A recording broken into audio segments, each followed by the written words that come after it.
Hello, hello. Good morning. What's up? How's it going? 90s red beer. So today, I did a little bit of googling right here on the SO Registry of Utah, and it looks like this next individual that's going to be coming up is a XO, and probably one of the worst types.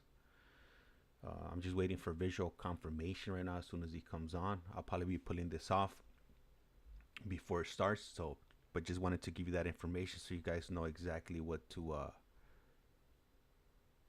expect when this wood chipper candidate walks up on to the stage, if you will.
You have time to finish eating?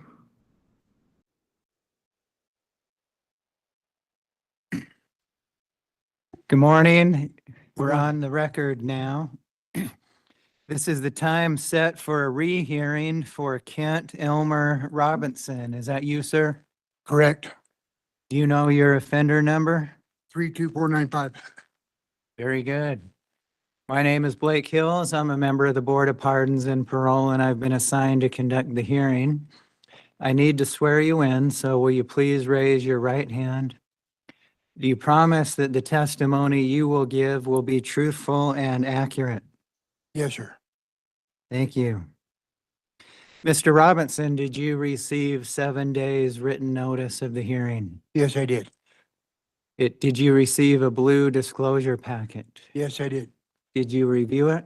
Yep. Yes, sir. Was it fine, or is there anything you need to point out about it? No, it's all correct. Thank you. Very good. When this hearing was set, the board asked for a psychological review.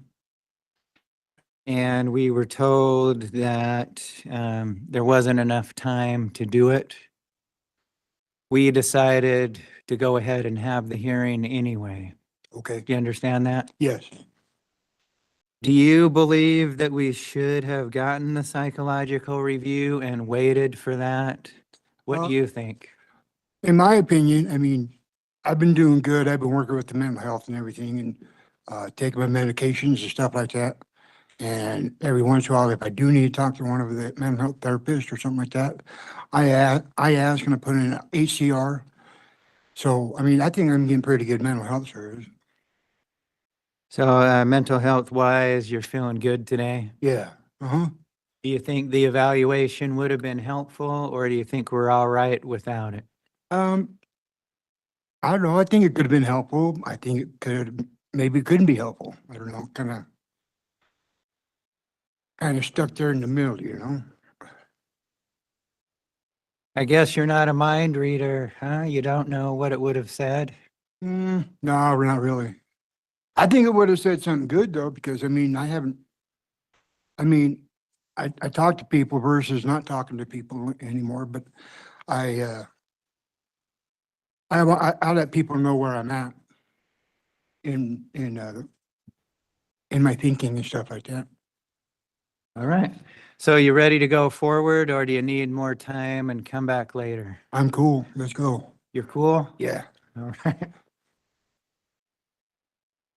One of the things the board was hoping for is that you would get involved and complete residential substance use treatment. Can I comment? Yeah. Okay, so on that, I mean, I was in Bear 4 when they recommended that, but my caseworker kept telling me, he says, no, you're not based high enough on whatever it is. But I did do the CBT on the tablet, and I've been over in solid program, and I learned a lot of the stuff for substance abuse and stuff like that too. So we'll talk about that. Your caseworker said you weren't high enough on the list to get into treatment. Yeah.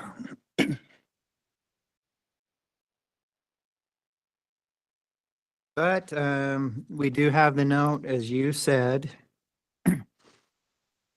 that you are enrolled in Captain Your Story and Solid. Is that true? Yes, it is. I got one certificate from being in solid already. I don't know if you have a copy of it, but it's for the phase 1, completed the first. Done with phase 1? Yeah.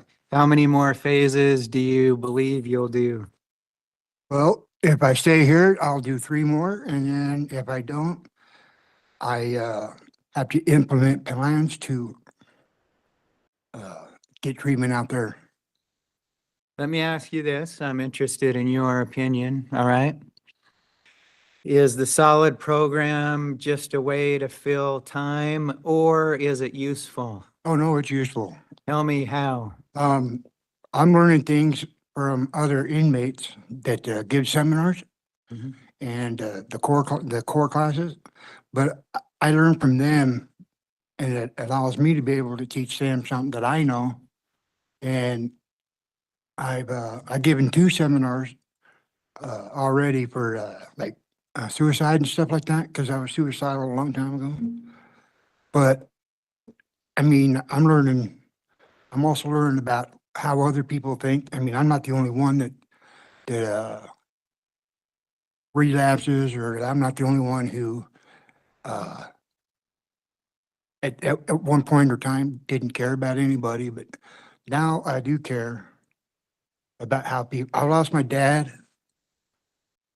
So now you care about what? I care about life and re. I don't plan to reoffend, and I don't think I will, but there's always a chance. But I mean, I lost my dad, and it put me really in a. I was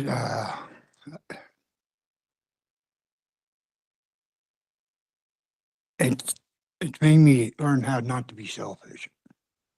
I mean, doing So drugs is selfish, and the people that do care about me, not selfish now. no. You care about others now?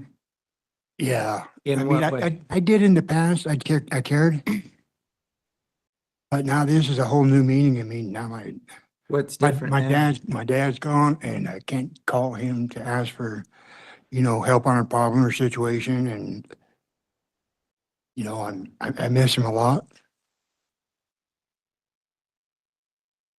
but I didn't let it get me down. I mean, I had people to talk to when they needed it, and it helped out. And Okay. those are the people that they're they're inmates in like the DPSS. They got a DPSS people over there, the inmates that can talk to you about stuff you're going through. And it's pretty cool. Without them, I mean, I don't think I'd be, uh, without them, I don't think I could honestly say that I'd be a pretty good friend of mine. Okay, how about captain your story? Anything useful, or is that a waste of time? No, it's not a waste of time. I'm learning about myself and what I need to do, what I need to change. But it's also helped me to mend fences and stuff like that. I mean, I got a job out there. I can still go to when I get out. Um, and the captain of the story will help if I need other things, but I can still continue the captain story out there. What did you learn that you need to change? Um, my way of thinking versus, writing something down. I mean, it has more impact than just saying I'll do something. But if you write it down, you can go over it. And once that gets stuck in your head, you actually want to try and you want to correct something that's been going on, and you write it down and it'll happen. Okay, thanks for telling me that. You said that you had a relapse with some drug problems. Was that alcohol, cocaine, and meth? Yeah, out there or in here? Outside before you came back? Um, it was meth is what it was. And, I just signed my lease to get my own place. And, I thought I could get away with it, my selfish thinking, but I know I couldn't get away. And deep down, I knew I wasn't gonna be able to get away with it. And I was in the halfway house, and I was caught with two syringes in my pocket, Mhm. and I was high. I mean, so I don't blame anybody else. It was my decision what I was doing. And if I could change it, I would, but I already I done did it. Now, you mentioned earlier that you were hospitalized in the past for suicidal ideas and actions, is that right? Yeah. How it- long ago? 2000, like 2001 or something like that. So Well, and maybe, well, let's see, about 2000, but 2001, 2002, but I stabbed myself in the heart with a pencil when I was in Max. stabbed yourself in the heart? Yeah. Was that because of a mental health issue? Yeah, I was seeing some apprehensions happening and stuff like that. And, just, and they stopped the medication right away. Well, they didn't stop it. I ran out and I didn't know I had to put a HCR in because the nurse didn't tell me. But I really can't blame her either because it's not her job to find out. I should have been asking questions. And so it's my responsibility that that happened. Do you still have feelings like that now? No, I do not. How do you feel now? I've been on my medications regularly and everything's going fine with them. I feel I can be part of the community without no trouble. Sorry to read that you have cancer, is that right? Yeah.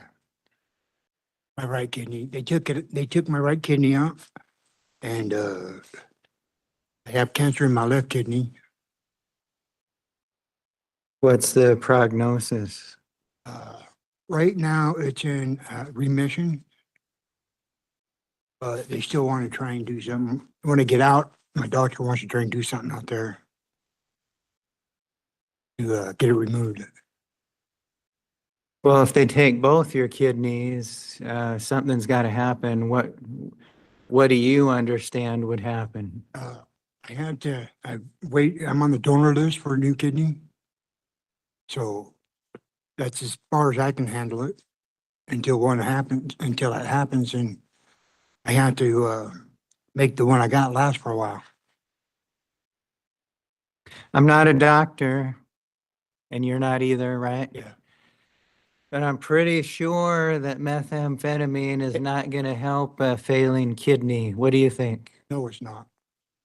It doesn't. Probably be disastrous. For sure. Do you think about that, and does it motivate you for anything? This last couple of years. So the last couple of years, I've been thinking about a lot of things and some of my actions and the choices I've made.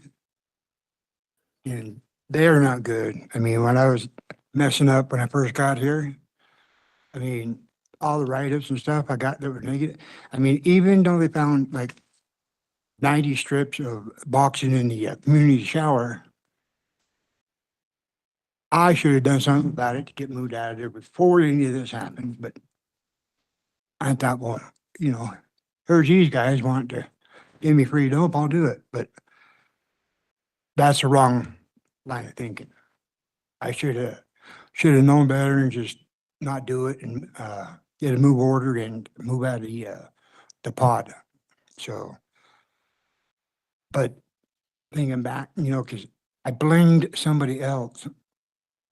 I was blaming other people for me being where I was. And so, I mean, I think the IDHO is justified giving me the write-ups. But like the people I was living with weren't really good people either.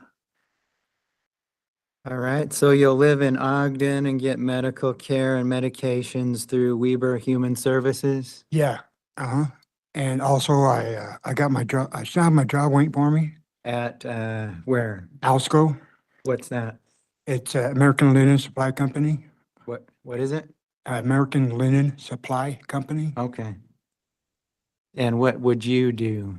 I work on the floor, and when they need me to work some other place, like for vacations and stuff, they have me work there for like a week or someplace different for a week. But most of the time I'm on the floor doing the sending flow sheets and stuff like that through the iron on the big iron. And I imagine they frown on methamphetamine use. very much. Do you think that you've changed since you've come back to prison this last time? I like to think I have. I mean, Tell me how. and well, like I said, I mean, instead of not talking to people about what's going on in my head, I've learned how to talk to other people that I trust.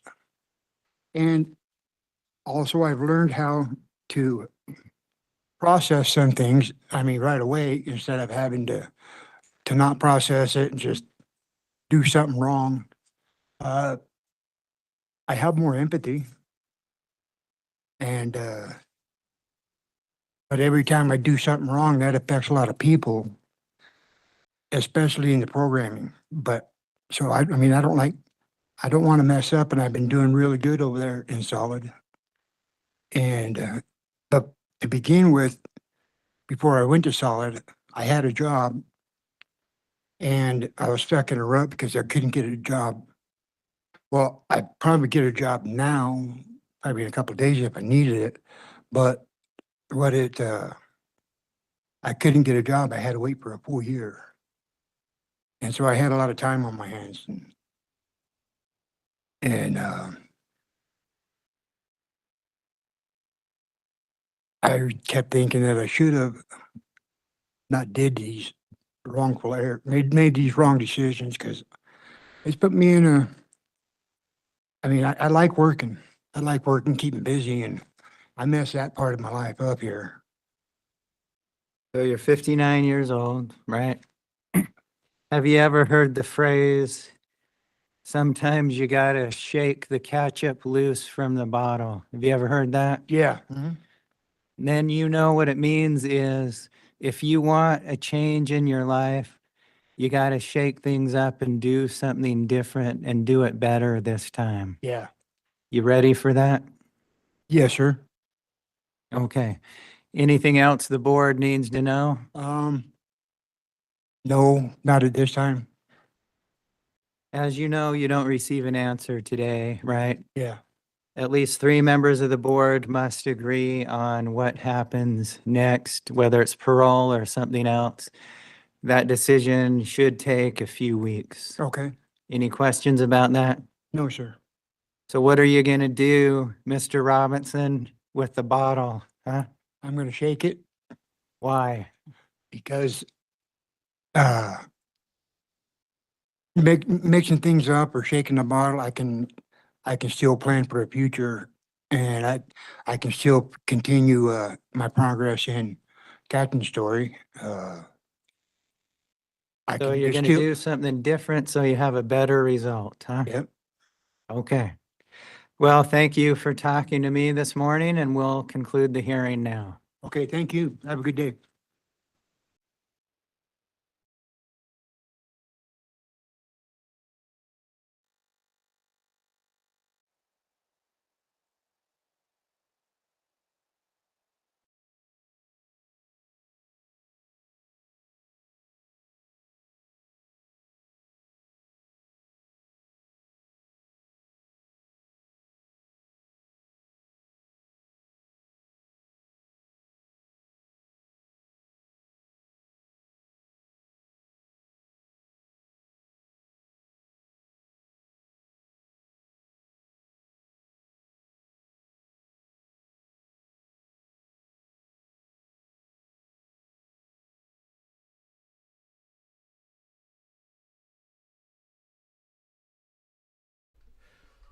Hello, hello. Good morning, and welcome to You Have a Collect Call From. How are you guys doing today?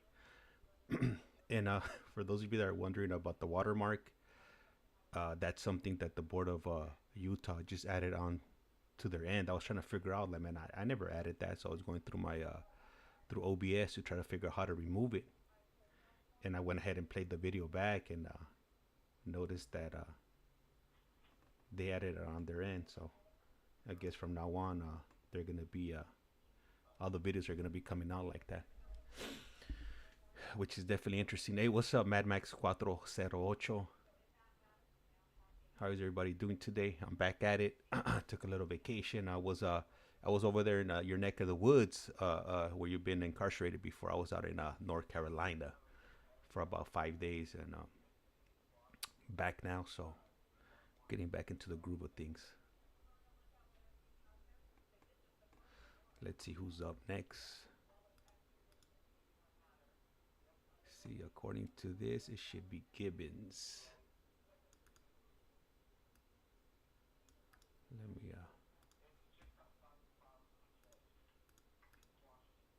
they want all the credit for that. Oh man. Yeah, I think they wanna know where these videos are, you know, who's putting out these videos.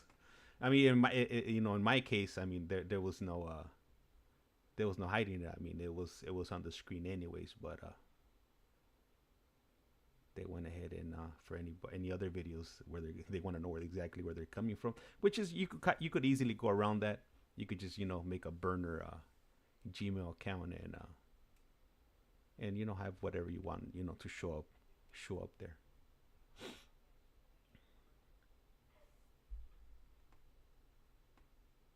So so one of the reasons that I went out to North Carolina, I actually did an in-person interview with a gentleman by the name of Ray Jennings, and he was pretty much, he was railroaded. He was convicted of a crime that he didn't commit, and he actually was featured on Dayline NBC. One of the segments was under the name of The Girl in the Blue Mustang, and you guys, I'm pretty sure you guys are from that area, so you guys have to know about the case. He was a security guard at the Metrolink station right there in Palmdale, Lancaster area, and a young lady ended up losing her life. She ended up getting shot quite a few times, and Jennings was the security guard that night, and they ended up arresting him. I think about 4 or 5 years later, after the incident had happened, and he was in prison for about 11 years when he was finally exonerated, and he's been out for 9 years. So he was just a regular Joe. Is this live right now? I just joined. Yes, it is. It is live and direct. Normally these ones from Utah, I can't play them back. It's either I play them while they're actually happening, or I won't play them at all. Other states like Connecticut, I'll do them later on, just because you're able to they keep up the links for a day before they take them down, so I'm able to play those back. So Utah, they don't do that. It's either you catch it when it's live. All right, looks like they're back on, but they haven't turned on the audio yet. So let me see. Let me get ready so I could put up this next individual's name up on the screen here. Who is this? Is this? I think this might be Woods KESHAWN.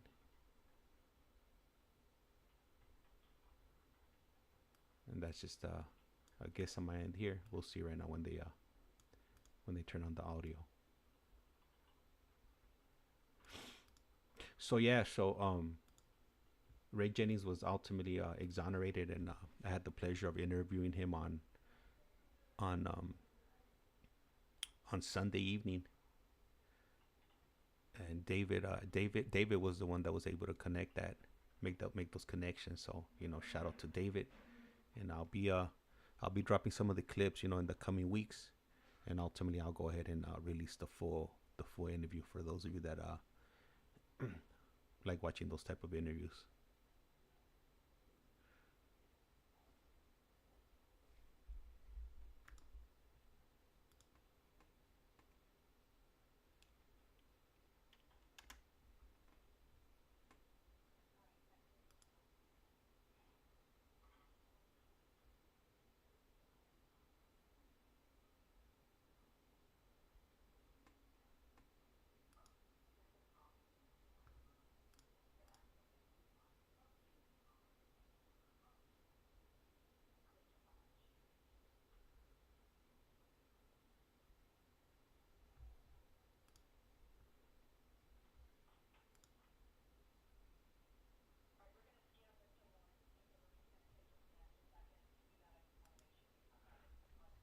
if you guys could do me a favor, I'm gonna walk away for a moment. If you guys could confirm that the gentleman that's coming on, when they say his name, if his last name is Woods, so I could go ahead and put that up on the screen. I'll be back in a moment or two.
How about this? You okay to go forward even though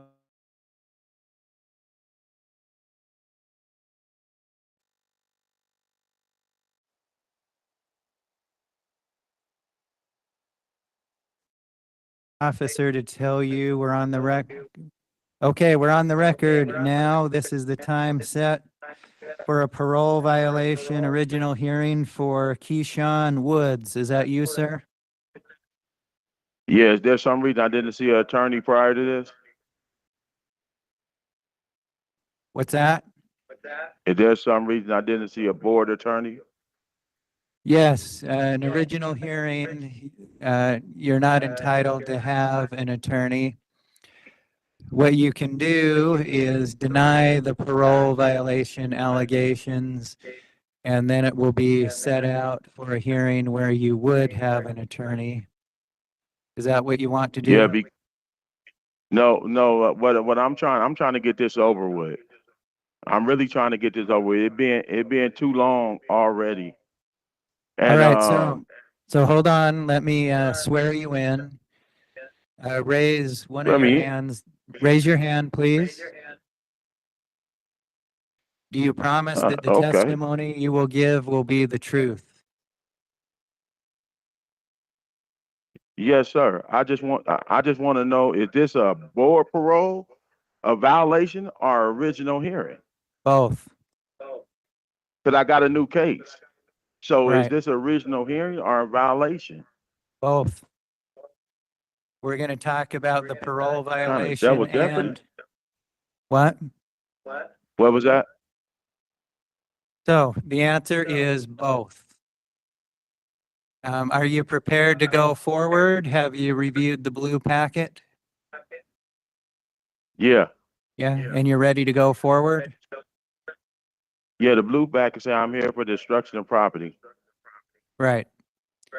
So here's what we're going to do. If you're willing to go forward, we'll talk about the parole violation allegations, and then we'll talk about the new charge. Okay. Is that all right with you? Yeah. Okay. Listen carefully. You don't have to admit the allegations. You can deny them and have an evidentiary hearing. At the evidentiary hearing, you'd have an attorney represent you. The state would have to prove the allegations by a preponderance of the evidence. Your attorney could cross-examine the state's witnesses and present evidence on your behalf. You could testify if you wished to. If you chose not to, nobody could hold it against you. Do you understand all that? Yeah, I understand. This, can I speak? Well, Is it my we've turn got to to speak? take care of these allegations first. Okay, because my understanding, I was just I got one allegation from there, Nope. and I plead guilty to that. Well, let me read them to you. There's 5, okay? Oh my God.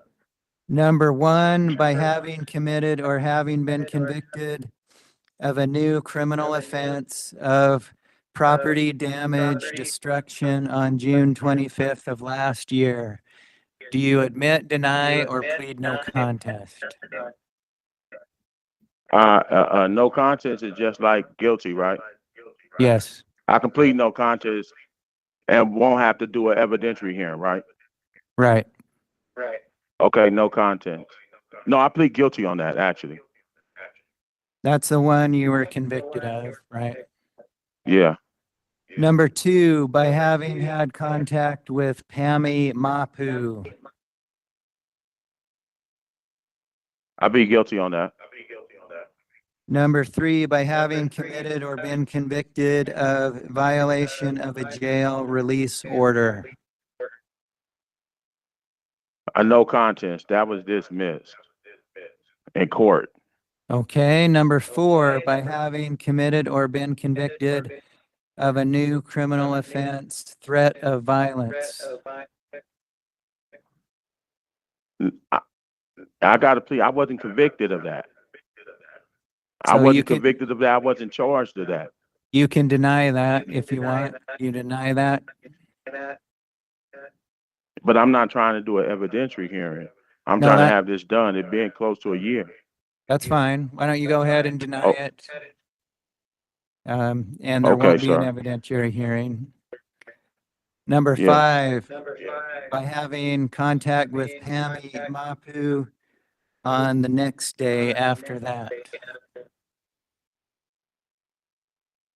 Ain't that two charges? I just pleaded. I said we had contact with each other.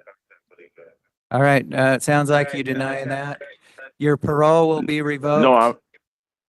I'm not denying that because I don't want an evidentiary hearing. That's what I'm trying to explain, sir. So no contest?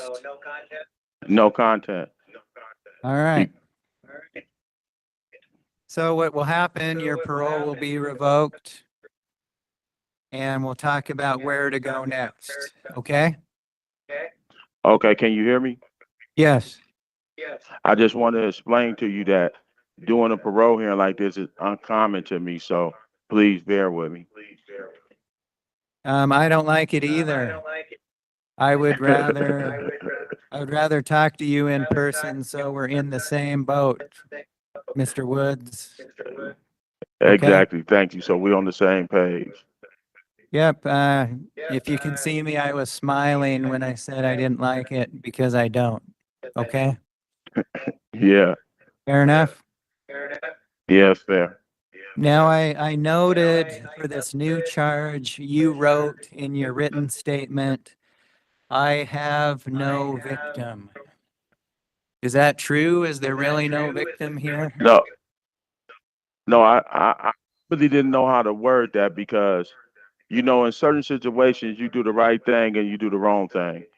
And if, me and my wife was arguing, I accidentally hit the computer screen.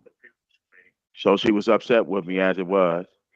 So she told me to get out the car. And in that point in time, I got out the car, thinking I'm doing the right thing, walking away from the situation. And she still called the police on me. I think when you destroy somebody's property, whether it's an accident or purpose, I guess they've been victimized. I mean, but it wasn't no physical altercations or nothing like that. Okay, And nor did thanks. she say it was. Thanks for So I don't explaining know how that. to. Thank you. Go ahead and finish. Yeah, so I really didn't know how to put whether there's a victim because in my mind, I thought a victim had to be like assaulted or something like that. You know what I'm saying? So I didn't know if, because it say on my paperwork right here in front of me, it say a non-person violations, Okay, allegations. I understand why you wrote that now. Thanks for explaining that.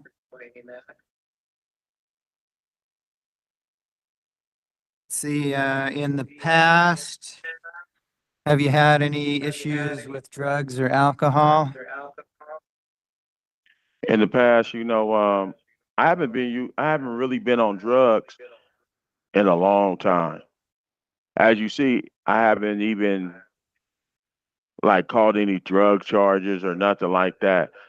I think where I'm at is on a thinking era thing. You know what I'm saying? That would be my issue. And that's why I put in for Odyssey House, the other side academy, things like that. And I've been accepted by 3 different fractions. Okay, But thanks. drugs isn't my problem. So it's thinking issues are the problem, it sounds like. Yeah, exactly. You know what I'm saying? The way I think, the way I perceive, and I'm trying to better myself on that. When you think different, you act different. Your reaction different. To be honest with you, I really thought I did the best in that situation. I shouldn't have been around her in the first place because it was a violation just to be around her. So, you know what I'm saying? I was wrong just being around her. But I think I handled the situation the way it's supposed to be handled, by walking away from the problem, the incident. Thanks for telling me that. There have been 3 disciplinary violations in the last 6 months. Tell me what's going on there. Well, one of them, the light socket in my cell in the solid program, because I have been in the solid program, and the light socket was being tampered with. So, and it was being tampered with for reasons that smoking tea bags. Taking tea, rolling it up, and smoking it, to be honest with you. The second, and what was the other one? Oh, it was one I got a write-up for delay of lockup. Right. I was in the shower in Fremont, and they was telling us to lock it up. So I ran to my cell. Once I got to my cell, I realized that I left my towel, my soap, my shampoo, all my hygiene on the table. So I ran back down to the table and came back up, and I guess I didn't do it quick enough, and they wrote me up. And the most recent one is disorderly conduct for getting in a verbal altercation. What happened there? In the solid program, my cell kept on being searched. And if you're familiar with the solid program, we got tier leaders. And I was asking the officer, why did you keep on searching my cell? Why you keep searching my cell? And I was adamant about it. So the tier leader was doing his job, and he started yelling at me, telling me to come up here where I'm at and let the officer go ahead and search your cell. And calm down. Let's let him do his job. So I went up there. Me and him started talking. I explained this to Lieutenant Walker. They gave me community service, and I had to do a few seminars. All right. Thanks for explaining that. Tell me about your release plans. My release plans, I was hoping, that I can get released to Odyssey House, do a year there. Once completed Odyssey House, I would like to do an interstate compact and go home to San Diego. That's where I'm from, and I've been here for a while, and I'm really ready to go back home. So I was hoping I can do a year there or a year in the other side academy. And this is something that I choose for myself. Nobody didn't, this is something I just want to do for myself. Since I've been here, I got a certificate on HVAC, air conditioning and heating repair,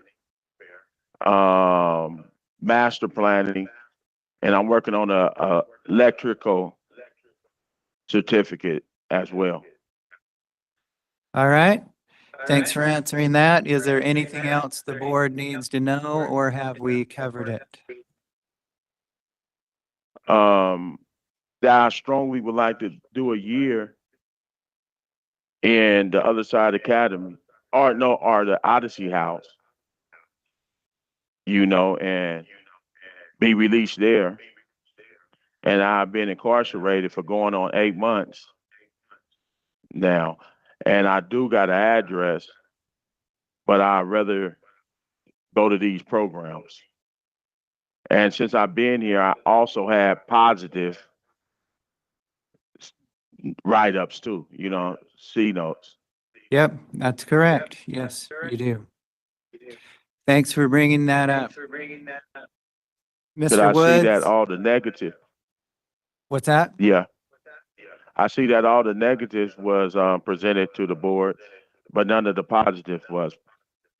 We also have the positives, but I wanted to give you a chance to explain the negatives so I could hear your version. That's why we talked about those. Thank you. So let me tell you this, you don't receive an answer today. At least 3 members of the board must agree on whether to grant parole, and if so, when and what the conditions are. That decision generally takes a few weeks or perhaps a month. Okay, and can you let the other members know that I know that I can't tell you guys what to do, but I was in the solid program. I have learned a lot, you know, and I really was looking forward to, you know, I got a misdemeanor A, carries a year, you know, and I know it's non-person, and I really was looking forward to participating in the Odyssey House for my self-benefit, you know. Yep, I will make sure that that information's given to everyone, okay? Yeah, and the Odyssey House, you got to realize that's up to 9 months to a year Right. program. All right, very good, Mr. Woods. Thanks for your patience and being willing to use the phone. We're going to go ahead and conclude the hearing now, but thank you. All right? You're welcome. Thank you for listening. Okay, goodbye. Bye.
Just a few seconds to get things up and running. Okay.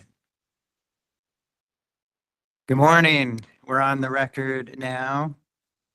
This is the time set for a parole violation original hearing for Chelsea Lynn Gibbons. Is that you? Yeah, that's me. Do you know your offender number? 239452. Very good. My name is Blake Hills. I'm a member of the Board of Pardons and Parole, and I've been assigned to conduct the hearing. I need to swear you in, so please raise your right hand. Do you promise the testimony you give will be the truth? Yes. Thanks. Ms. Gibbons, did you receive 7 days written notice of the hearing? Yes, I did. Did you receive a blue disclosure packet? Yes. Did you review it? Yes. Any problems or was it fine? It's fine. Okay. What we'll do is go through the parole violation allegations first. Okay.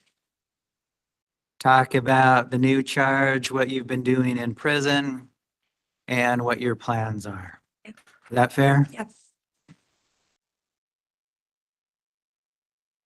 You had previously admitted all of the allegations. Do you remember that? Yes. Your parole was revoked because of that. One of the allegations was this new charge that you've been committed on, the second-degree felony. Can you tell me what happened there? What was going on? What your plan was? I had relapsed, and that was literally my personal stash that I had at my house. And my PO came to did a house check. And because of the quantity, it's automatically a second degree. So a personal supply Yeah, of what? fentanyl, the pills.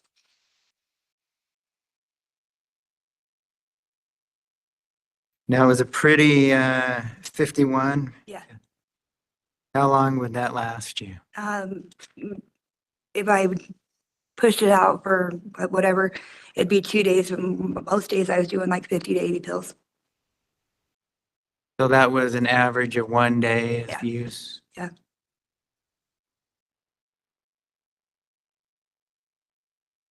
Is that where you have been the whole time, 50 pills a day, or did it start off less than that? It started off way less, and it started off in February of 24, and then I was arrested and charged with this in April. But it started off with like a half a pill to that. But I've been on and off opiates since I was like 19, so my tolerance level is kind of high. So you're up to 50 a day, huh? So your agent searched your room, you were fidgety, and then you called your boyfriend from, or you had a phone call in jail where you told your boyfriend AP&P didn't find the drugs. Yeah, and that didn't happen. I told him I still had a pipe in my room that I had been off of meth since January. But it was my aunt and uncle's house that I lived at. So I was wanting him to go and get that. And they said that there was a bunch of other stuff there too, but there wasn't anything else that they found. So they found everything you had right away. Yeah. You said that you've been on opiates since age 19? Yeah. How did you get started? It was actually prescriptions because I hurt my back. I grew up on a farm and then I worked in Walmart and just hurt my back doing normal day-to-day things. I didn't actually abuse anything until after my brother passed away in 2018.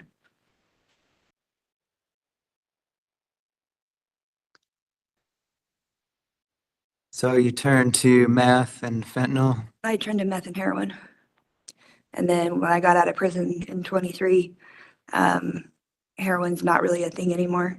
Fentanyl's what you can find, heroin's not. So that's why I ended up going to fentanyl. Heroin's gone out of style. Yeah. To find it, it's expensive and it's not easy to find. So, But back then, meth and heroin were much cheaper than yeah. Oh, yeah. Opiates. Fentanyl wasn't even, yeah, like if you had to buy pills off the streets, it was insane how much one pill cost versus what heroin would cost. Okay. Oh. Does that make your life better or worse? Oh, it made my life worse. But at the time it numbed it, so I didn't pay attention to it. How did it make it worse? Took time away from my mom that I lost a couple years later, and then a lot of time from my daughter and all my family that I've lost most of them now, and potentially going to lose another one while I'm in here, depending on how much longer I'm doing. So, Sorry to hear about those losses. thank you. How would you describe your mental health currently? My mental health's okay now. When I'm using other drugs, I don't medicate with my mental health meds like I'm supposed to. I just kind of do one or the other. So now I'm on all my meds I should be on, including Vivitrol. So I don't have the problem with the urges and stuff to be on any of the narcotics now. Do you think, excuse me, do you think meth, heroin, and fentanyl are good for mental health? No. No, because no matter what, you have to come down. Any issues with your physical health that prevent you from working or doing treatment? No.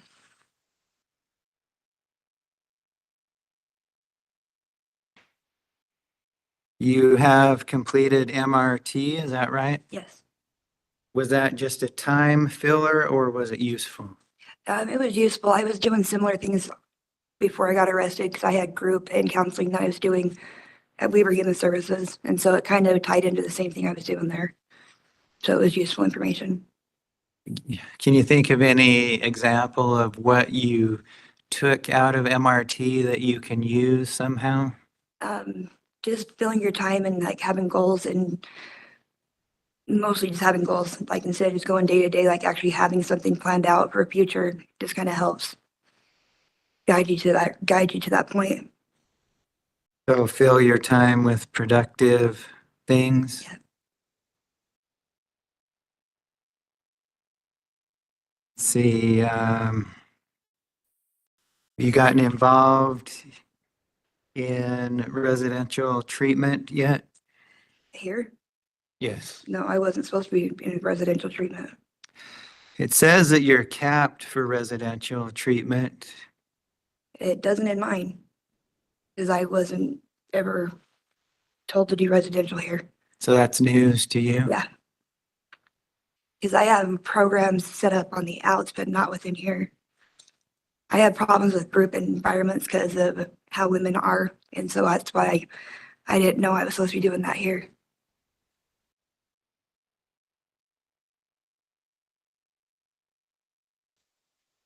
What do you have set up on the outside? Well, I already had my group therapies and counseling that I was already doing. And then if necessary, depending on if I had an address or whatever to go to, if I was, my brother had also put in for me to do Tranquility, which is a residential substance abuse, but it's all through Weber Human Services. But they have been, like my dad and brother have been in contact with Weber Human Services to know that what I had set up already with my counselor was still able to be picked up when I get out and continued. So. Okay. Do you feel that you have changed since you've come back to prison? Yes and no. Like getting back off all the drugs, I go back, it's hard because of a lot of loss I've dealt with, but I have some more options now that I didn't have before, as far as like with my daughter. And so it was a wake up call to know that I have lost enough already without losing more, just because of the choices that I'm making. My daughter's 11, and so she's well enough and old enough to know what I'm doing. And it's not worth it. She's dealt with enough in her life without me just being more of a screw up for her. All right. Thanks for telling me that. When you said yes and no, are there ways that you have not changed? Well, it's not that I haven't changed. It's just that, like, I was still productive in a lot of stuff. Like, I held a full-time job. I worked 80 hours a week. I still, had a car and paid my bills and did everything like I was supposed to, living that part of a normal life. And so that's never going to change. All right.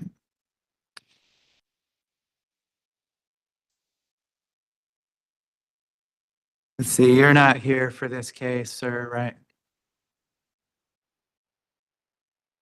Are you ready for parole, or do you need more time to No. work on things?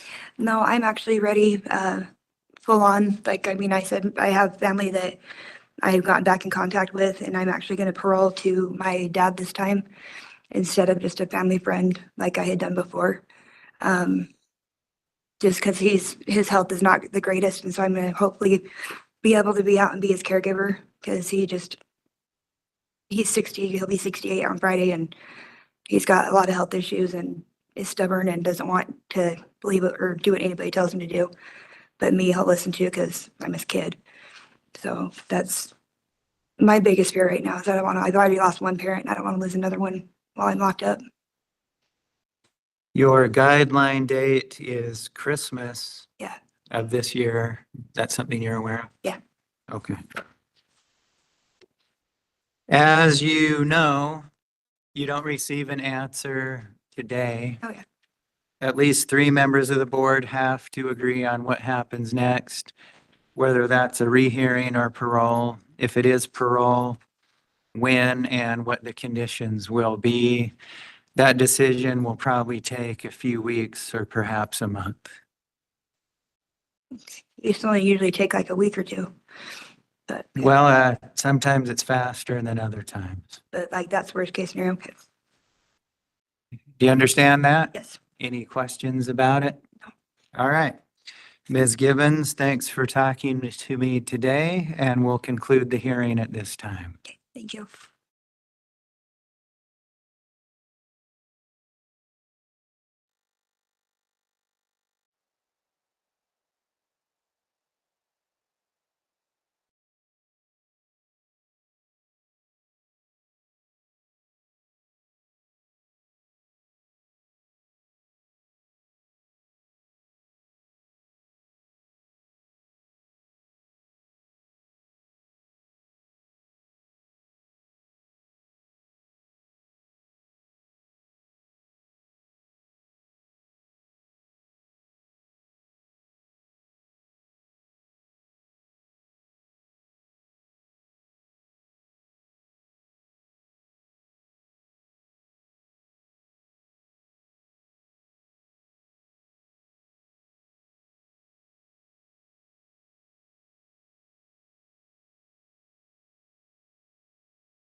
Good morning. We're on the record now.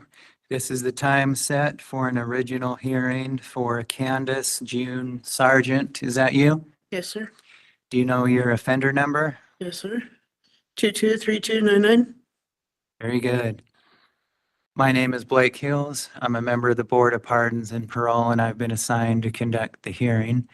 I need to swear you in, so please raise your right hand. Do you promise that the testimony you will give will be truthful?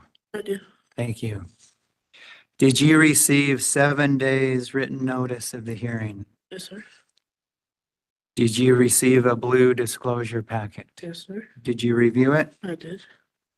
Were there any problems with it, or was it fine? It was fine. This is your first time in prison? Yes. How would you rate the experience so far? It's been an experience. It's not something I'd like to do again. Why not? I've lost a lot of quality time with my family. I lost my mother while I was here. I missed the birth of my grandchildren. I've just missed a lot. Well, I'm sorry for your loss. Does that give you any motivation on things for the future? For sure, it does. Tell me what kind of motivation it gives you.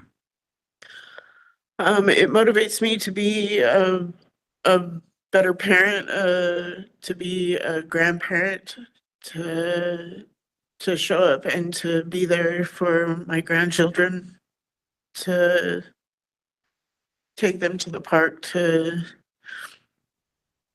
show up and help my daughter with the laundry, to do the little things. Okay. Thanks for telling me that. The charges are possession with intent, dangerous weapon. Is that your understanding? Yes, sir. Did you read the description of the facts that is in the blue paperwork? Yes, sir. Was it accurate, or is there anything you need to clarify? It was accurate. Tell me generally what was going on. What was the purpose of getting in vehicles, having large amounts of drugs, and it was a gun, is that right? Yes, there was 2 firearms. Generally, what was the plan? What was your goal here? I was on probation, and I was absconding from probation. I had no housing and no family support at the time, and I went back to what I knew, which was selling drugs. And I happened to have 2 firearms on me. There was a passenger in my vehicle who had large quantities of methamphetamine on him and a firearm on him also. It sounds like you probably knew that since you were supporting yourself. Thanks for explaining that. It's helpful to get your point of view. Your history with substance abuse started as a teenager, is that right? Yes, sir. Tell me how you got started. Was it just this is what people did, or was it something else? It was just recreational pot smoking when I was a teenager. I grew up in Long Beach during, I don't want to blame the situation I was in, but it was during the LA riots, and that's where I was at the time, and it was just what was going on at the time. I didn't live in a good neighborhood, and it, some things happened to me as a teenager, that some trauma that started my drug use. And it's continued up basically until now. Yes, sir. How did that impact your life? Make it better, worse, or neither? It's my drug use has impacted my life tremendously in the negative. I've lost my children and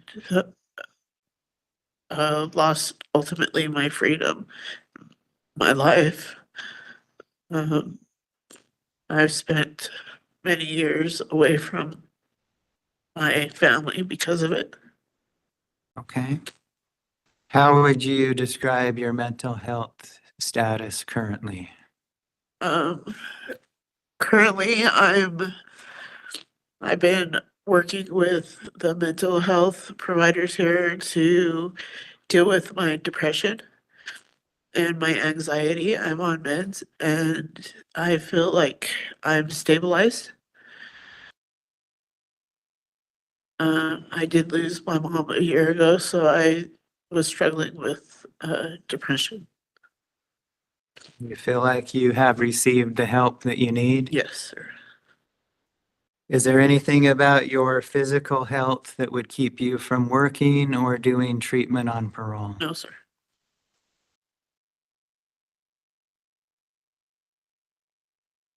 Are you in the Elevate program now? I am. Let's see, is this date correct? Early January? When I'm, did you start? I'm due to complete April 2nd. Do you know when you started? October 2nd. Has it just been a time filler to keep you busy, or has it been useful? Oh no, it's been very useful. I've learned a lot since I've been in Elevate. Help me understand what you've learned. Explain it to me. Well, in cognitive behavior therapy, I learned skills on how to deal with high-risk situations and how to identify them. In relapse prevention, I learned my triggers and how to manage my thought processes. I've learned how to use my skills and how to just manage my triggers, and I've it's helped me tremendously. It just to be a better mother, to open up to them, to my children, to be honest, and to not have to hide who I am. What are your triggers? What did you learn? My triggers are hanging out with old people, people, places, and things, are hanging out with the old people that I used to hang out with. Probably going back to Weber County would be a big trigger. I plan on going to my daughter's house, which is it's not far from Weber County, but it is in Davis County. That's, and I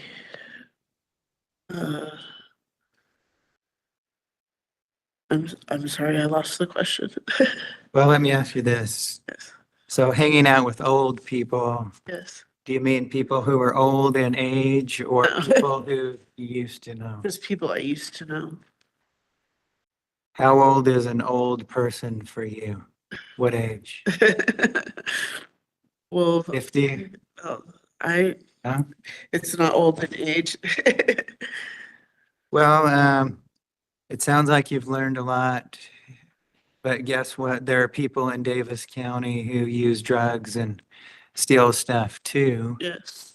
What are you going to do if you encounter new people in Davis County who use drugs and steal stuff?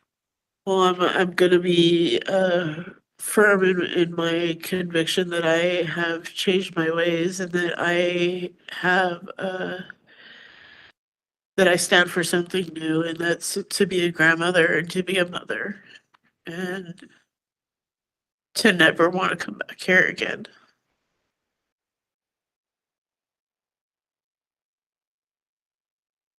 Probably people in this room who are over 50, so they're old. Huh? So- I'm almost there too. Now, one thing that's a little bit concerning, as I'm sure you can imagine, is several disciplinary violations. One of them from November.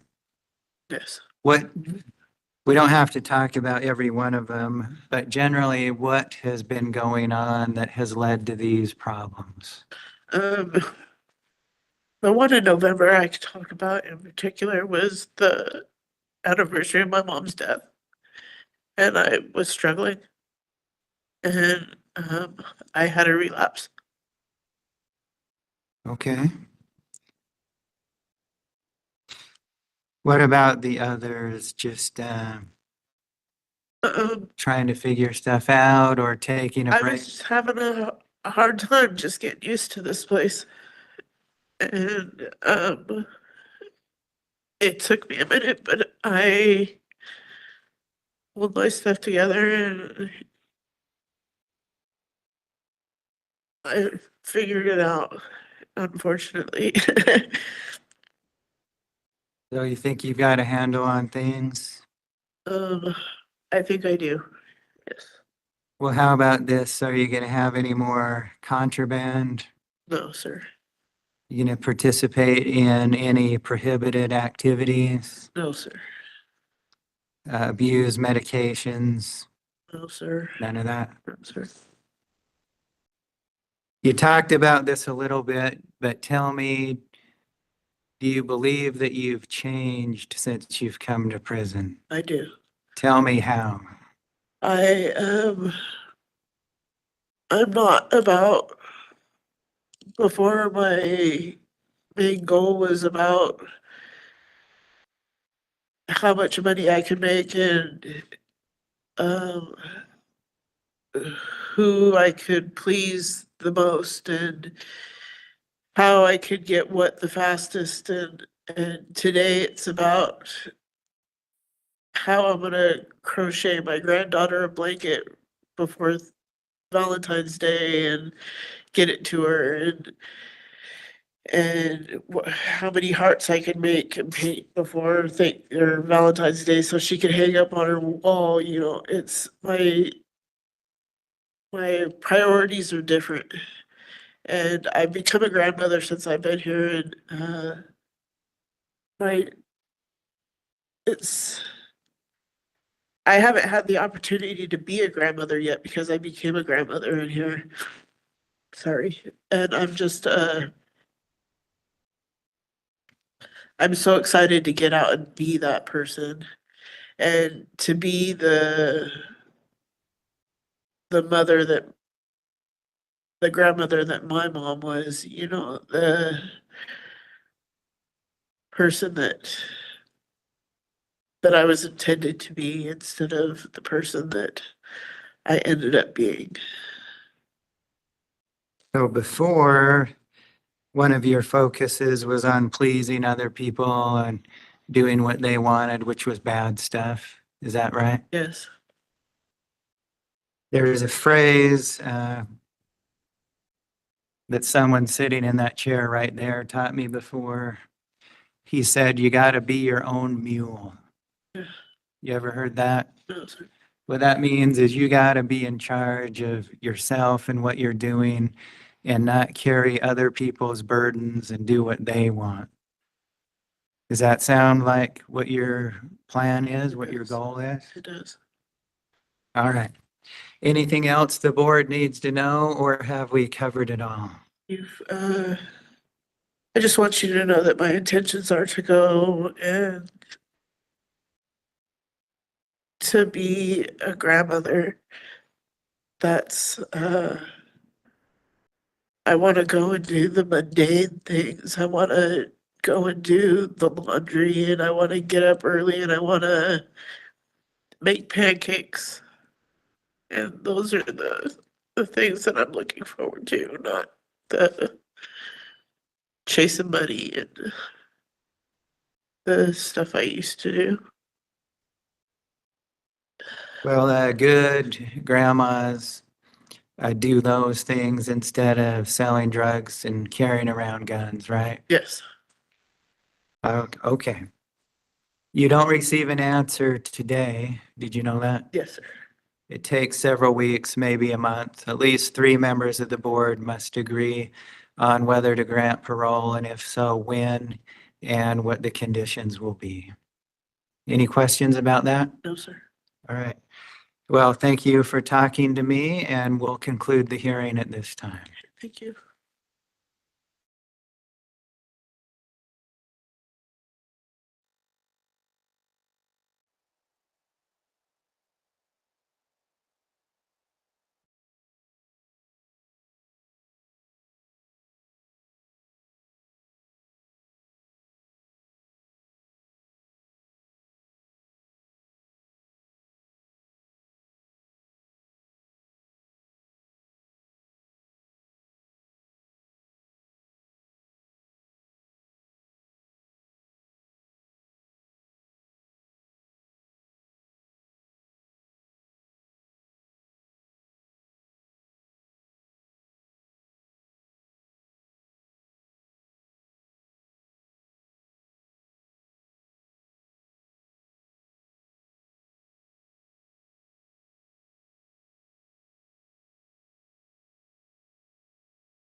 Good morning. We're on the record now. This is the time set for a parole violation original hearing for Jesse Craig Bromley. That's correct. And that's you? Yes. Do you know your offender number? 181032. Very good. My name is Blake Hills. I'm a member of the Board of Pardons and Parole, and I've been assigned to conduct the hearing. I need to swear you in, so please raise your right hand. Do you promise that the testimony you will give will be truthful and accurate? Yes, sir. Thank you. Did you receive 7 days written notice of the hearing? Yes, Did you receive a blue disclosure I packet? did. Did you review it? Yes. Any problems or was the packet fine? It looked fine to me. Not that I've seen anyhow. So, Okay, you ready to go forward or do you need more time? no, I'm ready whenever, sir. As far as the parole violations, you previously pled no contest to one allegation, admitted the others, and your parole was revoked. Yes, sir. Is that your belief? That's correct. One of the allegations related to the new conviction that you're here for, possession of a controlled substance. Is that your understanding? Yeah, it is my understanding, sir. You were pulled over, got a small plastic baggie that you told the cops you'd used everything that was in it. Is that what happened? That's correct, sir. What was in it? Methamphetamines. I'm interested in your take on it. What went wrong? Honestly, as soon as I got out, I went to the halfway house. I'd relapsed in the halfway house, and that's where kind of started the situation. Other than that, I continued to go downhill from there. So I think if I can get out to a stable residence rather than having to go through the halfway house, it would put me out of that situation. Because unfortunately, if I am faced with that, then I have an issue with I'm not on my meds. And that's the other thing this time too, is I have my medications that I will be leaving here with that'll help for the relapse and help right off the bat. So that in a stable environment will definitely help. Sounds like bad influences at the halfway house. Yes, sir. And they were saying, hey, man, you ought to use drugs. Gave you drugs. It wasn't that they said I had to by any means. It was just being around it and not having the willpower to say no at that point. So. Okay, so they're using drugs and they say, here's some drugs. Join us. And rather than saying no, I partook in that, and it went from there. So, because I do have a strong addiction to juice of any sort, really. But my Suboxone, now that I'm on the Suboxone when I leave here, I think that addresses the main problem. Because when I have left prison prior to this, I haven't been able to get on my meds for a little while. So I think that's one of the best things that can happen for a lot of us. That's available here, and I think that there'll be a lot of success from here out. And you said it was meth? Yeah, it was methamphetamines that I used. In the past, you used heroin. Is that just too hard to get now? Meth is easier? It was methamphetamines was available at the time, but I've tried to stay off of heroin because I definitely go down a terrible path on heroin. Not to say that methamphetamines was any better by any means, but it was available and I didn't say no. So heroin, I've been clean off of heroin for quite a while now. Since the last time I was arrested, I had done my time in Beaver County. I haven't done heroin for over 2 years. So feel pretty good success with that. So. Okay. You're a member of the Silent Aryan Warriors? That's correct, Your Honor. And Sorry. How's that going for you? Unfortunately, I may eventually walk away, but unfortunately, I can't make that decision from here. Too dangerous at the At time. this time. It's not really something that I enjoy or something that is, well, it's kind of, it's been placed in a position to where I couldn't really say no. So, Are you a adherent of their racial philosophy? not necessarily, no.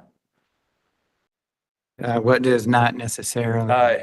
I don't agree with a lot of their beliefs and what they follow by any means. I'm not a racial person by that, I guess, to answer that. So most of their beliefs you're not keen on. What beliefs do you agree with? Ultimately, the protection of us while we're in here, because that was really the original to stop the predation. So I don't know really how to answer that, sir. It's just. How about this? Would you agree or disagree that their racial philosophy is repulsive, repugnant, and flat out wrong? I would agree with that, sir. How would you describe your mental health condition currently? Currently, I've been talking to mental health. It's been doing a lot better. My PTSD, I still have issues with that. But it is getting better, working with mental health, and addressing that, knowing that that's an issue. I used to think that that wasn't a problem, and talking with mental health, I know that that's probably one of my biggest problems. So learning to address that instead of just the anxiety or the depression or whatever, we're working more towards the PTSD rather than and treating that. Has definitely made a step forward. Do you take medication? I do. I'm on triliptol as well as the Suboxone. Now I'm on the MAT treatment with the Suboxone. And it's helping? And it is helping, yes, sir. I feel that even with the Suboxone, I can lower my dose of triliptol and that only use one medication rather than the 5 that I normally would take. Any issues with your physical health that keep you from working or doing treatment? No, it's, I do have physical injuries. I've got a lot of physical disabilities, but not, nothing that keeps me from working at this time. Injuries from? Motocross, motorcycles, riding horses. A lot of my pain management and relapse came from a lot of that. So You did complete Beaver substance use treatment in May of 2024. that's correct. Was it helpful? It was for sure. I think that the BRT was definitely I took more out of the BRT the one time that I took it and learned more than I did in the several times that I took Hope. I think I had personal growth where I didn't. And a lot of it was I was older and I'm ready to change rather than what I got when I was in Hope. I didn't really want to change. I wasn't in the mindset of it. And what did you learn that you never learned in Hope? A lot of it was the counselor that I was working with is Shelly. I'm not sure her original is Selena something, but she started me working on my PTSD and started a lot of that we can't open ourselves up to other than in individual counseling. And I feel that there was more availability of that in the BRT. And can you think of anything specific that you said, hey, now that I know this, I'm going to do that differently? For one was the separating myself and having a huge support group. and using not only my family, I also have learned to use APNP, even, my agent, I've changed agents now, but even using him as a support group, that way I know that they're not just gonna badger me or put me down or whatever. They're there to help me as well as my family is. So that definitely opened my eyes to that. Okay. Do you feel that you've changed since you've come to prison this time? Absolutely, absolutely. I definitely, I had a lapse for sure. Unfortunately, it cost me my freedom, but I think that even with that relapse, I probably would have continued on. So I think that it sobered me up, gave me my medication and my counseling that I needed. I think I was going down a bad path when I was out this time, and I think that this has woke me up to that. So What are your release plans as far as where you would live and what you would do to work? I have an address with my mom and dad. It'll be on their property. I'll have work either with them or in the oil field with G&J Services. So either one will put me to work as far as that's concerned. The counseling will pick back up with Dr. Wheeler. That way I won't have a lapse in the Suboxone or the treatment. I can just go right into that. As well as he offers individual treatment and counseling with the MAT treatment. So I think that with having that support it will definitely help. Okay. Now, normally at this point, I would tell you, you don't receive a decision today and it takes several weeks or a month for the board to decide. But there's a reason I can't say that today. Do you happen to know what that reason might be? I don't. Okay. We have received information that criminal charges are being screened against you for something that happened apparently on January 1st. I'm not going to ask you about that because Okay. if you face new charges, you probably don't want to be speaking about it. Right. Although, if there's anything you want to say generally, I'm happy to listen, but I guess you probably don't want to talk about it. Yeah, at this point, I mean, I would love to speak on that, at least give my side of that. However, now that I know that there is criminal charges possibly being screened, I do not want to say anything more than About that, and right? incriminate myself in that. So yes. Right. So what that means is this. It won't shock you to hear the board is not going to parole someone if there are potential new felony charges, right? Right. So what we'll do is set it for a paper review, which means that board staff will keep track of are charges going to be filed or not. If they aren't, the board will go ahead and make a decision. Okay. If charges are filed, then we'll continue to track the case until it's resolved somehow. Okay. But this has been productive because we have talked. And if charges are not filed or they're filed but resolved in a way you don't get a new prison sentence, we have the information because you and I have talked. Okay. The board can make a decision. Okay. Perfect. If you receive a new prison sentence, then there'll have to be another hearing for that. Okay. Any questions? No, that pretty much answers everything on that. So Okay. So this has been useful perfect. because we have the information we need to make a decision based on these charges. Again, if there's a new one, we'll have to deal with that later. Okay. Okay? Okay. Thank you, sir. Well, thank you for talking to me, and we'll conclude the hearing at this time.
Good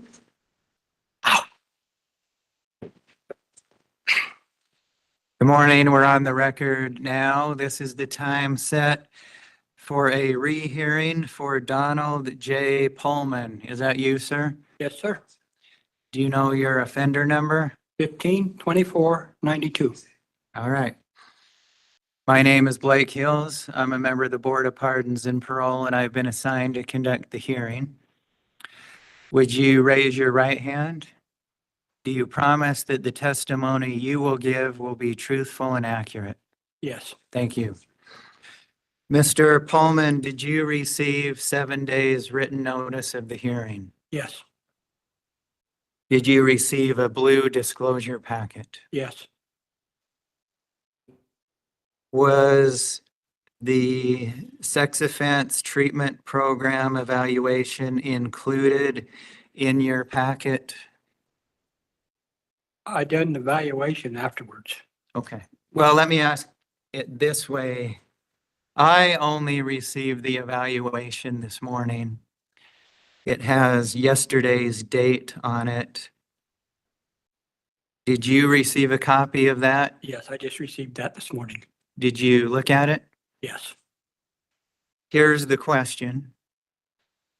Having reviewed it, are you prepared to go forward, or do you feel like you need more time to review this or anything else? go forward. And you're sure? Yes, Okay. How do you feel about the content of the evaluation?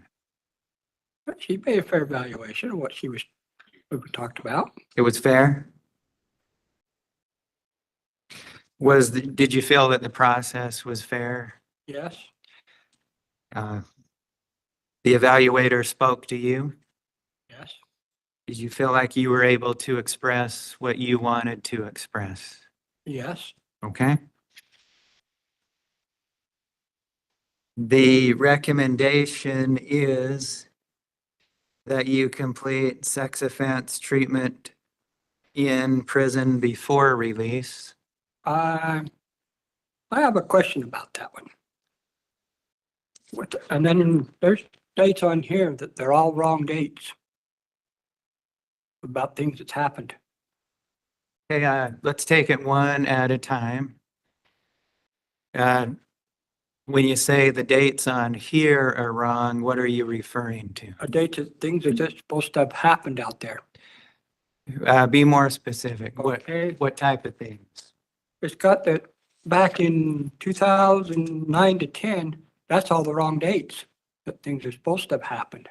Tell me what you're looking at rather than just throwing dates Okay. out there. It says that I was supposed to do the stuff that I'm charged with on 2009 to 2010. I wasn't even around them at that time. Okay, so stay with me here. You are talking about the dates of the offenses, is that right? That's when the offense was supposed to happen. So the offense dates are wrong. That's definitely wrong. What are the correct dates? It was supposed to happen in the 08. 2008 to what? May 08, October, no. Thanksgiving's in November of 08, just before Thanksgiving.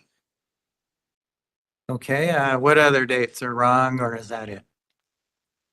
Well, I supposed to got another one in 2009 about a lewdness charge. That's wrong too.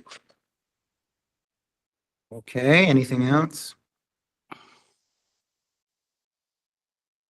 That lewdness charge, so-called lewdness charge was back in 08 too, in January at the time. Okay. Any other incorrect dates? That, I believe on the dates, right? All right, anything else you want to point out about the blue papers? And I did, did have it onto the pill, and they found a lot of stuff that they were hiding. And they got it got appealed to, Who was hiding? that the victim's hiding. So an appeal showed that victims were hiding things? Yes, and there was, and that deal that they were hiding, and it showed that she couldn't keep her statement to what they would ask her and this and that. How she was trying to manipulate. But she told friends about the things that, how she was just trying to get me in trouble. All right. Let me follow up with that. You wrote a statement that you submitted to the board, right? Remember this? I don't remember writing one, but my daughter did what first go around. Well, My we daughter. got a statement from you for this hearing. Oh, yeah, that you filled out. package, yeah. Yeah. So I have a hard time. there's a question in there that says, tell us what happened, and you left it blank. Yes, How come? because I didn't know how to answer that. That's why I left it blank. Okay. And also there's a question that says, how did this impact the victims? And you left that blank. Mhm. Same question. How come you left that blank? Well, I left it blank because I didn't know how to answer it because he basically got me out of the, wanted to get me out of the picture so she could get her boyfriend in and move in with her and her mom, because that's what because her and her sister was manipulating to get things in because her sister got her girlfriend to live in with her. And then she controlled her mom to get me out so she could get her boyfriend to live in with her at that time too. And then she turned up being pregnant while I was incarcerated. And she was only 14 at that time. So both victims lied about this whole thing to get you out of the house? Yes, because they knew they could do anything to get, if they could control their mom. So if they're lying, Really one victim involved in this. so I guess if they lied, that means you didn't do anything wrong. No, I didn't, but I did do the lewdness. Yes, I did. That was, that lewdness was that I went out to stoke the fire in the middle of the night and she walked out and caught me in my own house. So was that doing something wrong or not? Well, I guess even in the middle of the night, I should have put a house coat on, covered up. I will admit that. But I wasn't thinking, because her bedroom was way over there and I wasn't expecting. So only did the lewdness, but no touching. No touching. I never touched her. The only time I actually give her a hug is when I seen her once after we were separated. And that was just a hug around the waist and that was it. All right, I made some notes there. Now we're back to the evaluation. Are you with me here? I'm with you. The evaluation says that it recommends you complete sex offense treatment in prison before release. And you've read that, you said? Yes, no, did you read that? I read it. Okay. And you're scowling at me in an unhappy way. Well, I don't believe their program here. You I would don't do it on the outs, but I don't believe their program here. I've seen too many people do it and come right back. You don't believe the program, meaning you don't believe it works? I've seen it not work. Well, guys go and they do it, they come back and they're doing their same crappy stuff in there. I mean, So in other words, you will refuse to do it in prison. Is that what you're saying? No, I can't see it working in here. I don't, and if I had actually done the fence, I would be more doing it, but I did not do the thing. So would do program I would do it on the outs. if you had done the offense, is what you Done said. the fence, but I'd still prefer to do it on the outs.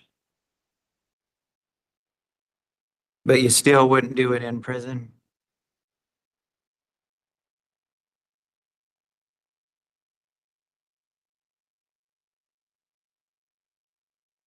Appreciate you clarifying that. It's helpful to know what your position is. So tell me if this is accurate. Your position is that you will not do the treatment program in prison no matter what. Is that what you're saying?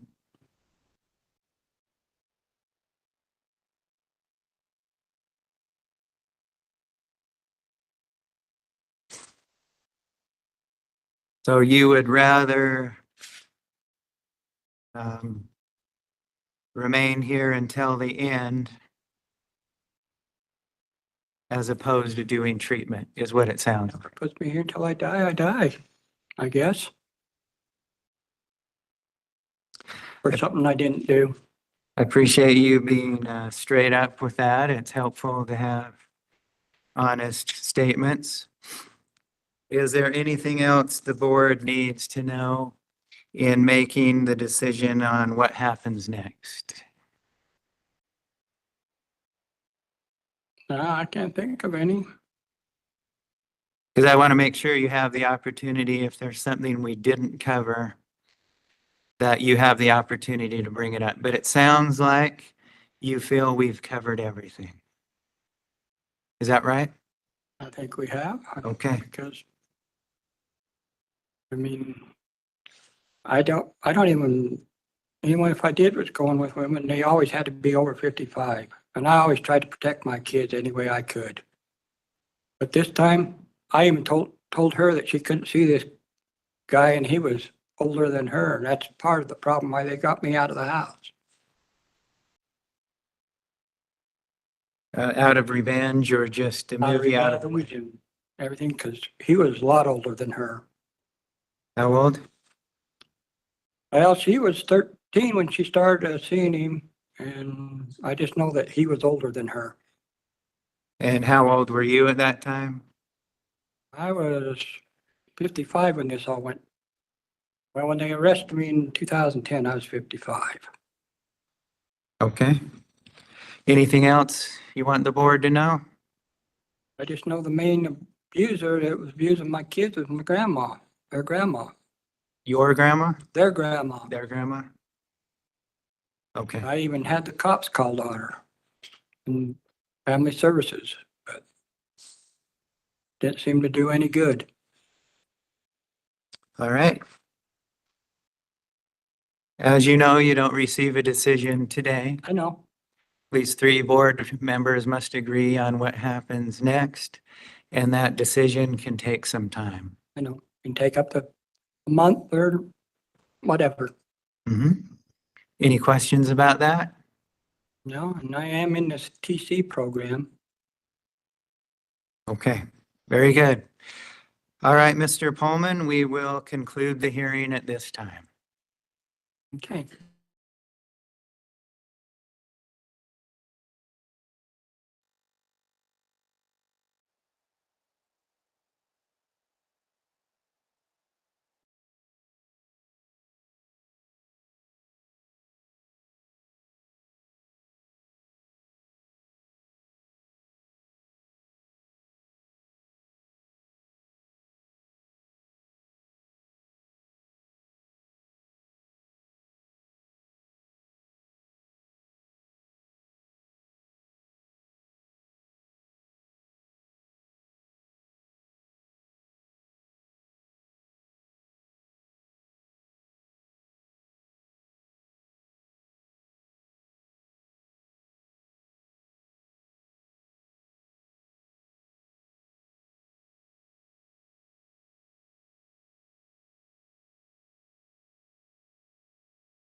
Good morning. We're on the record now. This is the time set for an original hearing for Garrett Frank Harris. Is that you, sir? That's correct.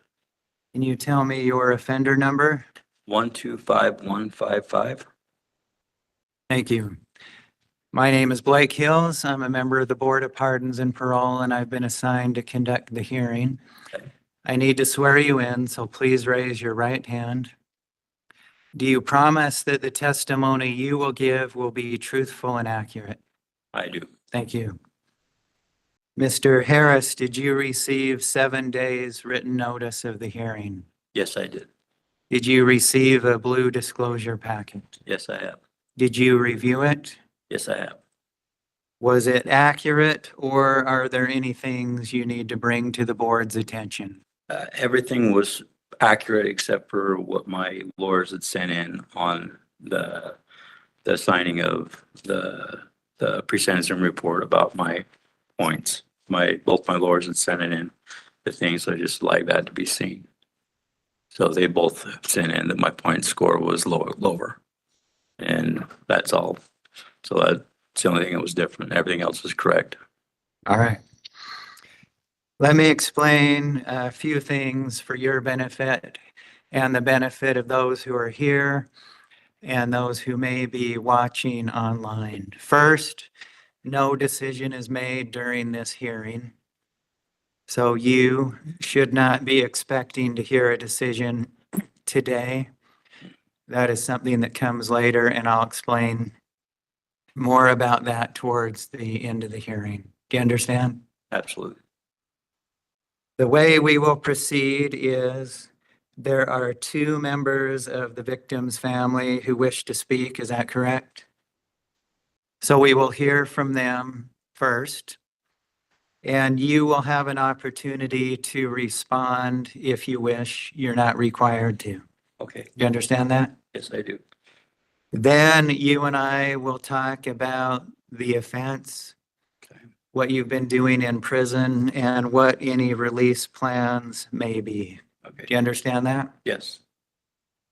I want you and everyone else to understand that my questions are designed to get information. They are not designed to embarrass you or the victim's family or anyone else. Do you understand? Yes. And nobody should take from any of the questions any idea that they are predicting what the decision might be. Is that clear? Yes. They're simply designed to get information. Okay. All right, there are 2 members of the victim's family who wish to speak. Will you both raise your hands? Do you promise that the testimony that you will give will be truthful and accurate? Thank you. Who would like to go first? I'll go first, Mother. And ma'am, even though I have your name written down here, go ahead and sit down. I do need you to state your name so it's on the record. So if you would go ahead. Okay. My name is April Wilkerson. I'm Landon's mom. Landon was such an amazing young man. So when he loved big. He loved others and had a very big heart and a sweet spirit. Landon had a heart of gold and didn't hesitate when it came to helping others. Landon was the type of person that was always looking to help those in need and to make their day a little brighter. He was a bright light in the lives of everyone he came in contact with. He was an amazing big brother to Hayden, Madison, and Olivia. Oh, how they missed their big brother. Landon gave the most amazing hugs and had the best listening ears and the strongest shoulder for anyone to cry on. Oh, how his smile was so big you couldn't be sat in a room where Landon was smiling in. Oh, his laugh was so contagious. How we miss hearing that so much. Landon had a special way of drawing people in with his love and friendship. The impact of losing Landon, to say the least, has changed me forever. the worries, the anxieties, the pains, the depression. I'm not even the same person I was when Landon was here. Our world was, and so many others were shattered that morning that we lost our sweet son, Landon. The day after Landon died, days after Landon died, we were very hard and challenging for us. We had to realize that Landon was never going to walk through our door again. Then realizing that we had to learn to live without him around us, which has been very hard, and we have struggled with this today. Oh, how the pain in my heart hurts every day, and how I know that it will never go away for the rest of my life. One of the hardest things that I have come to realize is how hard it has been to not be able to watch all of Landon's accomplishments that he would have made in his life. It is very hard to watch his friends and cousins move on with their life and to be a part of their accomplishments, knowing that I don't get that chance. I knew this day was coming, and I have dreaded it for the last couple of months. It has laid heavy on my mind. I didn't know how hard it was going to be to know what to say. I do know in my heart that Landon has forgiven you, Mr. Harris, and I have been trying to do the same, and I will keep trying. I do not hate you, Mr. Harris, and I hope that you have wanted to change and become a different man. But with that being said, I do feel that 5 years is not long enough for the justice of the loss of my son. I do have some fears about you, Mr. Harris. If he was to be paroled, the fear that I have is that he may fall back into his old ways. And for that, I fear for the safety of the community. So may I suggest, if Mr. Harris was to be on parole, that he couldn't drive for a very, very long time, and for him to be drug tested 2 or more times a week, and to keep going to a drug program. Thanks for giving me the time. Thank you, ma'am, for that heartfelt statement.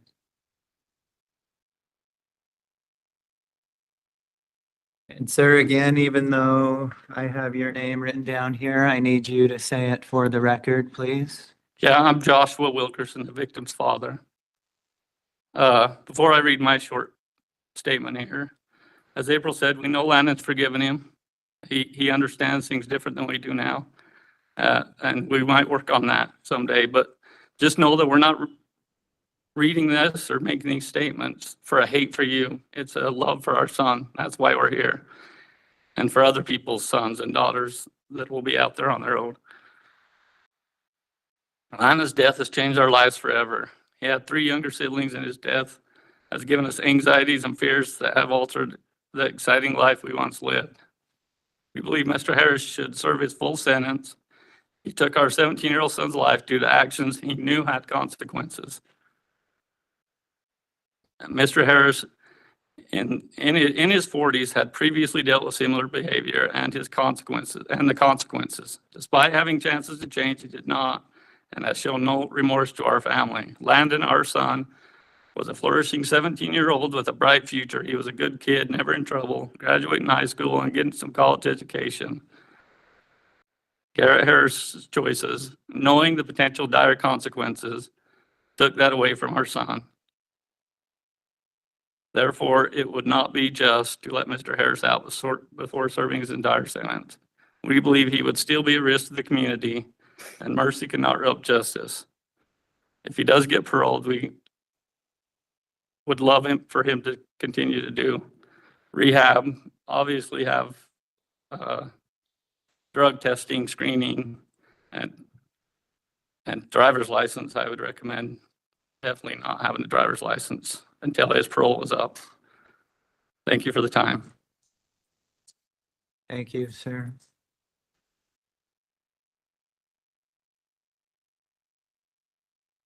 Mr. Harris, you're not required to, but you have an opportunity to respond if you wish. And let me tell you first, this is not the time to say whatever you want. We can cover that later. This is the time only to respond to the victim's representatives. Understood? I understand. Do you wish to make a response? I do. Go ahead. I thank them for their talk here today. I understand that they're not going to forgive me for a while. I understand that.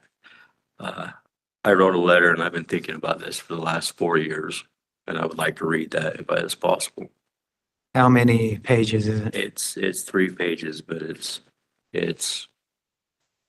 I think it's necessary. Does it only address what the victim's representatives have said? Yes. Okay, limit it to that, but go Okay. ahead. All right. To the family of Landon Wilkerson. I wanted to say some things for the longest time. I hope the time is appropriate. First off, I would like to say that I'm truly sorry for the loss of Landon.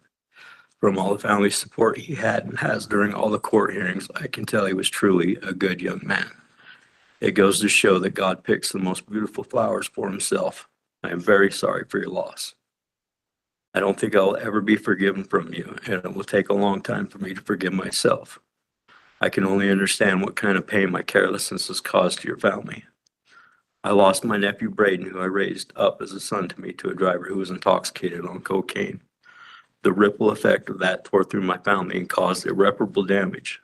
I do have some understanding of your pain, and I'm very sorry. I went through 2 years of trial and 3 years of prison time on the opposite end of things I now sit on. Not once did the driver involved with the accident show any remorse. I only wish saying sorry for you. Sorry would do more for your pain. I lost my only other nephew and my only sister to suicide due to the trauma. I was not strong enough to be the shoulders my family needed then. I relapsed after 20 years of sobriety in the beginning of 2020. It took 10 months of using methamphetamine to ruin Landon's life on my own. I realize this, and I'm very sorry. I used methamphetamines on Christmas of 2020 for the last time. I was not ready to give up. Hiding the pain and the guilt of seeing the accident over and over was simply too much. I do not like making excuses. I just was not strong enough, and I did not have the tools needed to deal with guilt and trauma. I realize now I must have felt like I didn't care. For that, I am sorry. Prison offers many programs in here for the inmates who want the help. I'm thankful that it's not just a place that they throw you away in. I've had the opportunity to be a part of many programs that have changed my life and the life of my family as well. I know that it will take a lifetime to find forgiveness for myself. I've truly found the help that was needed for the past trauma and this one as well. I know it will take hard work. I hope telling you this and having proof helps. It pains me that I accidentally hurt anyone. I'm not a mean or malicious person. Anyone who knows me will tell you how this has hurt me and changed so much in my life. I do understand my carelessness has caused pain to your family and his friends. I would like to apologize for all that pain. I wish I could somehow take it all away. But fixing what was broken in me is the best I can do to somehow take the worry away. I would like to say something that helped me in here, and maybe it will help you. I asked God why for all the tragedy in my life, and this helped me to see a little bit through the fog. God can orchestrate incredible good out of a tragedy. It doesn't mean he orchestrated the tragedy. I do understand I caused a lot of pain. I do apologize for everything. I only wish the best for your family and his friends and anyone who's been affected by this accident.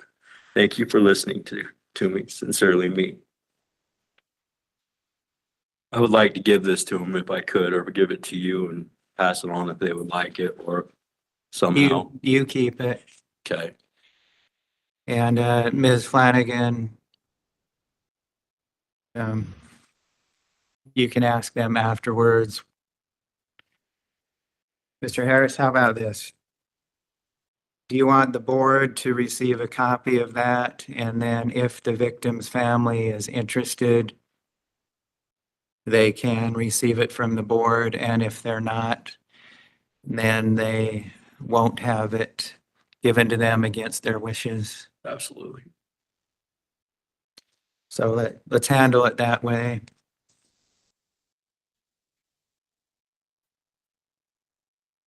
Mr. Harris, tell me what you did that leads you to being in prison today. And what I'm talking about is this offense. This offense? I want you to know I've read everything in the file, of course, multiple times, but I need to hear from you, from your perspective, what it is that you did and what it is that you did wrong.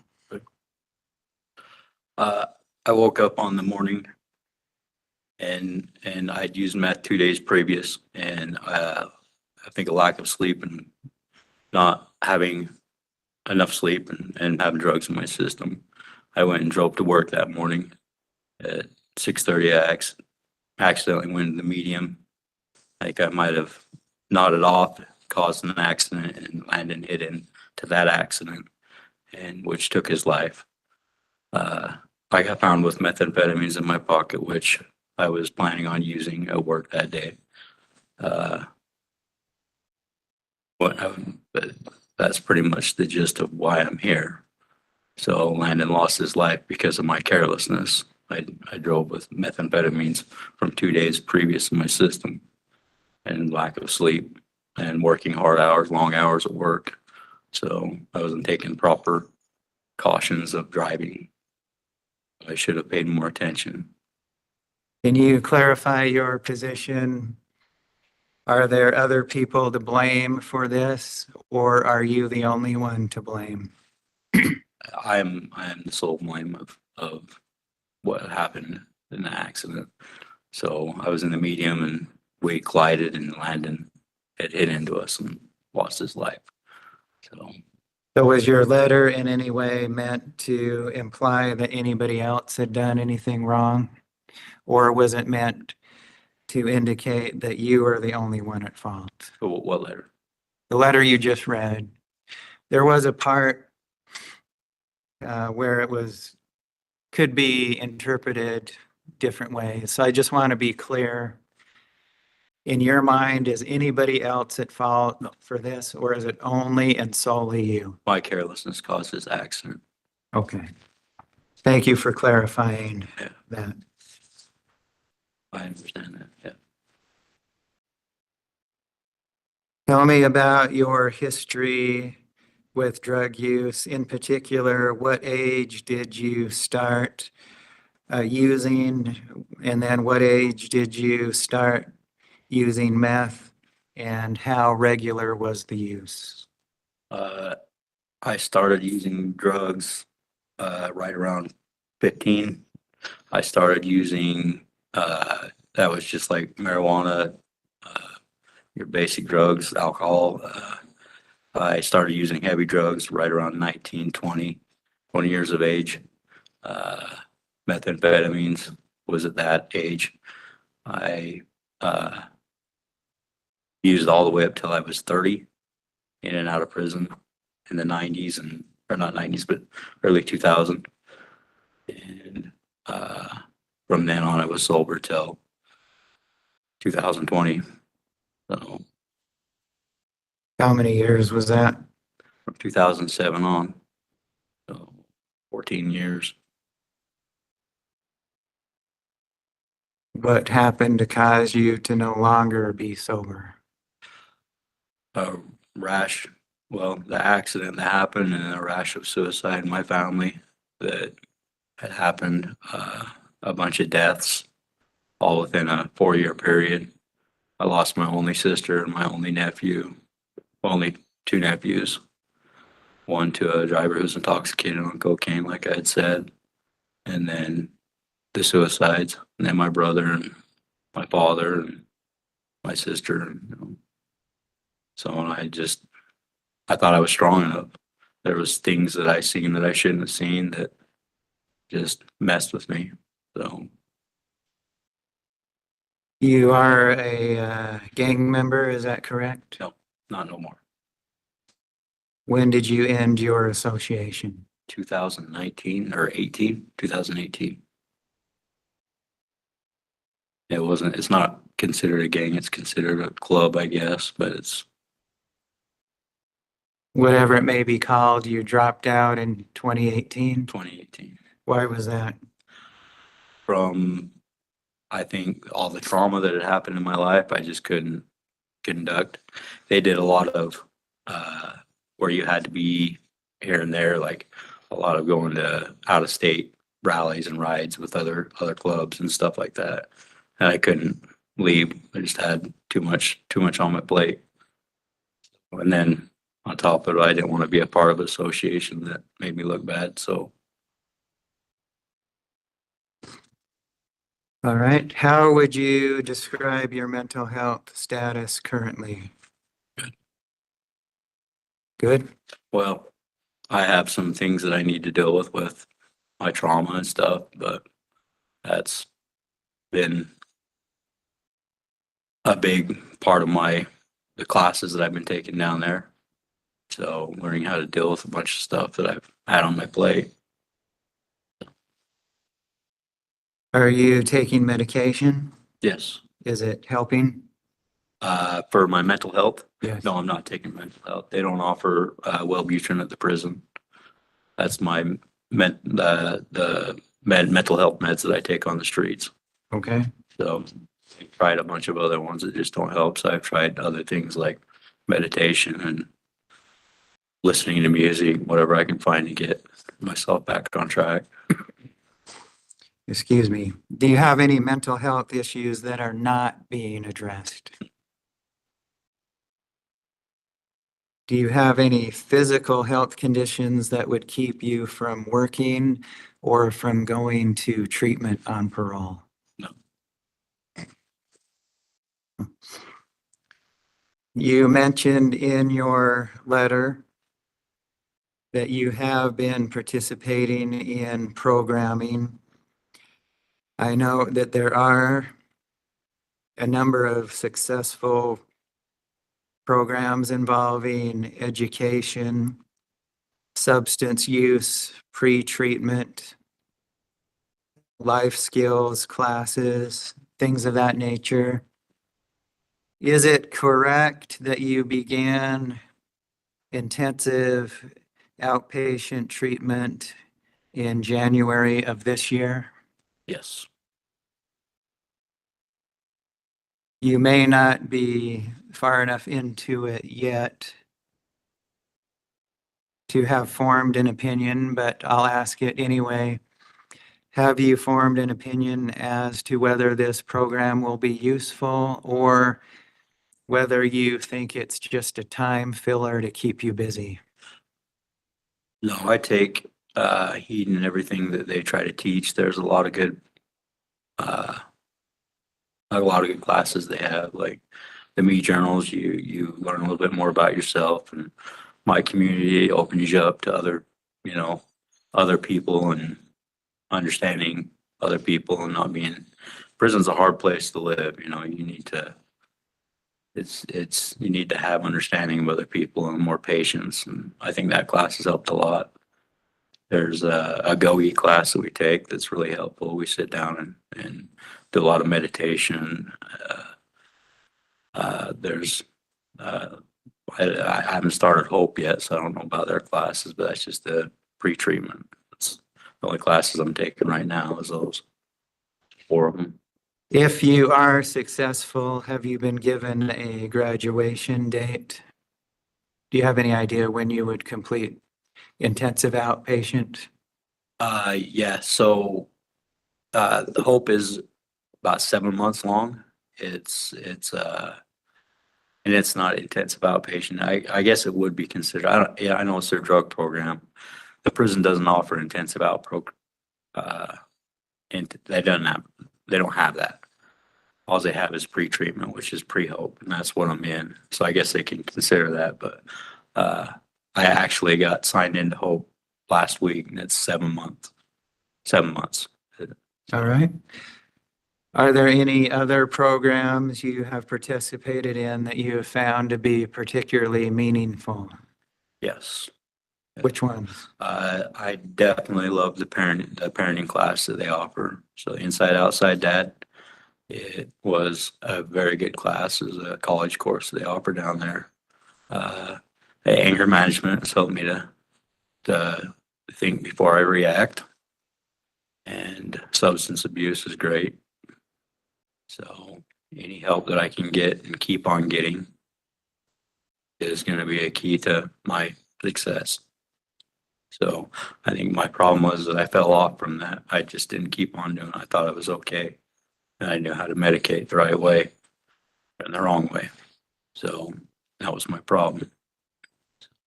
And I'm sure you realize that you wouldn't be paroled under any circumstance until you complete the drug treatment program.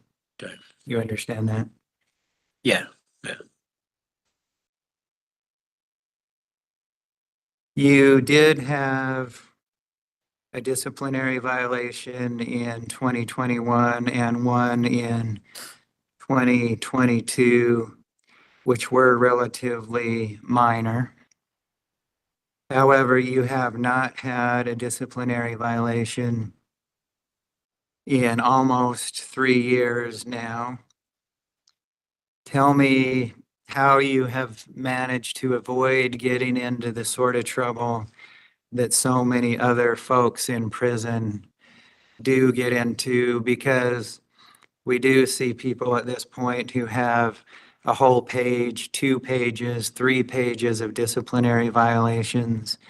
So the question is, how have you avoided getting into that kind of trouble? The main thing is knowing that I want to be a better person.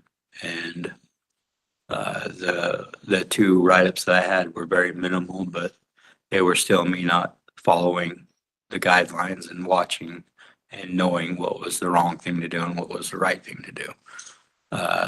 If you don't pay attention down there, some guards will just, instead of giving you a warning, they'll just give you a write-up. And particularly, this is what happened. This is my first 2 write-ups, and I had no idea. But now that I know, and now that I paid attention to it, that was my key to it. So knowing that I didn't want those in the first place, but I was out of bounds on one, and that's true, and I followed the flashing light IMS protocol. I didn't rack in out of the shower quick enough. So, and those were my bad. So those first 2 were, if I hear you right, learning the system and learning to pay attention. yeah, Now, there are opportunities to use drugs in prison, correct? absolutely, There are opportunities to get into fights with other inmates. absolutely. Have you been presented those opportunities and turned them down? I have. Give me an example, not specific, but just generally. I'm not asking you to name anyone involved, but what sort of opportunities did you have to use drugs or get into fights that you turned down? When I first went up to the Prevail program in Ironwood, when they started that was in the beginning of 2022, I believe. My first week of being in there, I was playing poker with a bunch of guys that were, I guess, rowdy, and one of them got upset about the game, and when I woke up the next morning, I got punched in the face, and I didn't react back. And the cops came in and took us both down, but I didn't react back, and I didn't want to fight back. You know, I don't want to be a part of the problem. I just want to do my time and get out of there. There was also many times that drugs have been offered, you know. My family's, I mean, we're not rich, but most people in there don't have money. And I do have commissary. I do have food that I can eat besides state food. People see that and they want to sell you drugs because that, you know, you alone, you have what they want, what they don't have, but they have a way of getting that. So, but you can see by my drug tests, I take quite a few of them. I don't have any dirties, and I don't have a plan on having any dirties throughout the rest of my life. So, And why not use to take a break from the general prison life, or why not fight back? What's your mindset? the mindset is this happened when I decided to do that last time. Me being carelessness took my own life and somebody else's, you know? If you were to be released at some point, where would you live? At home, Spanish Fork.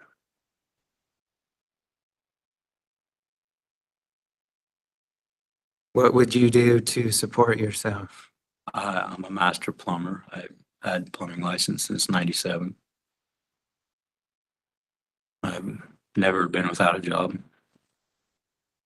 What sort of treatment would you be involved in? Building Beginnings has me signed up for, as soon as I get out of prison, they have a bed ready for me. I may go there for the first month just to kind of stabilize. No matter when I get out, they have a bed ready for me, and that's the treatment that I plan on doing, is through Building Beginnings in Spanish Fork. You have indicated that you have changed since you've come to prison. Tell me how you've changed and what sort of difference it will make in the future. Well, I know that I've hurt some people. I know that my carelessness has caused a lot of pain. And I'm not a person who takes that lightly, and I never have been. For me to have to deal with something like that for the last 5 years has been the hardest thing I've ever dealt with in my life. It's something that I never want to take part in again. And I know that it will take hard work for me to get through this. But I feel I have changed, and I feel I do want to change continually. I feel there's more work to be done, and I'm ready to do it.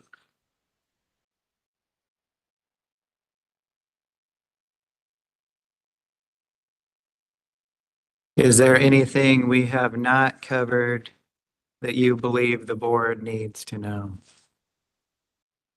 I think that we've covered it all. I think that I have said what I wanted to say, and I'm good with going on. As I indicated towards the beginning, you don't receive an answer today. At least 3 members of the board must agree on what happens next, whether it's a rehearing, whether it's parole, or some other decision. Do you understand that? I do. So in other words, it's not up to me solely. It takes a majority vote. And although I cannot predict the vote, I feel I should tell you, you need to be realistic. We are 2 years under guidelines right now. You understand that? Yet, with the letter, have you guys received the judge affidavit for the pre-sentencing report on the matrix score? I just want to take that into consideration, but yeah, I Sure. understand. Understood. But do you understand that right now you are 2 years under guidelines? The guidelines are not mandatory, but they are exactly that. They're a general guideline that is in existence to tell the board an approximate date of when parole would be appropriate. People can move that date. People can be paroled under that date if they are successful in programming. They can be paroled after that date if they are not successful, or if they commit additional disciplinary violations or get into trouble. Do you understand that? I do. But I mentioned that with that date being 2 years away, it would not be realistic for you or anyone else to expect a parole date in the next month or so. Do you understand that? And I do want to reiterate that my questions were not designed as a prediction of what the board's decision would be. The family's statements were very passionate and well thought out, well written, and I'm sure you agree with that. I'm sure you agree that you have caused them a lot of pain and nothing can be done to essentially make things the way they were before. Do you understand? Absolutely do. Do you have any questions about the procedure that will happen next? No.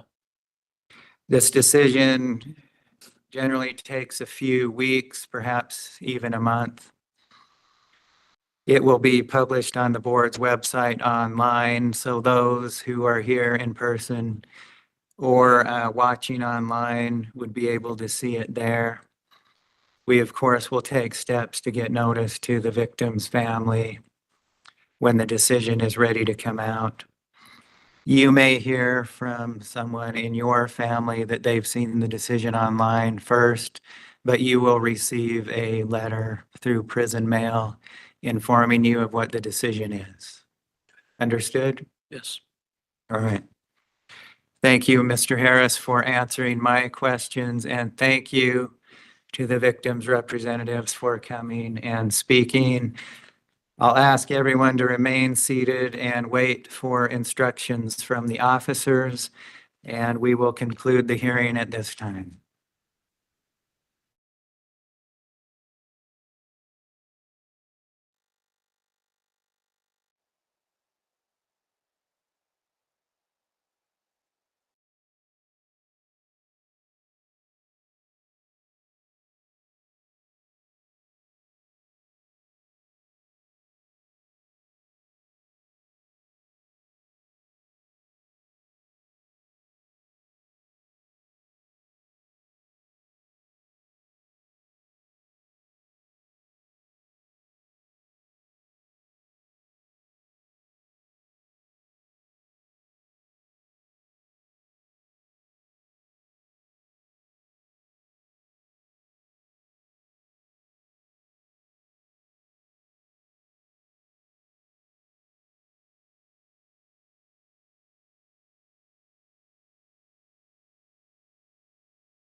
Good morning.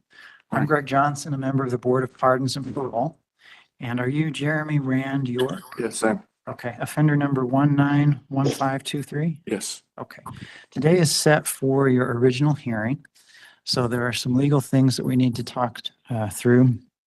Also, I understand that Ms. York wants to testify. We'll take time for that. You'll be able to respond to whatever is said. I also want to go over the things that brought you here, as well as your time in prison and potential plans for release, okay? Mhm. Let's go ahead and get you sworn in. Would you raise your right hand, please? Do you swear to tell the truth and be accurate in today's proceeding? Yes. I do. Okay, thank you. You can put your hand down. Did you receive at least 7 days' notice of this hearing? Yes. Okay. And we disclose the information that we may be considering in making a decision. That's called the blue packet usually. Did you receive your disclosure? Yes. And did you have at least 7 days to review it? Yes. Okay. Do you have any questions or concerns about your disclosure? Did it look accurate? To my knowledge, yes. Okay. All right. Do you have any questions before we get started? No. Okay. Just to cover a few legal things, you're here for two cases, case 221906182 and case 221901181. Those are third-degree felonies. You have 5 of them. One of them is consecutive, so it's 5 plus 5 equals 10 years is your maximum sentence. The board can release you at any point during that range. And to do that, we start with the sentencing guideline, which in your case is 34 months, April 17th, 2025, so a couple months from now. We can go above or below the guideline, depending on whether we find aggravating or mitigating factors. Mitigating could be things like completing programming treatment. Aggravating can be things like disciplinary violations, not reducing risk, the nature of the offense, things like that. Okay. Yeah. So let's go ahead and take time now to hear from Ms. York. Ms. York, can you hear me? Yes, I can hear you. Okay. I need to swear you in, so would you raise your right hand, please? Yes. Do you swear to tell the truth and be accurate in today's proceeding? Yes. Okay, thank you. You can put your hand down. Okay. Please state your name for the record. Sophia York. Okay. Now, what would you like the board to know in this matter? Okay. So can I read my statement? Yes. Okay.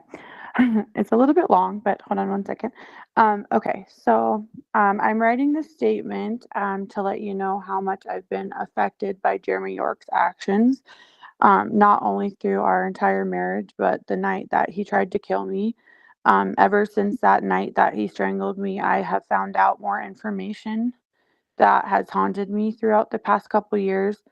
Not only did he think that he killed me, and it's on video from his parents' security, but he is on film saying that he wants to make it look like a burglary because he thought I was dead.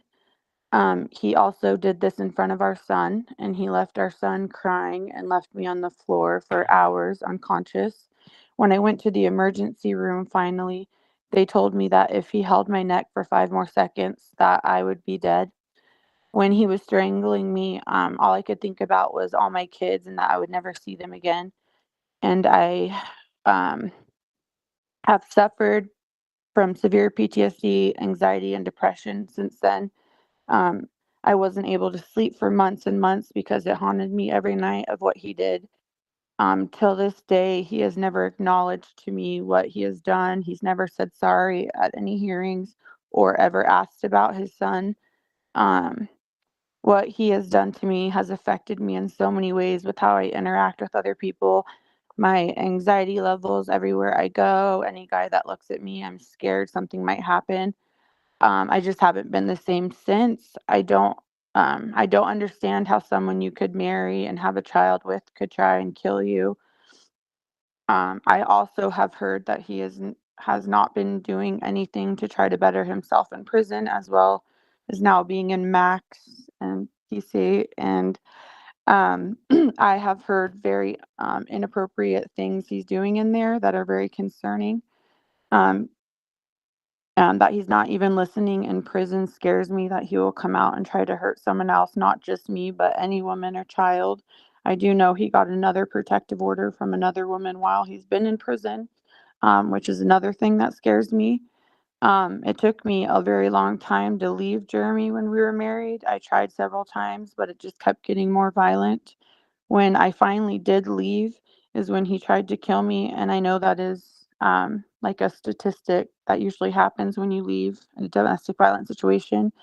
I feel that Jeremy's very lucky that he only got the charges he got and not attempted murder, considering he told me he wanted to kill me and then broke in and tried and was caught on video and then tried to make it look like it was someone else. I don't feel like he is someone that is safe out in the real world, especially since he's not improving at all in prison. My son Jackson has suffered greatly as well, even though he's very young. He's very smart and understands. I will never forget the day after almost getting murdered. I had to see my 3 kids and have them all stare at me while I was covered in bruises and having them ask me what happened. I went from a very happy person and a happy mom. Sorry, one second. It was one of the hardest things I had to do in my life. I'm writing this statement to you guys to let you know that I don't think he is in any position to be ready to be out in the real world till he shows some type of improvement, which no one has seen any yet. He has never once asked his lawyer about Jackson. He has never once said sorry or showed any remorse. He's never acknowledged what he's done to me, even though this has changed my life. I just went from a happy person to a completely different person. I have a hard time having relationships with people because I'm scared that this will happen again. Oh, hold on, sorry. Where am I? Okay, I still struggle and I have a really hard time with sleep because that's when I did get strangled in the middle of the night. So I have severe PTSD. I try my hardest to be the best mom I can be, but after that, I'm going to be honest, going through that and having to watch my son, it has affected me in more ways than I can even describe. I am disgusted in Jeremy and what he did to me. We did not deserve that. He might be in prison, but I am out in the real world trying my hardest to be a normal person and a good mom. But I'm always haunted in the back of my head about what he did. I do not think he is ready to get out. I think he needs to show some more improvement. I'm scared to death, and I'm not only scared for me, and my kids, but I'm scared for any girl he decides to date or be with, because it only takes 1 second for him to get angry and lay his hands on someone. I will never forget sitting in the hospital having to take pictures of my entire body for hours alone, scared to death. Jeremy, Jeremy, I want you to know that at one point in life, I thought I saw good in you and I wanted to give you a chance. And then to watch you sit on top of me on my neck and strangle me with so much anger in front of my child and tell me you wanted to kill me has hurt me in more ways than you'll ever know. But I hope you stay in prison for a while, and I hope you get the help you need, and I hope you change your ways. And I think you need to try, I don't know, and do classes and try to prove that you can be a better human or a better dad and be a better human just to come out into the real world, because you're not just a danger to me, you're a danger to everyone. Anyone that looks at you wrong or anyone that says anything wrong to you, you turn very violent. I don't know if therapy will help. I have done tons of therapy for this situation and I suffered daily, but I try every day to be a better person and not let it affect me, but it's very hard. And yep, thank you for letting me read this statement. And if you'll please consider these violent acts and danger, I would, for the real world and how scared I am and everyone else, I fear for my kids. And I know that his other baby mom does too, and put a protective order while he's been in prison. I appreciate you guys for letting me speak. And yeah. Okay. Thank you, Ms. York. Mhm. Mr. York, what is your response to that?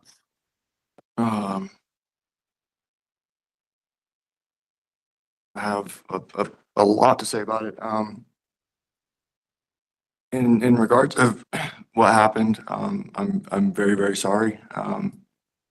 We were in a marriage, and after she cheated on me, we went through a nasty divorce, and we had to go through a custody battle, and I wasn't in my right mind mentally. And I was just completely out there. I do apologize. I did love her, and I do have love for her now. I am very sorry about what happened. I do ask about Jax all the time. That a lot of that stuff isn't true. I do have a lot of remorse for what's happened, but I also have a lot of words to say with all the other things that she was saying. I just received court paperwork, that she has four active cases with our son right now for child abuse and endangerment and other things that are going on, and the way that she's being a mother right now. So I'm trying to see from your guys' eyes, what you're hearing, and then also my situation. I need to be out there to be a father. Being a father to me is the most important thing to me in my life. That's the thing that's made me the happiest. I'm in college full time. I have a career full time. I got 2 more years, and I'll be a journeyman plumber. Yeah, I have things to go back to. I have been punished enough. I've been down my entire guideline now. I have done classes. I have put the effort forward. I just lost my dad a few months ago. He just passed away, and that was very, very hard on us. That I'll never be able to get back or take back. That was the most punishment I could ever receive. And then to get this paperwork about my son, that we're going to lose him to DCFS, and they're going to take him because she's only visited him once in the past month when she dropped him off to a family member's, is very, very disheartening and discouraging. And nothing means more to me than my family and my kids, and was my father, but he's gone now. Sophia, I do love you very much. We're just not meant to be together, but that doesn't mean that we can't be healthy co-parents and healthy people and be there for our kids. But once again, I am very sorry about the things that I got here. I do have a lot of remorse for me being here. I've felt a lot of pain since I've been here. No one understands prison until you've actually been here and actually gone through it and get to experience all the battles and the things that you got to go through daily. This has been the worst punishment ever. Once again, I am sorry. I am very, very sorry. But our little boy doesn't deserve this, and our kids don't deserve this. And all the DUIs and the car crashes she's had with him in the vehicle and everything else that I'm reading in this paperwork. I have court right after this to go try to save him and hopefully have them penned it a little longer until I come home so that I can take care of him. My mom's willing to take him in for the time being. But yeah, there's 2 sides to every story. I'm not just some big monster, and I made a mistake, and I'm very sorry. Being cheated on and all that stuff, and losing my son in the first place was a very hard emotional thing to go through that I've ever been. So I wasn't ever in my right mind. I do apologize. Like I said, sincerely, you know that I love you, Sophia. I have a lot of love for you, and there's nothing more than to me than our children and our kids. I feel like I need to be out there and be there. I have a life to go back to, and good family and a career and everything. I've completed APMP successfully twice before. I know how to be successful and be a regular member in society. And I know the tattoos might say something different, but I was raised in a very healthy, good family, and I don't think being LDS matters, but I was raised LDS in a very loving, kind, loving, caring family. And I know better, and I am a good person, and I want to go out there and do good and be there for my kids so I don't lose my kids. Okay. You've expressed a lot of concern for your children and your son. How do you think witnessing this affected your son? It was horrible. probably affected him a lot. I know that he was younger at the time, but it doesn't matter what age you are. No kid should be able to see that ever at all. They shouldn't even be hearing you raise your voice, you know? Okay. So let's talk about your time in prison. How do you think you've done? For the circumstances and the things that were around on a daily basis, I feel like I've done well. The reason why I'm in max now, I beat that right up. I shouldn't be in antelope as it is. On the last few write-ups that I've had are not guilty, and I beat them. There was a misunderstanding, and we worked that out. Yeah, I completed the 12-step program, the classes. They don't have tablets back where we're at right now, so there's not much. I would always hound my caseworkers, you know, what else can I do? What else can I do? I feel like I'm not doing enough. But there's no access to tablets where we're at right now for anything. Okay. But I feel like with the circumstances, I feel like I've done very well. I've had a lot of love and support, and did the best that I can. Prison's something no one wants to experience. I can tell you that right now. No one wants to experience that. I wouldn't wish that upon anyone. Okay. Referring to the disciplines, there's still 4 that I have that were not pending. Are you saying that those were a misunderstanding? No, the ones, the last one, the very last one saying something about the buprenorphine or the UA or whatever. I just barely had surgery at the hospital.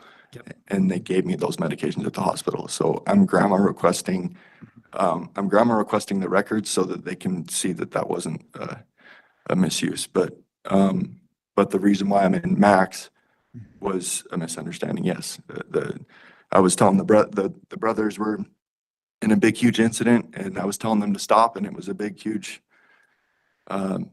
big situation. I was telling them to stop, and the cops thought that I was saying that I was pointing to them and saying this, but I was telling the brothers to stop. So they misunderstood, thinking that the cop was written, but I was trying to tell the brothers to stop because it was all bad what they were doing. Okay. And I understand that you don't have access to tablets, but as far as your case action plan, the programs that were recommended for you, do you believe those would be helpful? Do you agree with them? Yeah. So when I got, like I said, this is my first time in prison, so I'm not really aware with the whole case action plan, all that stuff. But when I got first assessed, the lady says, okay, well, you don't really need a treatment, and you don't really need any kind of thing like that. What you need, because you've been clean, you're in college, you have a career, you know. But I would recommend, you know, some of the other stuff, the GOP or whatever. I don't know what GOP is, but I think it's an outpatient type treatment. It's usually in the community after prison. Okay, so that's what she said, but I'm not familiar with it, like I said. So I said, yeah, that would be fine for something like that. I did do the VT classes. I did do the 12-step recovery program. I got the certificate for that. I did basically the things of my knowledge, and then I would keep hitting up my caseworkers and asking them, what can I do? What can I do? And they're basically just like, look, you've done your time, and this is your first time in prison, and there's not really much else that you need to do. I know that there was the domestic violence thing that it said I did complete half of it, to 50%, but then I don't know if it shows on your end, if it shows the work that I've done on the tablet. Do you have to complete it to show the, okay, so that's half done, but then when I came back to max, I couldn't complete because I didn't have the tablet.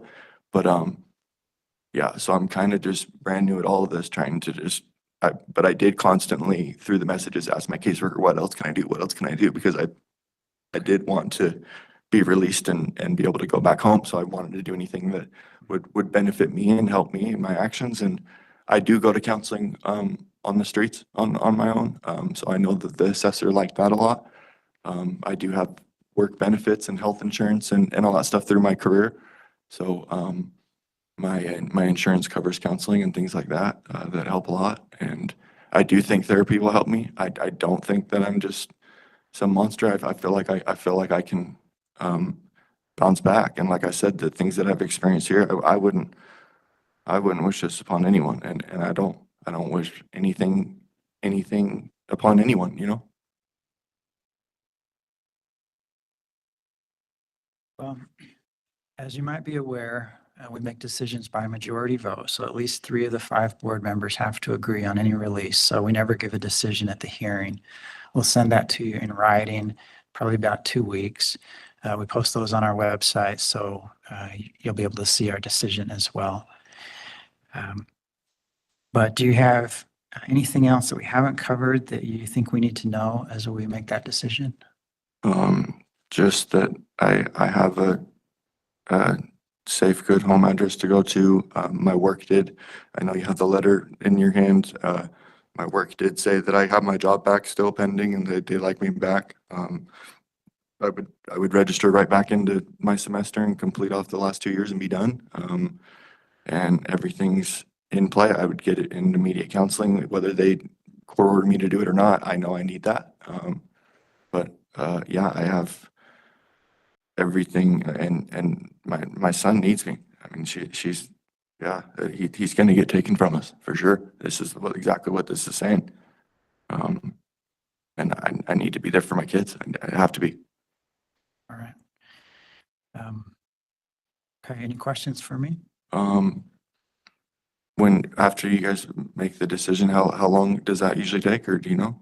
I think about 2 weeks, and we'll send that to you in writing. Okay. Okay. I guess you can't really say much, and you'll be talking to them and everything. So Yeah, we'll, again, we have to vote together on that, so we'll do that and let you know. okay. All right, thank you. That concludes our hearing. Yeah. Thank you. Stacy, for a minute.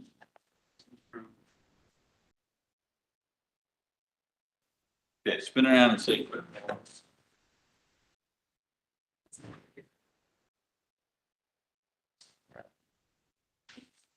No contact. Hopefully it won't. Good turnaround. We'll see.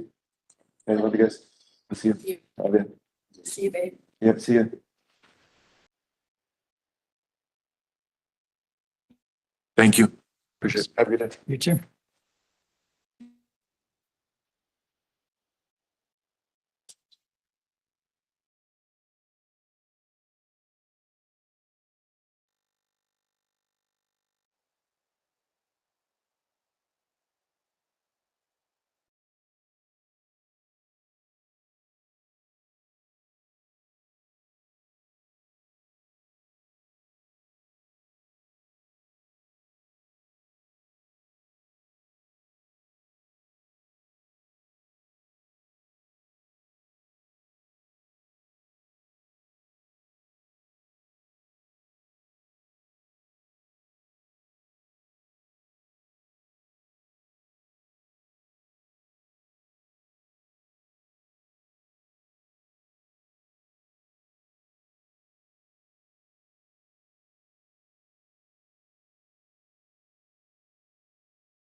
Good morning. Good morning. I'm Greg Johnson, a member of the Board of Pardons and Parole.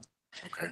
And are you Nicholas Dixon? Yes, sir. Okay, offender number 260399. Yes, sir. Okay. Today is set for a rehearing. So mostly we want to talk about what has happened since the last hearing. There were some orders put in place. So that's going to be the focus, and then talk about potential plans for release, okay? Okay. All right, let's get you sworn in. Would you raise your right hand, please? Do you swear to tell the truth and be accurate in today's proceeding? Okay, thank you. You can put your hand down. Did you receive at least 7 days' notice of this hearing? Yes, sir. Okay, and did you receive your disclosure, your blue packet? Yes. Okay. And did you have a chance to review that? Yes. Does it look accurate? Yeah. Okay. Do you have any questions or concerns about the blue packet? No. Okay. Do you have any questions for me before we start? No, sir. Okay. All right. So you're here for aggravated child abuse, third-degree felony. Sentence is 0 to 5 years. The guideline on that is November of 2024, so we're a couple months over your guideline. You already had a hearing on this. The board expected substance abuse treatment and cognitive behavioral therapy. How do you think you did on that? Was doing good. And then they came to my area, did a search, said that they found a substance in my area that they disposed of the evidence of. That led up to me leaving the program, and then all the write-ups and backlash that they got, I was found not guilty of. So it was a pretty negative situation, considering the fact that I'd sat over there for 11 months in the program setting. I believe it was around 11 months. Yeah. Even before I got in the program, I was over there doing good. No trouble, no write-ups or anything. And then I feel I just hit a downhill slope after that incident. And Yeah, and I mean, I still have the August, October, and November write-ups. So is that when you say you had a bad slope? I believe so. I believe that's when it started. They were the first write-ups I received Yeah. being incarcerated here. Okay. And so you were on a bad slope. Are you still on a bad slope, or where do you think you are now? Mentally, I think I'm in a way better place, honestly, considering I'm also right now in a maximum security. Okay. That also, I was found not guilty for the write-up that got me overridden and sent back. I've been trying to get into the MRT class, but it's hard with the tablets because the tablet that's assigned to the cell I'm in now is currently lost. However, I have an acceptance letter to Odyssey House, which is a residential substance abuse program that's out in public, out in society. Right. And I've done a lot of, I think, personal growth and thinking and mental development as far as I go internally, as far as me personally, I believe. Okay. All right. So when you talk about growth, like, can you give me an example of that? Like, at first I used to blame everybody for situations that I'll be in. However, now I'm starting to see where I hold responsibility. I've had nothing but time, Okay. and within that time, I've had a couple of losses. Lost my grandfather on his bed, a couple of aunts, close friends, stuff like that, and it's just made me open my eyes. Also, not having to be there for I've missed 2 years of my daughter's life, So I've had a lot of time to think about where I was and where I want to be. Okay. So let's talk about where you want to be, sort of like in 3 years, where do you see yourself? Hopefully as a father to Larry Dixon and a successful man. I want to start my own business. I know it's going to be difficult for me to find employment now. But I would like to start my own business. That's a little far-fetched because I got a long way to go to get there, but just to be successful and as successful as I can be at that point in life. Okay. Financially stable, have my own place, my own vehicle, actually get a license. I've been on a suspended and revoked license for years, you know? Mhm. I just want to be better than what I ever have been. I've got a great responsibility out there that I haven't been able to be a part of, and I want to make a change to that. Okay. And that's a really good goal. Is there something that you think could drag you back? Like what could get in your way? At this point, I could say the legal system, but that would also fall back on me giving a reason for the legal system to hold me back. So hopefully nothing. Okay.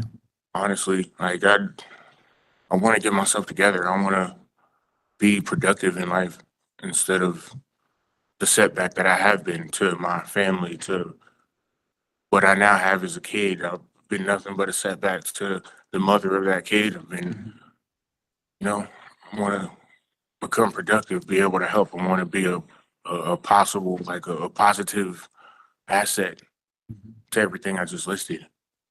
Okay. And you did spend a lot of time in the program.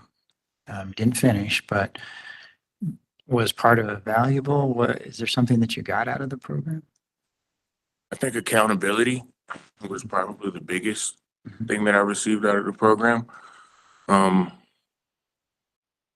learned a lot of patience, you know. It's a setting that I've never been a part of. It was something that, in a way, it helped me learn how to deal with being in uncomfortable, different situations. It taught me, like I said, accountability, a great amount of responsibility. They gave me different skills, you know, like the skill sets to work on negative situations and stuff like that. So I think it was, in a way, productive for the time that I was there. Okay. Right. And when you said your own business, is there something particular you think you could do or want to do? Hardscapes. Hardscaping? Yeah, it's building patios, porches, walkways, decks, pretty much rest areas for, I want to do residential and commercial Okay. areas. Do you have some experience with that? Yes. Okay. I worked back in Virginia. I worked at a place called America Dream Landscapes. Okay. And I was there for maybe a year and a half, Okay. a little over. And that's what I pretty much like specified in was hardscapes. That's the crew I was on. Okay. And my boss, he told me his name was Penny.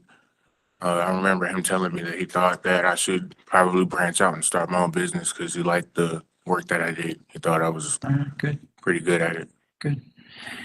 And do you know there's a detainer from Virginia for you? Yes. Okay. What do you think is going to happen with that? I pray to God that they'll look at the time I've done here, run it concurrent, hopefully, and I want to stay close to my daughter. Okay. That would draw me over 1,900 miles away from Yeah. the main source of love and care that I have in my life. Okay. Yeah, we don't have any control over that, but if they keep that in place, then they might bring you back to Virginia. Yeah. Okay.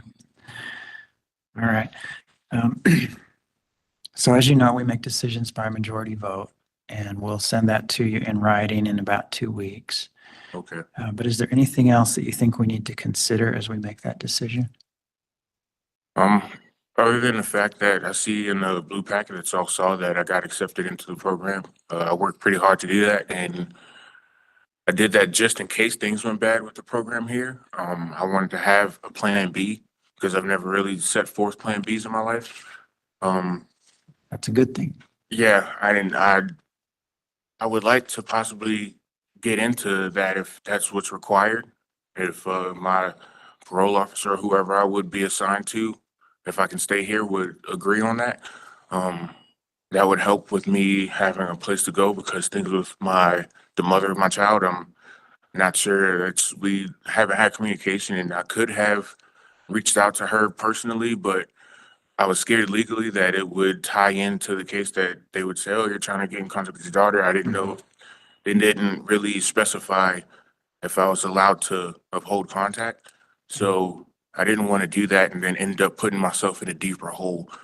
So, with that being said, it's kind of rough, you know, having a place to go. So I'm hoping that program will, give me a guaranteed place outside of the other resources that I have. I have a couple other places I could go, but I feel the program would give me, you know, more assured place to be.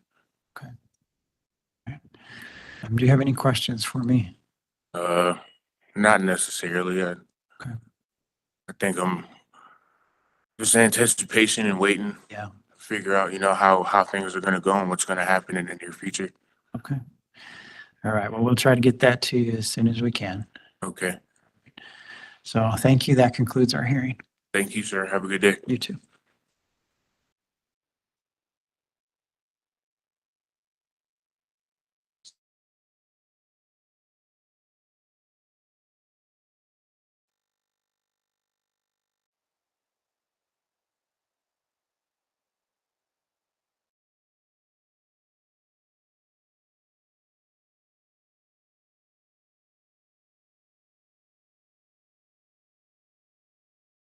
In the matter of Nicholas Dixon, offender number 260399.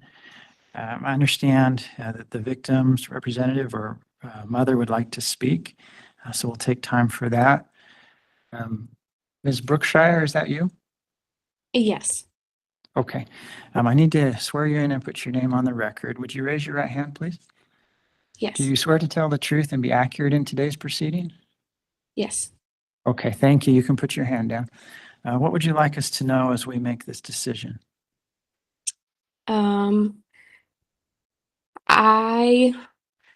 Sorry, this is really hard for me. Okay. I just would like to have a say. I am my daughter's only voice.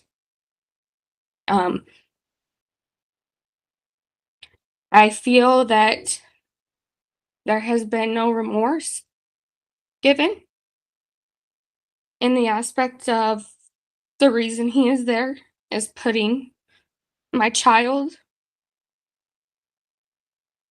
in harm's way. I heard him talk about how he wants to be a part of her life. And my child to be a victim of something like this is really hard as a mother.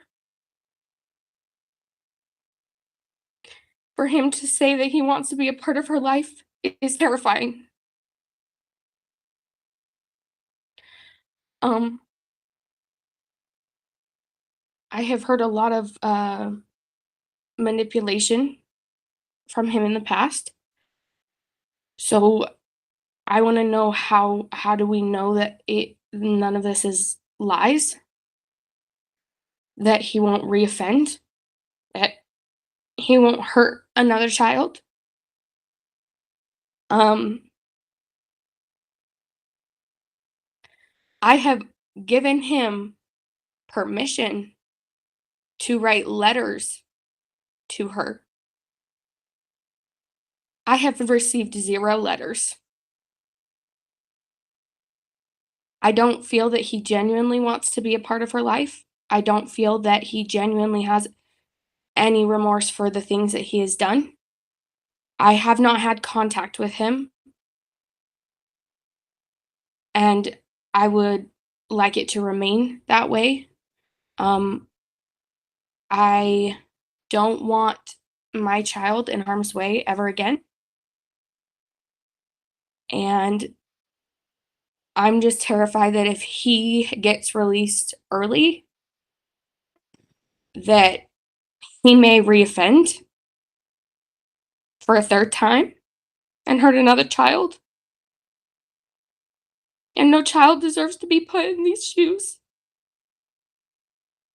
It is very, very hard as a mother to have to hold your child down in an X-ray machine because they got a fractured rib as a 6-week-old baby.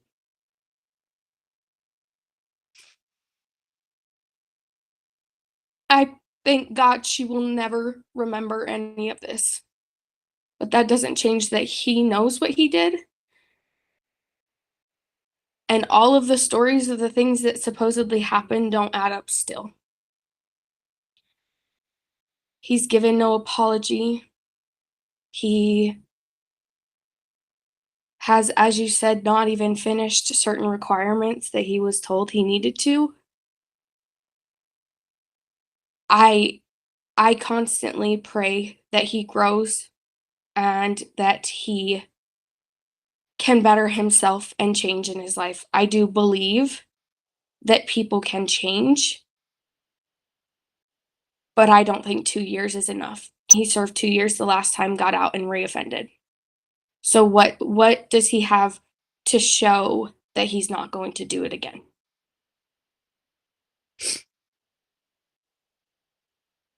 Thank you.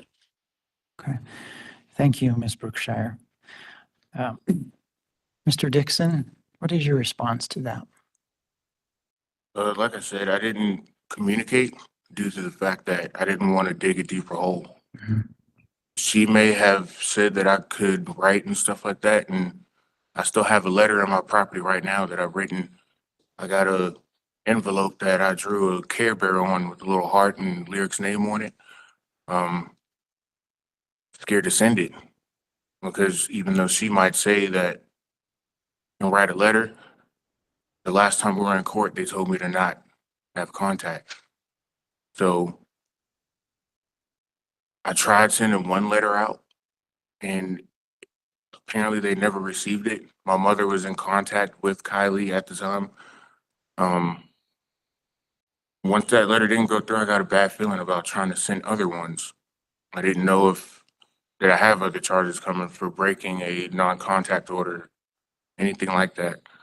And with not being able to communicate, it's hard to apologize. It's hard for her to see remorse. It's hard for her to understand what I've been through, how I feel about the whole situation when I wasn't able to express those feelings.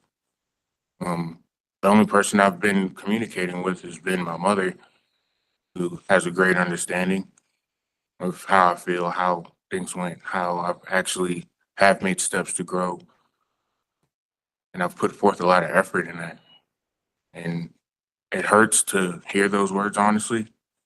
I feel like I was given up on, and my side was not really, of the story wasn't really accepted or given a chance to be heard. My apology, my remorse wasn't having a chance to be shown. And that also hurts. I would like to be a part of my daughter's life. I have made steps to grow. I have, like I said, nothing but time was given to me to accept what happened, to think about what happened and how to be better in the future. Program, yeah, it didn't work out here. Like I said, I reached out to take an extra step that I didn't have to take to get accepted into another program, that instead of going out and trying to enjoy myself and be in society, be free, and go enjoy life, I took the initiative to get into a program that I could commute to straight from this facility to go there and get back on the ball and get things rolling in the right direction. I've sat there and I'm not sure if y'all saw the little time on the tablet, but I've done parenting classes that I could do on the tablet. I've done everything I possibly can with the resources I've been given. I just, like I said, I just want to be better and get back. And if she will allow it one day, maybe, yeah, I want to be a part of my daughter's life. I don't want that to be a terrifying daughter factor. I want that to be the fact that I'm the father of this kid, messed up in the past, and learn from it. Like, there's no other feeling of not having your own child there. Like, it sucks. And honestly speaking, it's taken a toll on me mentally, but I've even worked through that. You know, there's been times where I wanted to give up. There's been times where I wanted to just throw the towel in, you know, just kind of not care about what happens in life in the near future. But when I realized the responsibility that I created of having this kid, it gave me a reason to want to put that extra effort in that I have here. tried my hardest to stay out of trouble. And even though, yeah, I caught a couple of write-ups and stuff, I've been in a prison facility for 2 years. I haven't done anything to earn any extra time. There's been situations where I've had life or death matters go on, you know, and I took the time to actually evaluate the situation and realize what I needed to do instead of what I wanted to do. And I feel like I've kind of managed my time here the best that I could with the things that's happened of being here. Prison is a rough place. You know, it's hard. Okay. All right. Well, thank you, Mr. Dixon. And that concludes our hearing. All right, thank you.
Today is Tuesday, February 4th, 2025. This is the date set for an original hearing for CEASAR CASTELLON-FLORES, inmate number 257480. Is that you, sir? Hoy día es febrero 4 del 2025 y estamos haciendo escuchando el caso de, can you repeat his name, please? CEASAR Castellón-Flores. César Castellón-Flores, ¿es ese tu nombre? Yes. Yes, it is. My name is Dan Bakavoy. I'm a member of the Board of Pardons and Parole, and I've been asked to conduct your hearing today. So, mi nombre es Dan Bacabon y soy miembro de la Junta de Perdón y estoy aquí para escuchar tu caso hoy. Before we proceed, I would like you to be aware that these are public hearings. We do have some victims here in person as well as online, and we'll give them an opportunity to speak as well. So, queremos que sepas que este es un caso público y que tenemos unas víctimas aquí que van a poder hablar y también en línea. We have 60 minutes for this hearing. The purpose of an original hearing is to determine whether or not the Board of Pardons should grant parole, and if so, when, and the conditions of your parole. Tenemos 60 minutos para este caso, para escuchar tu caso y la Junta de Perdón está aquí para ver si te pueden dar libertad condicional.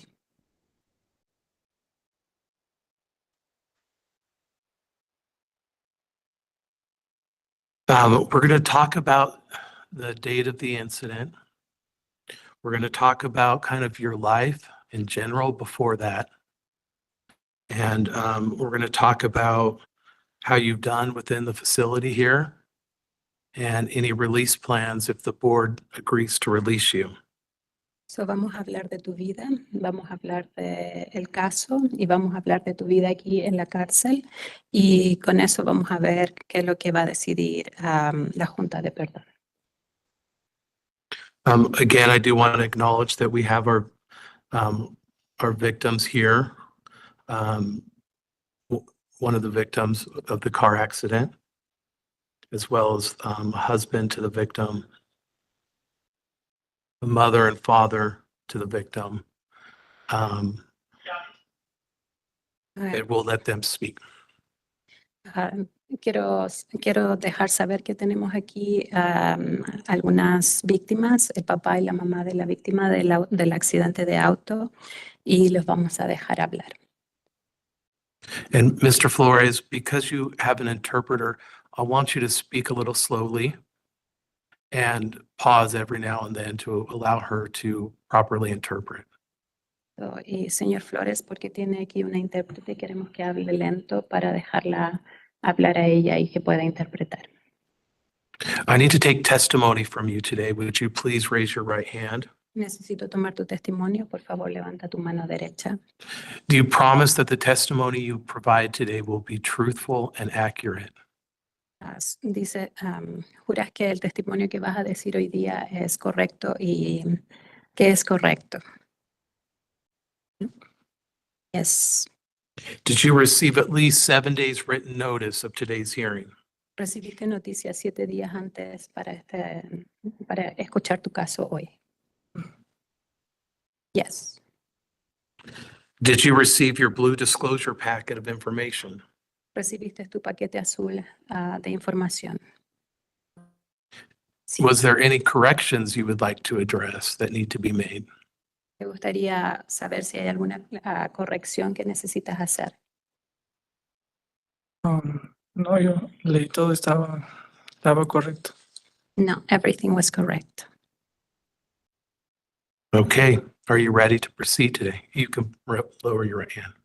¿Puedes bajar tu mano? ¿Estás listo para proceder hoy? Yeah. Yes. Tell us a little bit about your life leading up to this date. Dinos un poquito de tu vida antes de este día. Pues la verdad no he podido, antes de venir al altar no he podido dormir, están pensando en todo esto que está pasando. So before coming here, I haven't been able to sleep thinking about everything that is happening today. Y pues quisiera escribí algo. Es que tengo algo escrito que quisiera leerles. para I, ellos. I have something written that I would like to read to them. Okay. Está en inglés. Lo voy a leer en inglés, ¿ok? So it's in English. I'm gonna read it in English. Okay.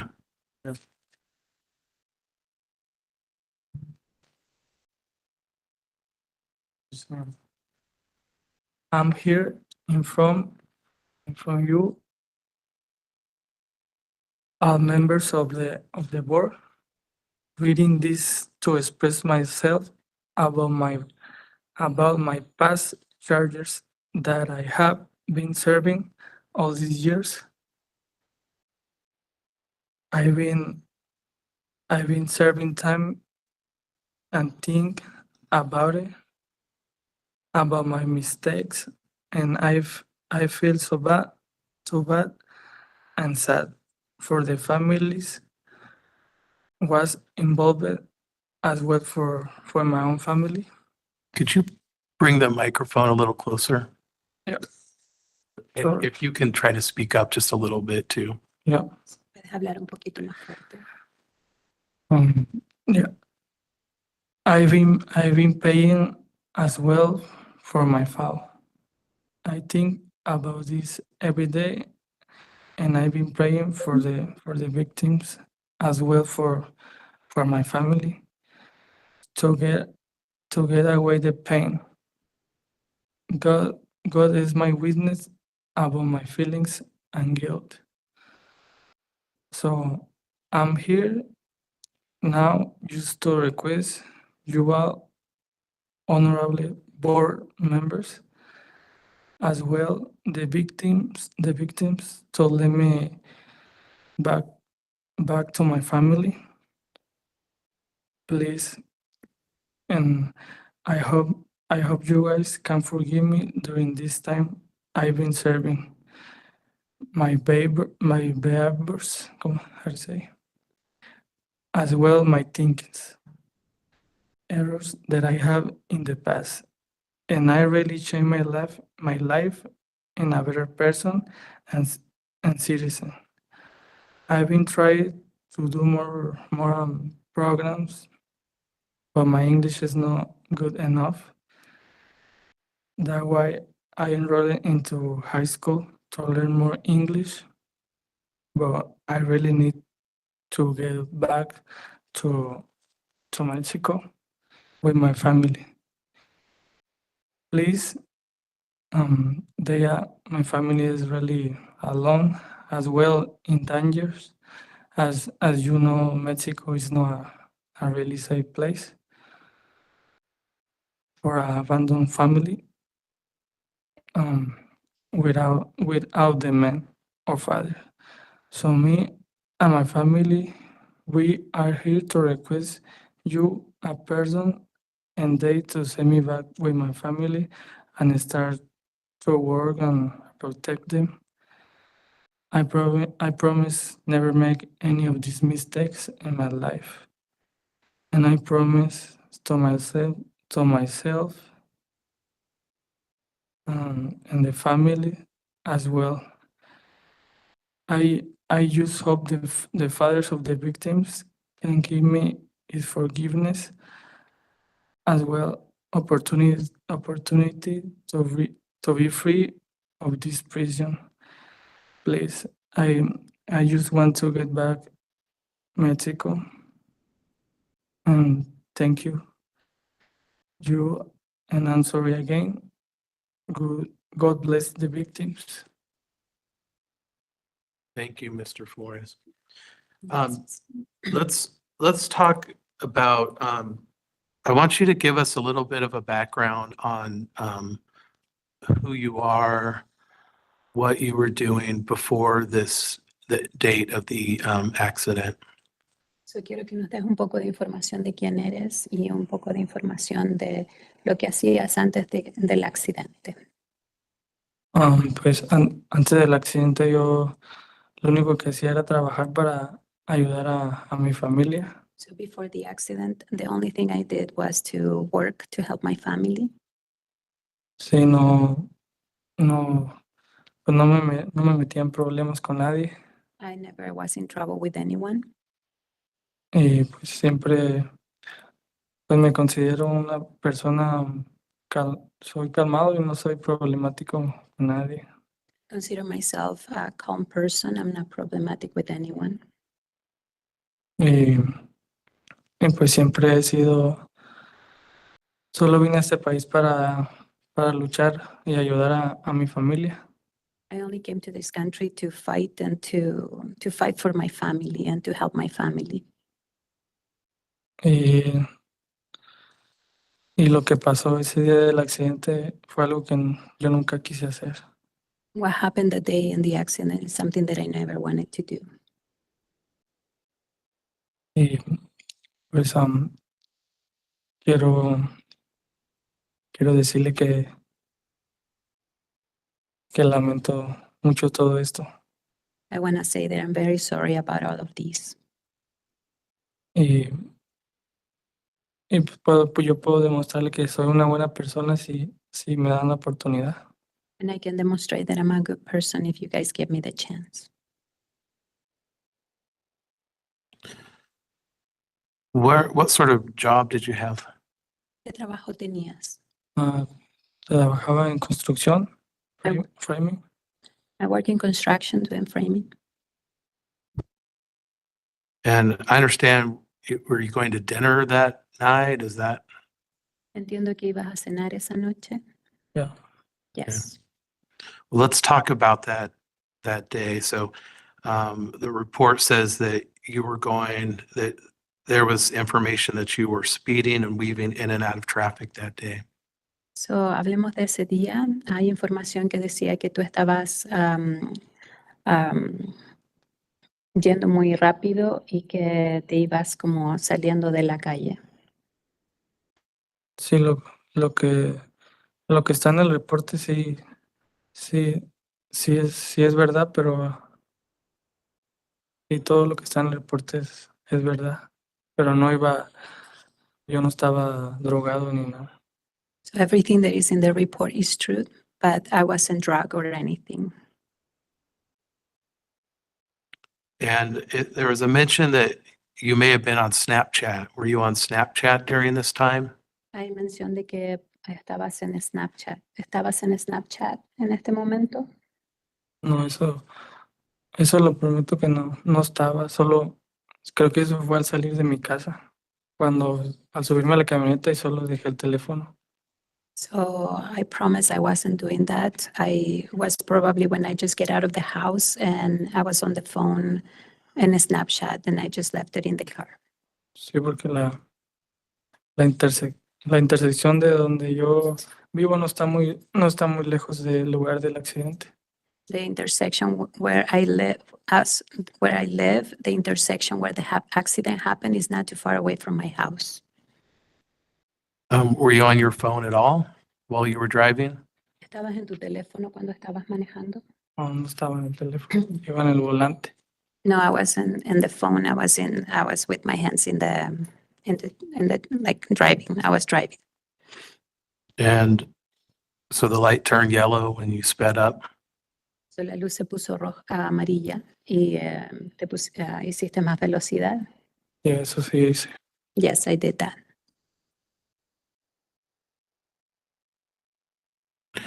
What did you learn from this experience?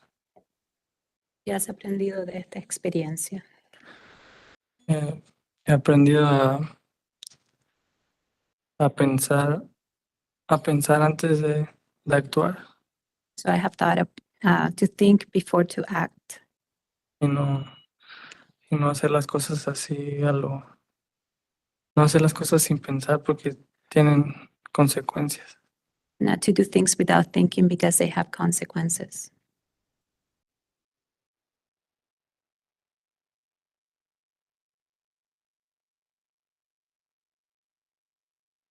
And what are some things that you can do to make better decisions if you're given a parole date? ¿Y qué son las cosas que puedes hacer mejor si te dan libertad condicional, si te dan una fecha para la libertad condicional?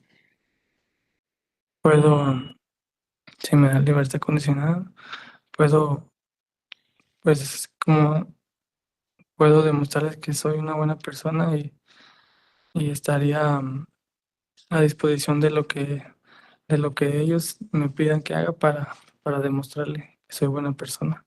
So if you guys give me parole, I can show you that I'm a good person. I am able to do anything that you guys want me to do to show that I can do these things and I am a good person. I want to discuss your institutional behavior. Quiero discutir tu comportamiento en la institución. There are two incidents that are listed here. The first was from January 28th, 2024, which was an abuse of medications. Could you describe what happened? So, quiero discutir dos cosas que están aquí, dos incidentes que hay. El primero fue en, can you repeat the month? January 28th, 2024. Enero 28 del 2024, donde hubo abuso de sustancias. Sí, pero eso solo fue entraron a revisar mi celda y solo había una pastilla que era para dormir, pero no estaba en su case, en su botella. So that was when they came to review me in my cell, and I had a pill to sleep, but it wasn't inside the bottle. So it was a sleeping pill? Yeah. So era una pastilla para dormir. Are you prescribed sleeping pills? ¿Te han dado para que tomes pastillas para dormir? Sí, me dan unas, pero esa no estaba en su botella. Yes, they give me some, but that one wasn't in the bottle. And then from November 5th of 2024, it says unauthorized possession of property. So la segunda es noviembre 5 del 2024 que tenías propiedad inautorizada. Tell me about that incident. Dime de Eso eso. solo fue un marcador de educación que lo tomé en educación y ya al momento de irme no lo regresé. So it was a marker for education. Once I left, I didn't return it. A marker? Yeah, use a marker. Y me dieron Like un a bike. pen? Yeah, like a pen. So it Pero was a pen. I want to talk about some programming. You completed Unlock Your Mind. Tell me about that class. So completaste el programa Unlock Your Mind. Dime de ese proceso. y lo completé. Solo que como me dejaron entrar a esa clase, pero como no entendía mucho inglés, solo aprendí un poco de cosas que tiene que hacer uno para abrir tu mente y no estar encerrado.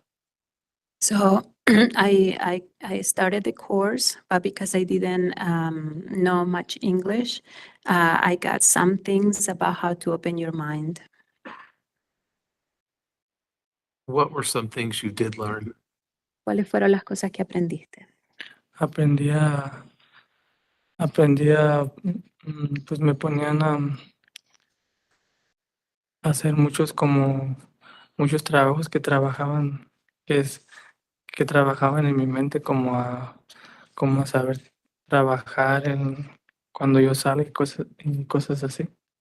So there were a lot of things about how to work my mind when I go outside and work. Like what? ¿Cómo qué? Como empezar a convivir bien con la gente y no también no tener problemas. So how to get along with the people and not to have trouble with them.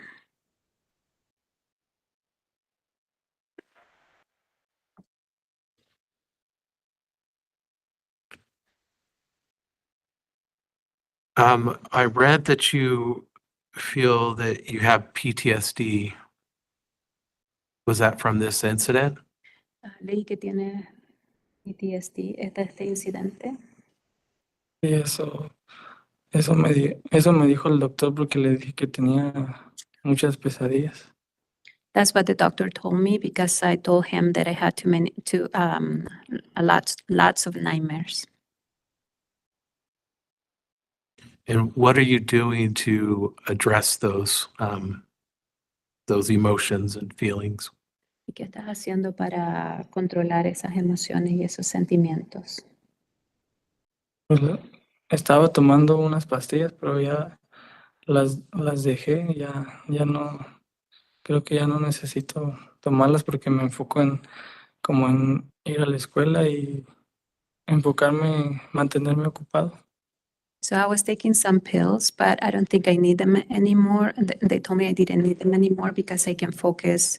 I am focused in school and trying to do other things. And you've taken some high school classes, right? Y estás tomando clases de la secundaria. Yes. And what are some of those classes you've taken?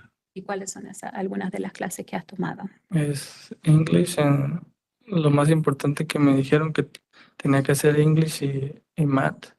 La más importante, the most important, they told me that I had to take math and English.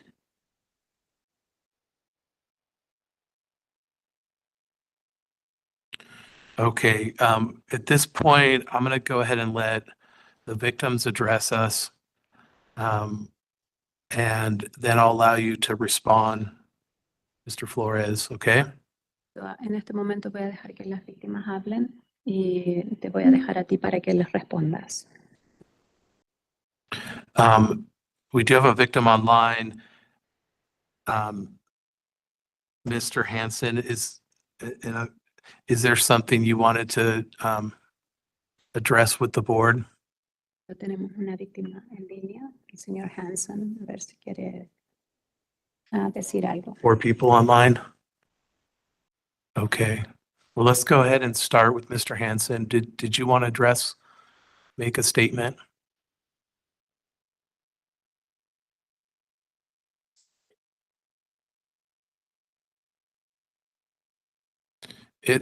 I can't hear Mr. Hansen. We do have Mr. York online as well. Did you want to make a statement, Mr. York? Sure. Can you hear me okay? Yeah, I do hear you. And anybody who makes a statement, I will need to get an oath out of them, okay? So if you could please raise your right hand. Yep.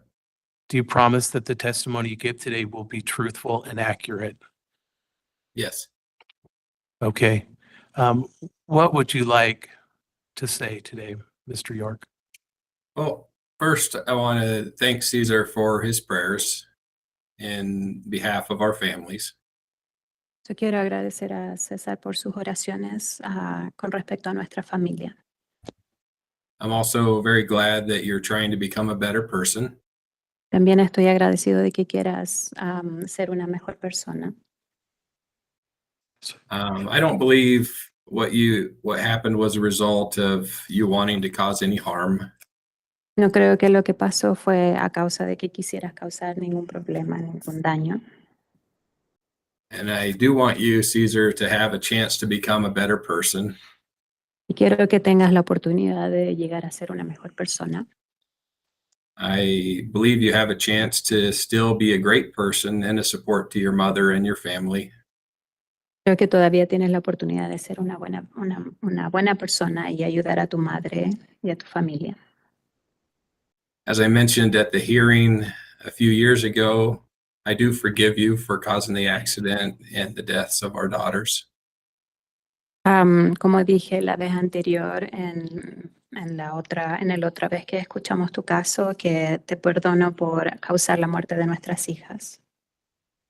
And to the board, I feel if you feel parole is warranted, I would support the decision. I hope and feel that Caesar will try to improve his life. Y pienso que si la Junta ha decidido que la condena debe terminarse, apoyo a la decisión de la Junta. Thank you. Gracias. Thank you, Mr. York. I'm not sure. Mr. Hanson, are you there? Can you hear me okay? Yes, I can. Did you want to address the board as well? Yes. Okay, can you go ahead and raise your right hand then? Yeah, can you see me also? You skip in and out, but I can hear you just fine. Do you promise to tell the truth and be accurate today?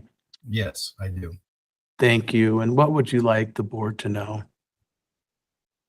First of all, I want to extend my love to the Yorks and also to Ashley and her family.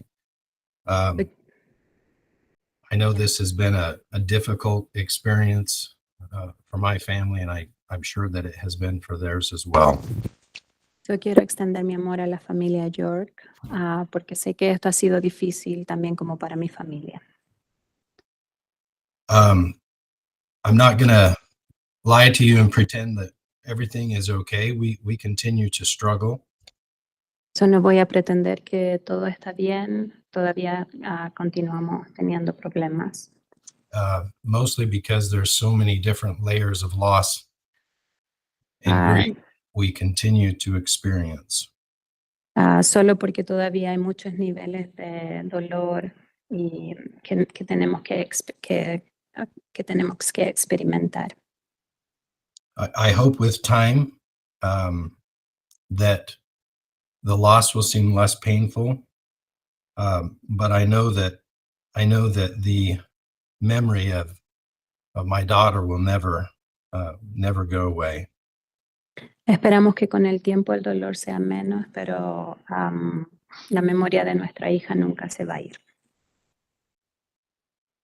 I know that time changes things, and that the experiences and the changes in our family will help us to heal.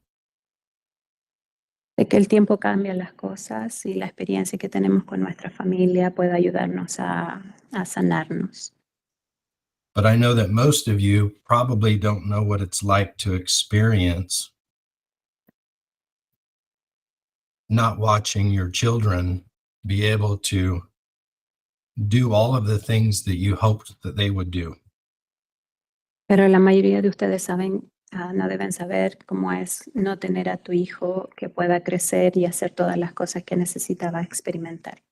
And this really hurts. It really Y does. esto realmente duele. I know we're here today to meet with the Board of Pardons. And I must admit that, not being a Utah resident, the sentencing was quite confusing for me. So, estamos aquí para estar con la Junta de Perdón y al no ser de Utah, no sé, estoy confundido con el caso un poco, con los resultados del caso. After the sentencing, we expected that CEASAR, that you would fulfill the time that was given to you for. Go ahead. Después de la sentencia esperábamos que tú hicieras tu tiempo completo. For the crimes that you committed. Por los crímenes que has cometido. This does not really satisfy justice, but there's no earthly way to really do that. So, esto no satisface la justicia, pero no hay manera en la tierra que pueda satisfacerlo. I just worry about what the message is that the Board of Parole is sending to victims, because we were expecting one thing and now we're doing something totally different.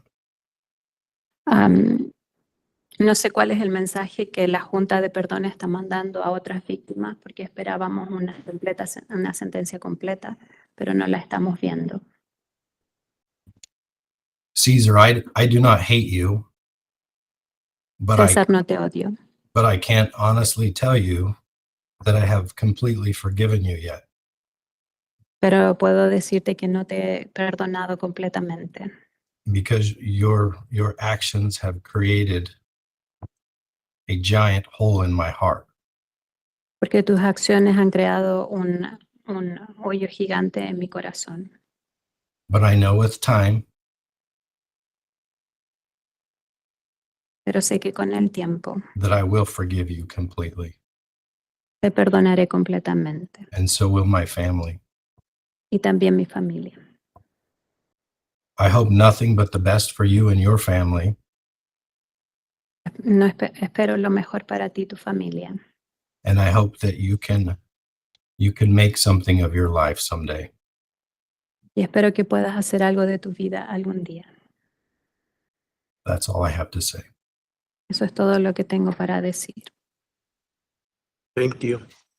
Are there any other victims online that want to address the board?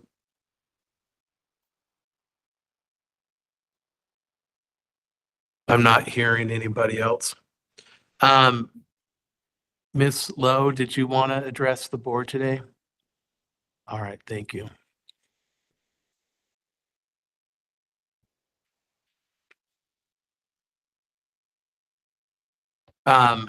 Go ahead and take your time. You can read if you have something you want to read, but I will need to swear you in like I have the others. Could you go ahead and raise your right hand?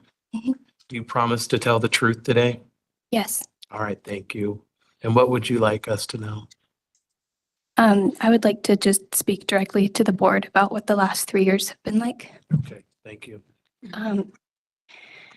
It's Monday, September 4th of 2023. My family wants to take advantage of the Labor Day holiday and go see the newest Mission Impossible movie. Everything's fine until it isn't. It happens all at once. A high-speed car chase that ends, as it must, with a dramatic crash. The impact unfolds in crystal clear HD vision, complete with state-of-the-art surround sound speakers.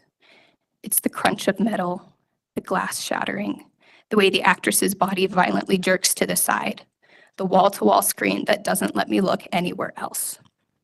Miss Lowe, can I have you just slow down just a little bit so Yes. we can get an interpretation here? Mhm.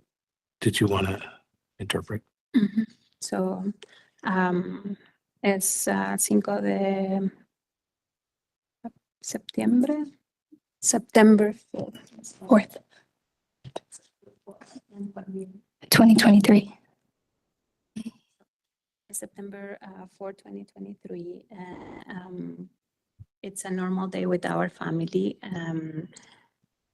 Sorry, I'm not gonna be able to do everything you said. That's fine. Y estamos en un día normal y todos los sonidos del auto, el sonido de los speakers, todo, hasta que empieza a ser diferente. To live in the body of the survivor is to never leave the scene of the crime. Vivir en el cuerpo del que sobrevive nunca es dejar la escena del crimen. The theater is suddenly hot and the world is very small. I run to the bathroom where I try desperately to stifle the body-racking sobs that engulf my being. El teatro es pequeño y voy al baño y trato de no llorar y no seguir llorando fuerte por todas las cosas que están pasándome dentro. One hand is clamped over my mouth, wheezing breaths escaping through it. The other digs into my scalp in some kind of desperate motion to hold myself together and to stop the way I am violently shaking. Una mano toca mi boca y la otra toca mi cabeza y estoy tratando de controlarme para que mi cuerpo no esté completamente temblando. Or it is to maybe try and claw out the images currently on a loop. Experiencing this in a Cinemark bathroom stall is eviscerating. So, tratando de que estas imágenes no estén como siempre dando vueltas en círculo. Teniendo estas imágenes en un baño no es lo que esperaba. I'm trying not to be heard by the other women in there, but my senses have gone into overdrive. I can do nothing but see the bodies of my friends, hear the crash and the sirens over and over, the memories now intermingled with the scene I just saw play out before me. So, estoy tratando de no hacer una escena con las personas que están ahí, pero la imagen de mis amigos, de las personas que estuvieron en el acto. For me, and I collapsed into his arms, weeping like a child. Puedo oler el humo, las ruedas. Salgo del baño y mi novio me está esperando afuera y no puedo hacer nada más que desmayarme en sus brazos. The world has fallen out from under me all over again. 15 minutes later, I walk back into the theater and rejoin my family. They're no longer strangers to this. I've had these attacks before. So, trato de recuperarme y me junto con mi familia, pero ellos no están ajenos a lo que me está pasando porque ha pasado antes. But I am very tired of the ugly sympathy that comes with it, the pity in their eyes, and the not knowing how to help me, because in the end, they can't. No me gusta como que me miren con lástima en los ojos. No quiero que tengan lástima de mí, pero al final no pueden. This is only one of countless PTSD episodes I have had over the years. Even now, just recounting the experience has my heart thrumming in my chest and I'm on edge. Una de las experiencias que tengo de PTSD. Other experiences include a family vacation to Florida when I thought my dad was about to make an unsafe left turn, or another time driving with my mom when she hit the brakes a bit too hard, the motion of my body jerking forward, feeling nauseatingly familiar. De trauma. Otra experiencia que tuve fue cuando mi familia fue a Florida y mi papá trató de hacer una curva a la izquierda y todo mi cuerpo estaba estresado por el estrés que tengo de este trauma. There is another movie that has another crash scene which leads to another spiral, and it always ends the same. I swallow it down, bury it, and promise myself I'll deal with it later, a habit my therapist has tried desperately to train me out of. Tengo otra experiencia con respecto al manejar y al estar segura en un lugar donde estoy manejando y mi terapeuta me está tratando de sacar de esto, pero no ha podido. When these episodes happen, I am a stranger to myself. I'm not anyone I've ever known. I'm angry, I'm overwhelmed, and I'm irritable. Cuando cosas pasan, no soy una persona que conozco, estoy enojada, estoy irritada, no es nadie que yo conozco. In the beginning, I would yell and I would lash out, feeling like a dog shaking in the corner, teeth bared and ready to bite the hand that only wants to help. Al principio era solo como un perro que estaba en la esquina de un lugar, que solo quería morder a la persona que le quería ayudar. It's humiliating, and now I nod my head and say the exhaustingly rehearsed line of, "It's fine, you are not responsible for this." And then I wait until I'm alone to fall apart. Ya solo pienso, trato de decirme las mentiras en mi cabeza de que está todo bien, de que nada ha pasado, pero después me doy cuenta que tengo que enfrentarme con la realidad. I have been irreversibly changed. 3 years later, and I still have not found peace or safety within my own body. I don't even think I have the vocabulary to describe how utterly isolating that is. Han pasado 3 años y todavía no me puedo sentir en mi cuerpo, como siento la isolación con respecto a mi cuerpo y no he podido dejar que como recuperarme de lo que ha pasado. Everything that I am lives here in this body, and I still cannot trust it. I don't know what to do with myself, and neither does anyone else. Todo lo que ha pasado todavía vive conmigo y no sé qué hacer y nadie que está alrededor mío sabe lo que hacer. Not a day goes by where I don't think about Haley or Ashlyn or the accident. When my boyfriend proposed, even the excitement and the girlish glee was diminished when I was dropped back off at my apartment, knowing they would not be inside to scream and gush over the ring with me. No hay un día que pase que no pueda pensar en Haley o en Ashlyn. Cuando mi novio propuso, ni siquiera pude disfrutar. Llegué a mi departamento y me di cuenta que ellas no estaban gritando con entusiasmo lo que había pasado ese día. Every step of the wedding planning, I missed them. Bridesmaids I would not have at the bachelorette, the bridal shower, or the wedding. Friends I could not ask their opinion for or celebrate one of the happiest moments of my life with. Que estoy preparando mi matrimonio, mi boda, son las personas que voy a extrañar, mis bridesmaids. Todo lo que como no puedo consultarles con respecto a mi boda, todo eso me hace sentir como horrible.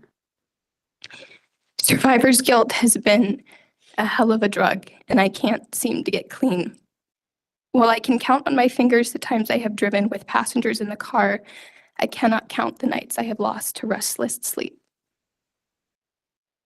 Ser un sobreviviente es algo horrible. No puedo contar con los dedos las veces que he llevado personas conmigo en el auto, pero sí puedo decir que he tenido muchas noches sin poder dormir.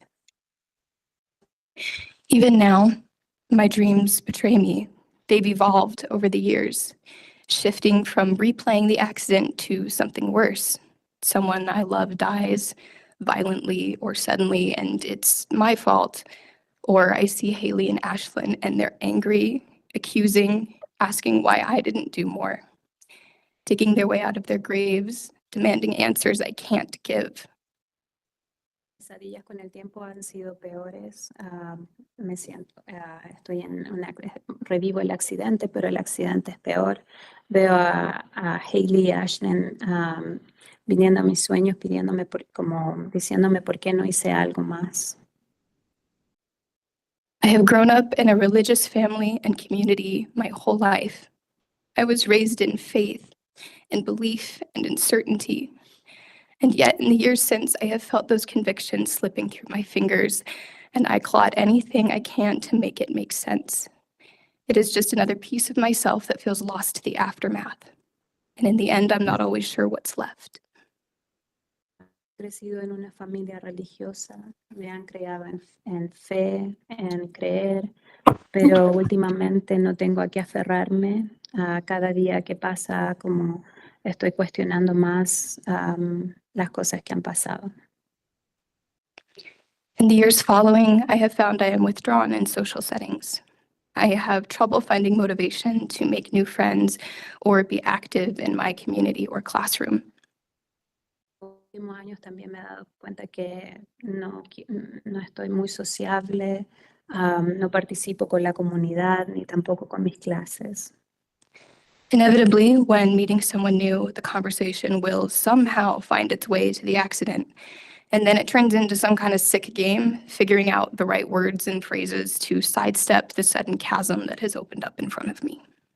So, me he dado cuenta que cada vez que conozco a alguien, siempre tenemos que hablar con respecto al accidente y estoy siempre tratando de maniobrar de qué manera puedo decir las cosas y es como un juego que no estoy como, que me cuesta jugar y no quiero hacerlo. And still, all of this doesn't seem to cover even half of how this has affected me. My progress in school has suffered. My personal relationships and how I approach them have been forever changed.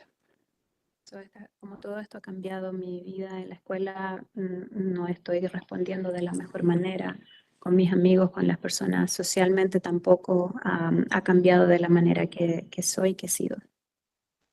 I struggle on and off with an eating disorder in some desperate bid for control in my life. And when I undress in front of a mirror, there's scarring that serves as a permanent reminder of the loss. Estoy lidiando con el peso, como de comer, no comer. Ahora miro al espejo y tengo las cicatrices que me recuerdan del accidente. Your 20s are supposed to be about growth, friends, and self-discovery. And instead, I have been on and off prescriptions for depression, insomnia, and PTSD. Los años 20 debieran ser para descubrirte a ti mismo, para hacer diferentes cosas, pero en vez de eso me doy cuenta que tengo que tomar medicinas para el insomnio, para PTSD. I'm constantly in a cycle of relearning my new normal, forced to survive this brutal thing that I didn't ask for. I loved Haley and Ashlyn so much. I love them still. And I'm paying for it in more ways than I ever could have imagined. Constantemente tratando de sobrevivir, algo que no debiera haber ocurrido. Amo a Ashley y a Haley y a Ashlyn muchísimo.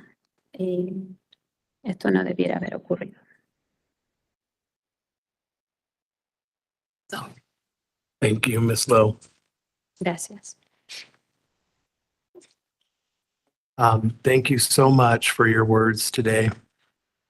Muchas gracias por tus palabras hoy. I wish you peace. Deseo la paz.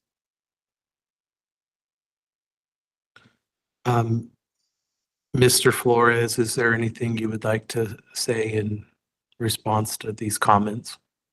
Señor Flores, ¿quiere decir algo, agregar algo con respecto a estos comentarios? Yes. Pues quiero pedirle perdón también a la persona que iba conduciendo. I want to ask forgiveness to the person that he was driving. Que yo sé que es muy difícil olvidar todo lo que es inolvidable lo que va a pasar, no se puede. I know it's hard to forget. Sorry. I think it's something that you cannot forget what's happening. Y también a mí me está doliendo todo el encierro que estoy teniendo porque no tengo nadie de mi familia está aquí y también yo la paso mal. So everything that is happening to me, being inside a jail, it's hurting too. I don't have a family here with me. Y quiero decirle que jamás fue mi intención hacer nada de esto. I want to say that it never was my intention to do any of this. Y quiero decir que me den la oportunidad. Yo puedo demostrarles que puedo hacer las cosas bien. I want to say that to give me the opportunity that I can show that I can do things correctly. Y yo sé que eso ya no se puede. Yo sé que lo que pasó no se puede. ¿Cómo se dice? Yo hubiera querido ser la persona en vez de esas personas que murieron. Si fuera posible, yo diera mi vida por la vida de ellas. So I wish I was the person that died that day. I would have done my life for them instead of them being in the accident. Y espero que algún día puedan perdonarme. I hope one day they can forgive me.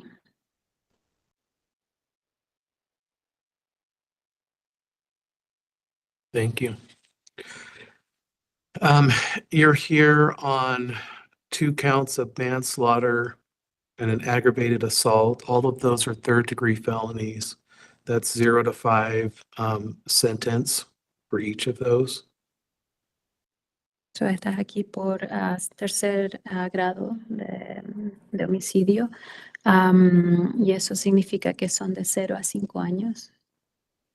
We don't make decisions today. We'll need a majority vote, and I'll have to take these notes and talk with the board members. So no hacemos ninguna decisión hoy día. Estoy tomando notas y se lo voy a llevar a la Junta de Perdón. para tomar una decisión.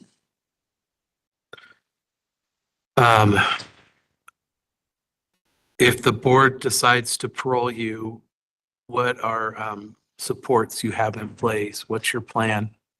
So, si la Junta decide darte libertad condicional, ¿cuáles son los planes que tienes?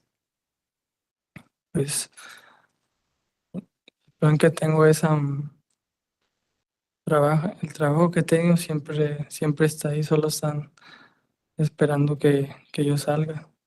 So, the job that I used to have is still there. So it's just waiting for me to get out. Y yo puedo hacer muchas cosas pues para yo mismo salir adelante, porque eso es algo que siempre he hecho. So there are things that I need to, like I want to do to just keep going because that's something that I always done.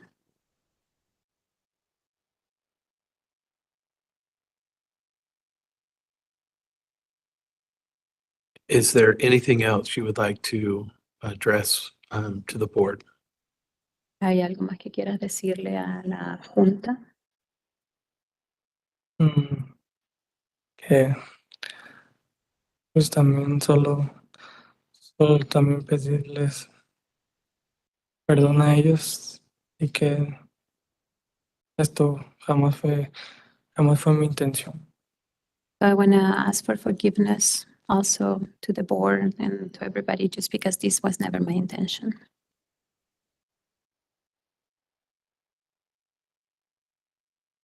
Okay, anything else, sir? Más. Y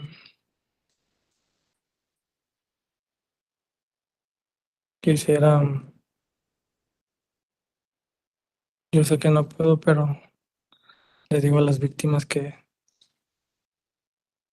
y a los padres de las víctimas que lo lamento mucho y quisiera hacer todo lo posible para que ellos vean que yo soy buena persona. So I would like to tell the victims I know that I cannot, but I would like to tell the parents and the people that are here that they can see that I can show them that I can be a good person.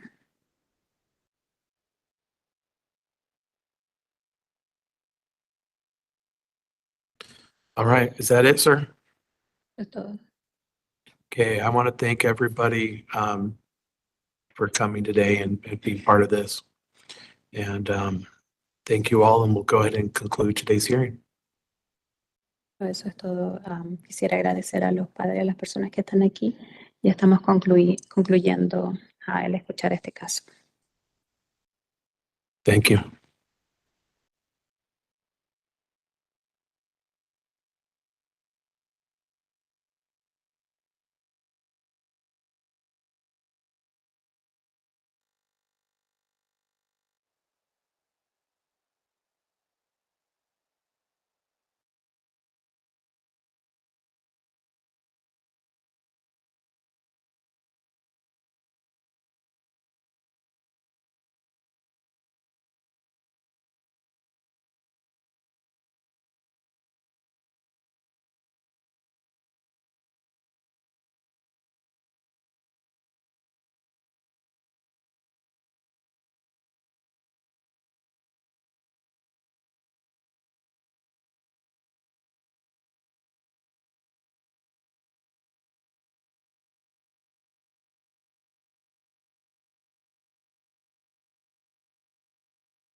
It is Tuesday, February 4th, 2025.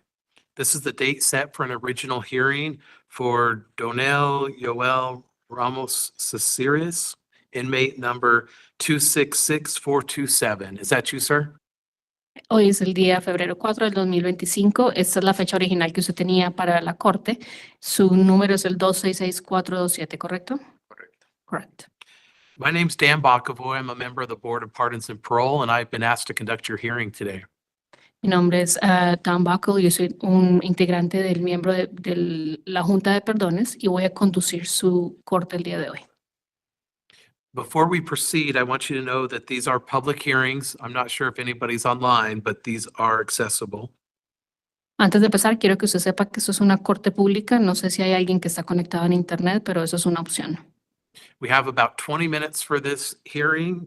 We're going to discuss the conviction, your criminal history. Tenemos más o menos 20 minutos para esta corte. Vamos a hablar de su convicción y de su historial criminal. Your supervision history and plans for release.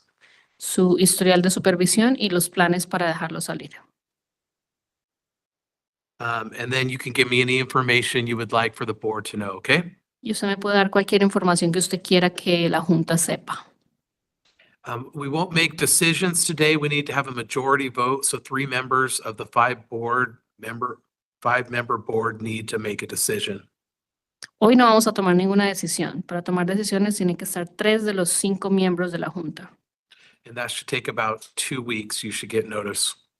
En más o menos 2 semanas le damos notificación.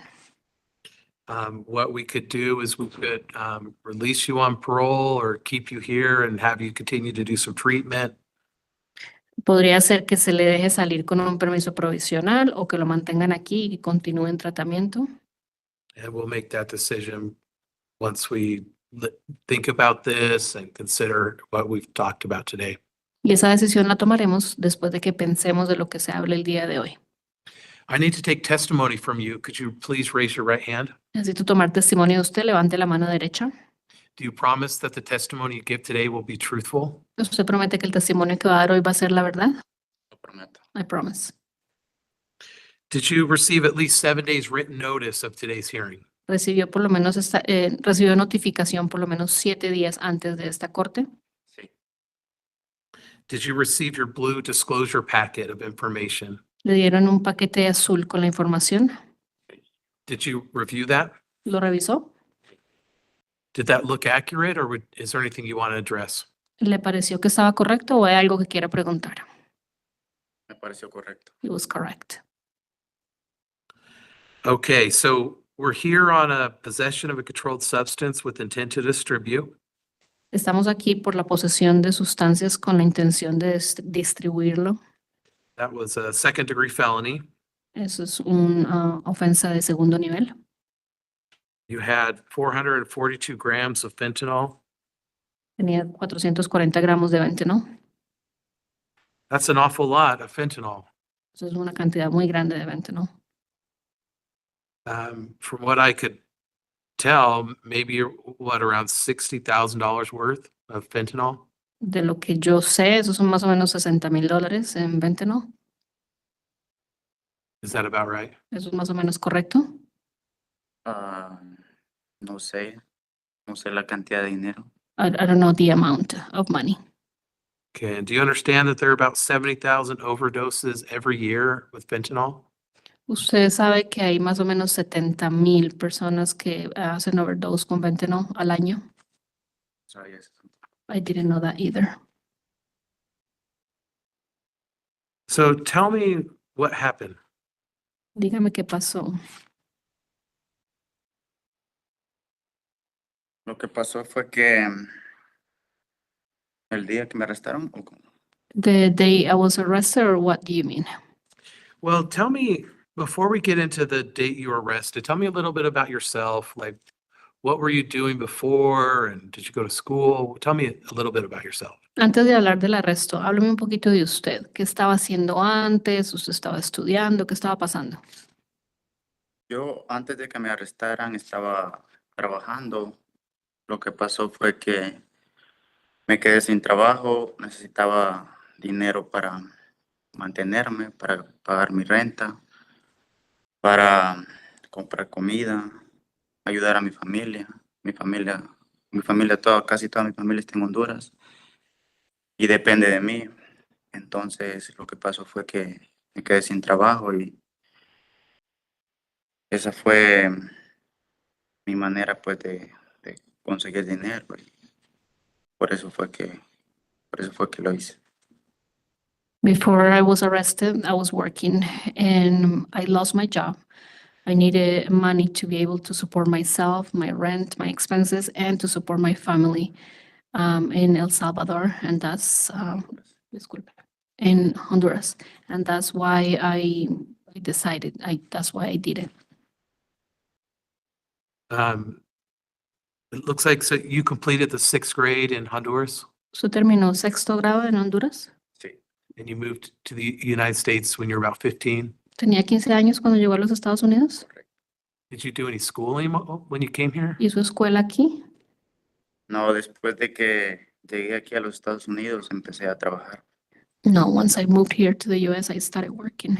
Okay. What were you doing? I mean, you said you were doing, looks like you were doing roofing before. ¿Hacía techos antes? Hacía techos y un tiempo hice, cortaba yardas. Tengo más o menos experiencia en eso también. Yeah, I was doing roofing and I was also cutting grass. I have some experience on that too.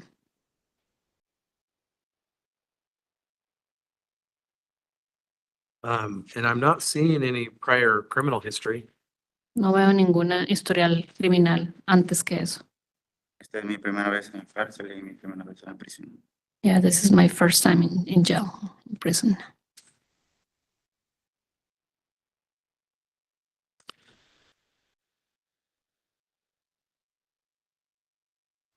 So what are other ways you might have acted rather than turning to selling drugs?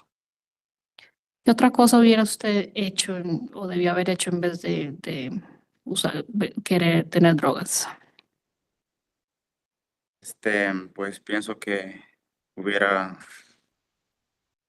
buscado un trabajo, hubiera pensado mejor las cosas, hubiera tomado mejores decisiones. Pienso que era alguien inmaduro, alguien que no pensó bien lo que hacía y pues por eso estoy aquí ahora. I should have looked for a different job. I should have thought things through better. I believe I was immature, and that's why I'm here now.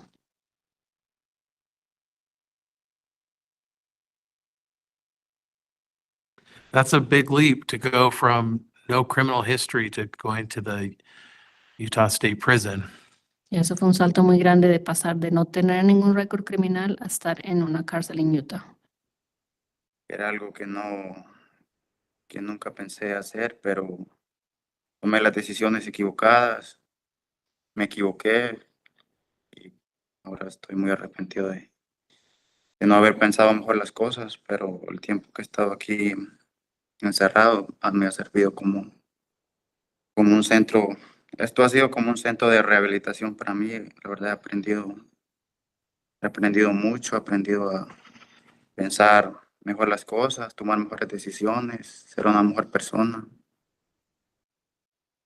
So, yeah, I made a bad decision. It was the wrong decision, and I have regretted it ever since.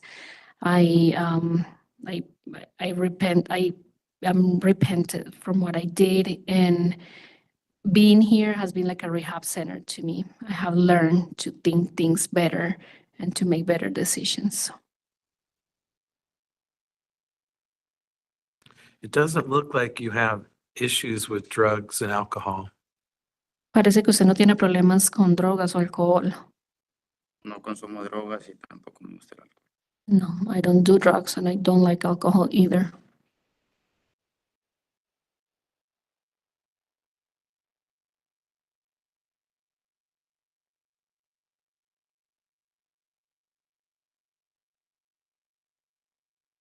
You've done pretty well since you've been here. I don't see any disciplinaries.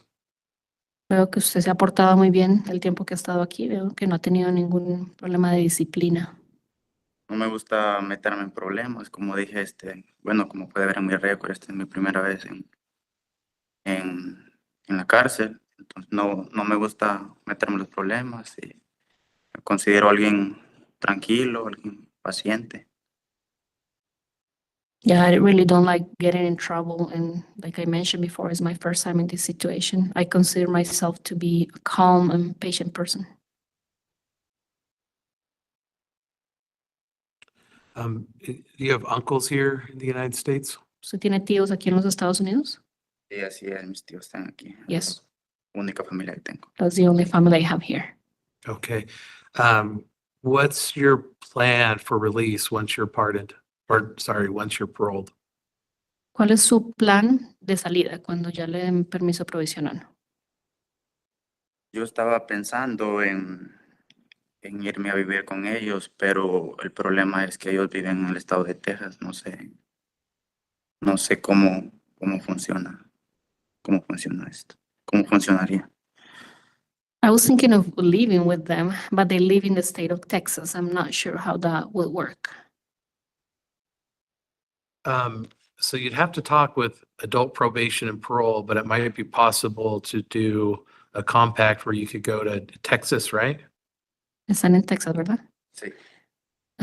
Sorry, let me translate that to him. Dice que usted, I got lost. Compact. Okay.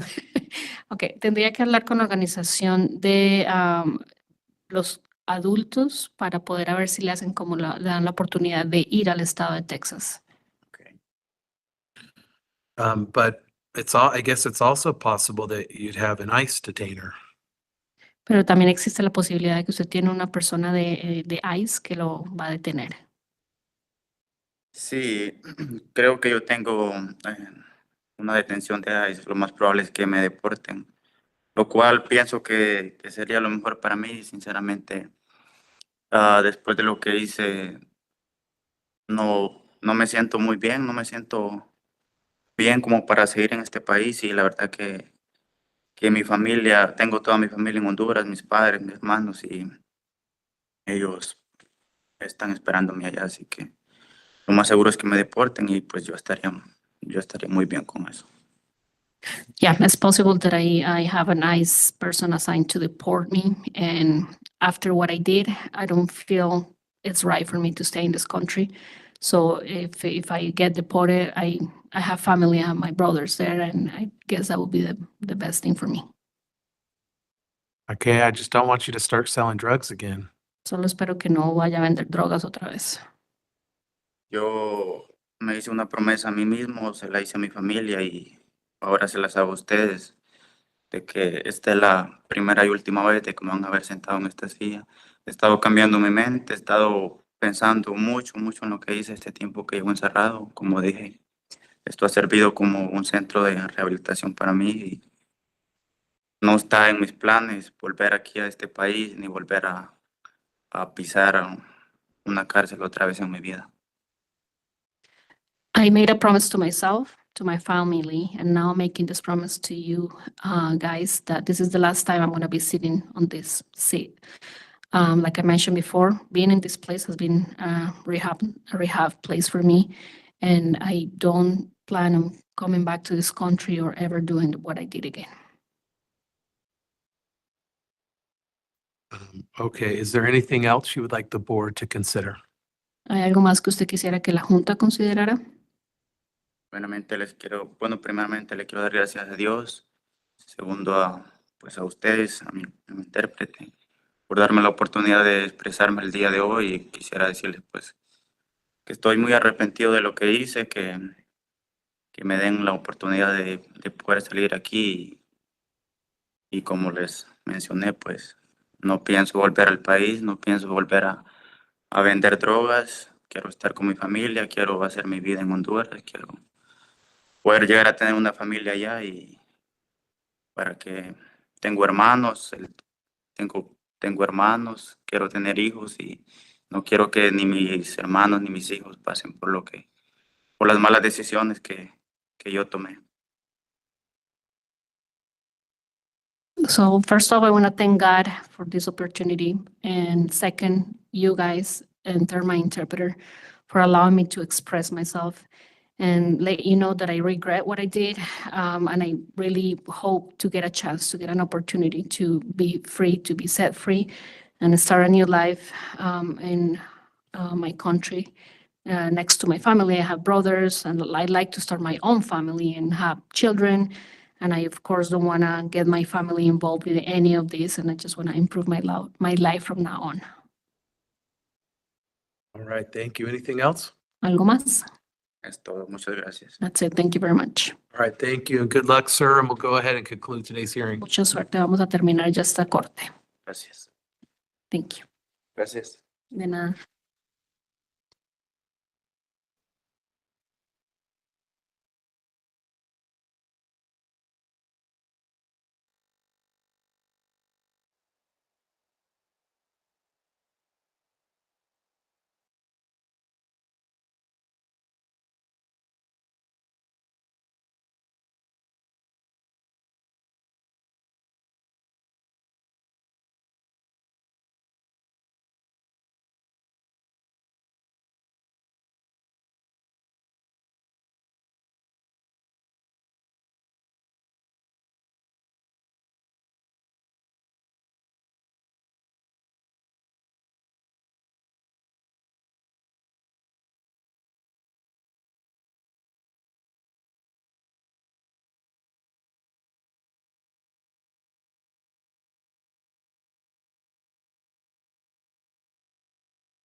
Today is Tuesday, February 4th. This is the date set for an original hearing and parole violation hearing for Devin James Hayhurst, offender number 237637. Is that you, sir? Yes.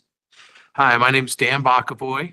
I'm a member of the Board of Pardons and Parole, and I've been asked to conduct your hearing today. Before we proceed, I would want you to be aware these are public hearings. They are online. I'm not sure if anybody's here. But we do have two visitors.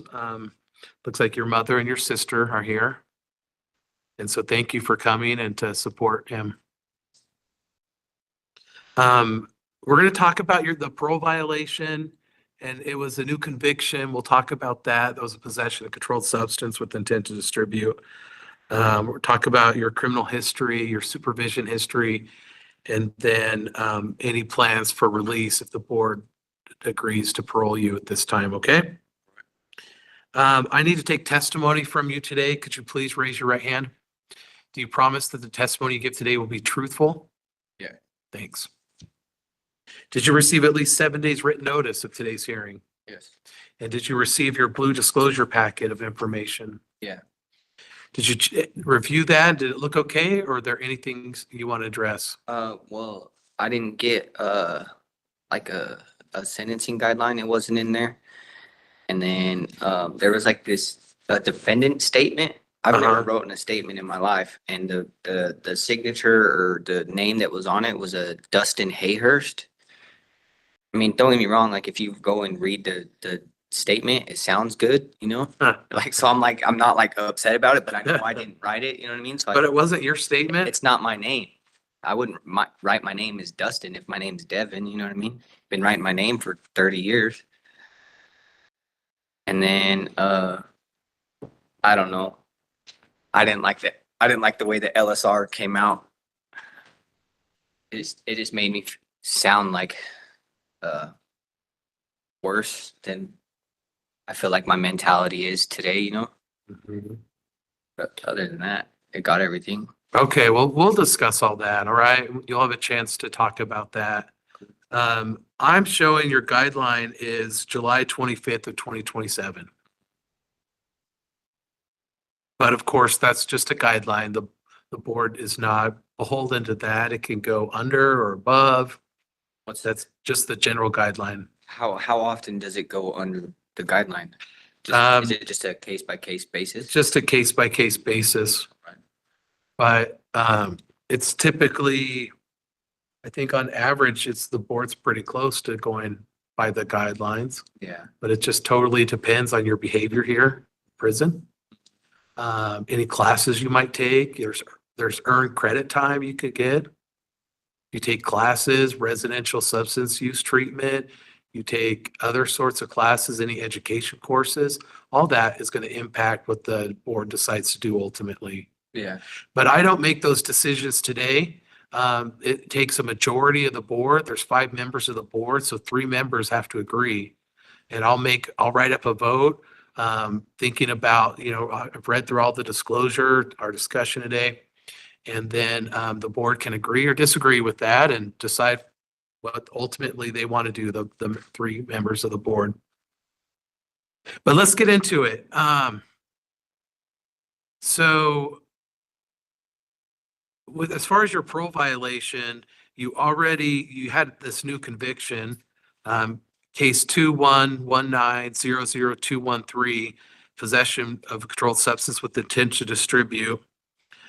This was allegation 7. The board had already taken notice of that. You admitted to allegation 7. The board dismissed allegations 1 through 6 and 8 through 11. It revoked your parole. And so tell me what was going on in your life that you started to sell drugs again? Can I just be real? Please do. All right. So I'm not gonna lie to you, man. I've been doing this pretty much my whole life, you know. And when I first came to prison, I did 8 months, you know. And so the way I looked at it, I was just like, oh, that ain't enough time for me to feel rehabilitated, you know. And so I did try to give it an honest shot when I got out, but then my PO kind of snapped on me and started calling me some names. But I'm not gonna say that's the reason I went to doing it, you know what I mean? But it just triggered me, and and it ultimately just sent me down a downward spiral, you know what I mean? And so realistically, the flat line is just I wasn't ready to change, you know what I mean? And so that's what I was comfortable doing, and that's what I've always known to do. So I just fell back to that, you know, just to be honest with you, you know. Well, tell me about your life. What kind of has led up to this? And Oh, I couldn't say anything that in my life has made me do this. You know, what I mean, if anything, my life, the way that I was raised would be the opposite, you know, like my mom, she's a recovering addict. She's got 25 years clean this year, you know, and I grew up in the going to meetings since I was in diapers, you know what I mean? So for me to be here is like a complete opposite of the way that I was raised, you know? And it was more of just, I don't know. I felt like I fit in with this group of people more than that group of people, you know? So I can't say that anything in my life is what made me do this, you know? It was ultimately my decision because I was raised really good, actually. tell me a little about, so did you have juvenile offenses? Like when did all this start? It looks like your adult history starts in about 2018. So I think the first offense was I stole some money from my little sister, and my mom thought it would be a good idea to send me to the detention center, Weber Valley Detention, when I was 12, thinking that it would change me. And I think that's when like I saw those type of people and I was like, dang, these people are cool, you know? And so ultimately I know that like me and her have talked about it, and she like wishes that she would have never done it. But I mean, ultimately it turned me into the person I am today, you know, and I don't regret who I am, you know? Do you still consider those cool people? No, heck no. Is it If I good? if I could go back and talk to myself, I'd be like, dude, this is not the right path. You This is where you want to be, is prison? No, absolutely not. This is Yeah, that seems like a pretty crappy life, man. like if I would have known that, like, because I was just talking to somebody back in the section, like this is like I was drawn to all the material stuff of this type of lifestyle. You know what I mean? All the fast money, the girls, the all the material stuff. You know what I mean? That was cool. You know, had I known that I was going to lose my daughters or that I was going to end up with a 100-year top ban in prison, you know what I mean? Doing a long time for just a little bit of drugs, you know, I would have not chose this lifestyle, but I had to learn the hard way, you know? Well, you haven't learned so far, right? I mean, No, I can't say that I have. I mean, it's up until this point. yeah, I mean, now Yeah, I want to talk about that, but let's see, 3 offenses in 2018. You did, I mean, most of your stuff has been possession or possession with intent to distribute. You did have that assault DV. What happened there? I think That was in 2018 and you had a DV assault. that was just my baby mom. She called the cops on me. I don't know. She said some foul stuff to me and I threw a shoe at her and she pressed charges. But I'm not going to try to diminish it. You know what I mean? Like I did what I did and I'm wrong for that, but I'm not a violent person, you know? Do you have problems controlling your anger or do you need No, anger it was management? more so like, I can't really swear, but she told my daughter to call me some unfavorable names, like a deadbeat and then the B word. And my 2-year-old daughter walked up to me and called me that. And I was like, where'd you hear that? And she's like, oh, mom told me. And I just freaked out and I threw a shoe at her. And I was like, don't ever tell my daughter to say that stuff to me, you know? I can't say that I don't think I have anger problems. I think I'm the furthest person from anger. I've only been in like 4 fights my whole life. It looks like let's see, Excessive. in 2024, you were going to take this anger management course, but you did not complete that. That's because I got a write-up and I lost my levels. What was the write-up? Probably a tattoo write-up. 2020, last year, right? Let's see. So this was February of 24, and then February 6th, you had, well, in October, you had a tattooing. I think February. my last huge write-up was last year in January. It's like an A13, I think. And then I didn't get another write-up until October last year, and that was the tattoo write-up.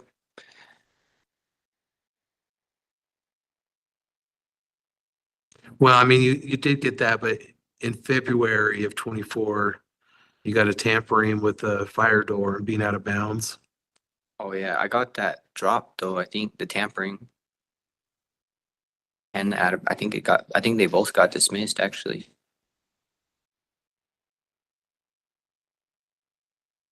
I know the tampering did. I can't say for sure if the out of bounds did. I might have pled guilty to that one.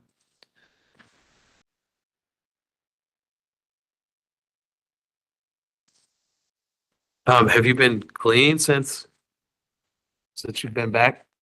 Since I've been back to prison. I mean, I can't say that I haven't slipped up here and there, you know, but it's for sure at least been over a year and a half. Yeah, so it looks like in December of 23 was your last discipline for, has it been about that long? How does it feel? Great. It's honestly opened my eyes to a lot of things, you know, because even coming back, you know what I mean? I still had that mentality like, oh, it's my way, you know what I mean? Like, I'm cool, you know, this is where it's at, you know? And so I slipped up here and there, and then it just became seeing all the people just looking retarded when they're on drugs, and like you don't get no benefit for it, you know what I mean? So it just opened my eyes to like, dang, this is not what I want to do for the rest of my life, you know? Like you mentioned your daughter, you have a daughter? I got 2 daughters. 2 daughters? They got adopted out though. Okay, do you still get to see them or? If I can get my head out of my, you know, but I know my mom and my little sister has gotten to see him. My grandma's got to see him since they were taken basically. So it's an open adoption in a sense, you know, but I just got to stay out of trouble and, you know. Is that what you want? Absolutely. That's what I want more than anything. And I'm not gonna lie to you, like I put in my board packet, like this 100 years on the back end really scared me straight, you know, like, because if you just look at like you said, all my charges were just drug related, you know, for the most part. And I can't say that I've done anything else, and it's really just all never even big amounts, you know.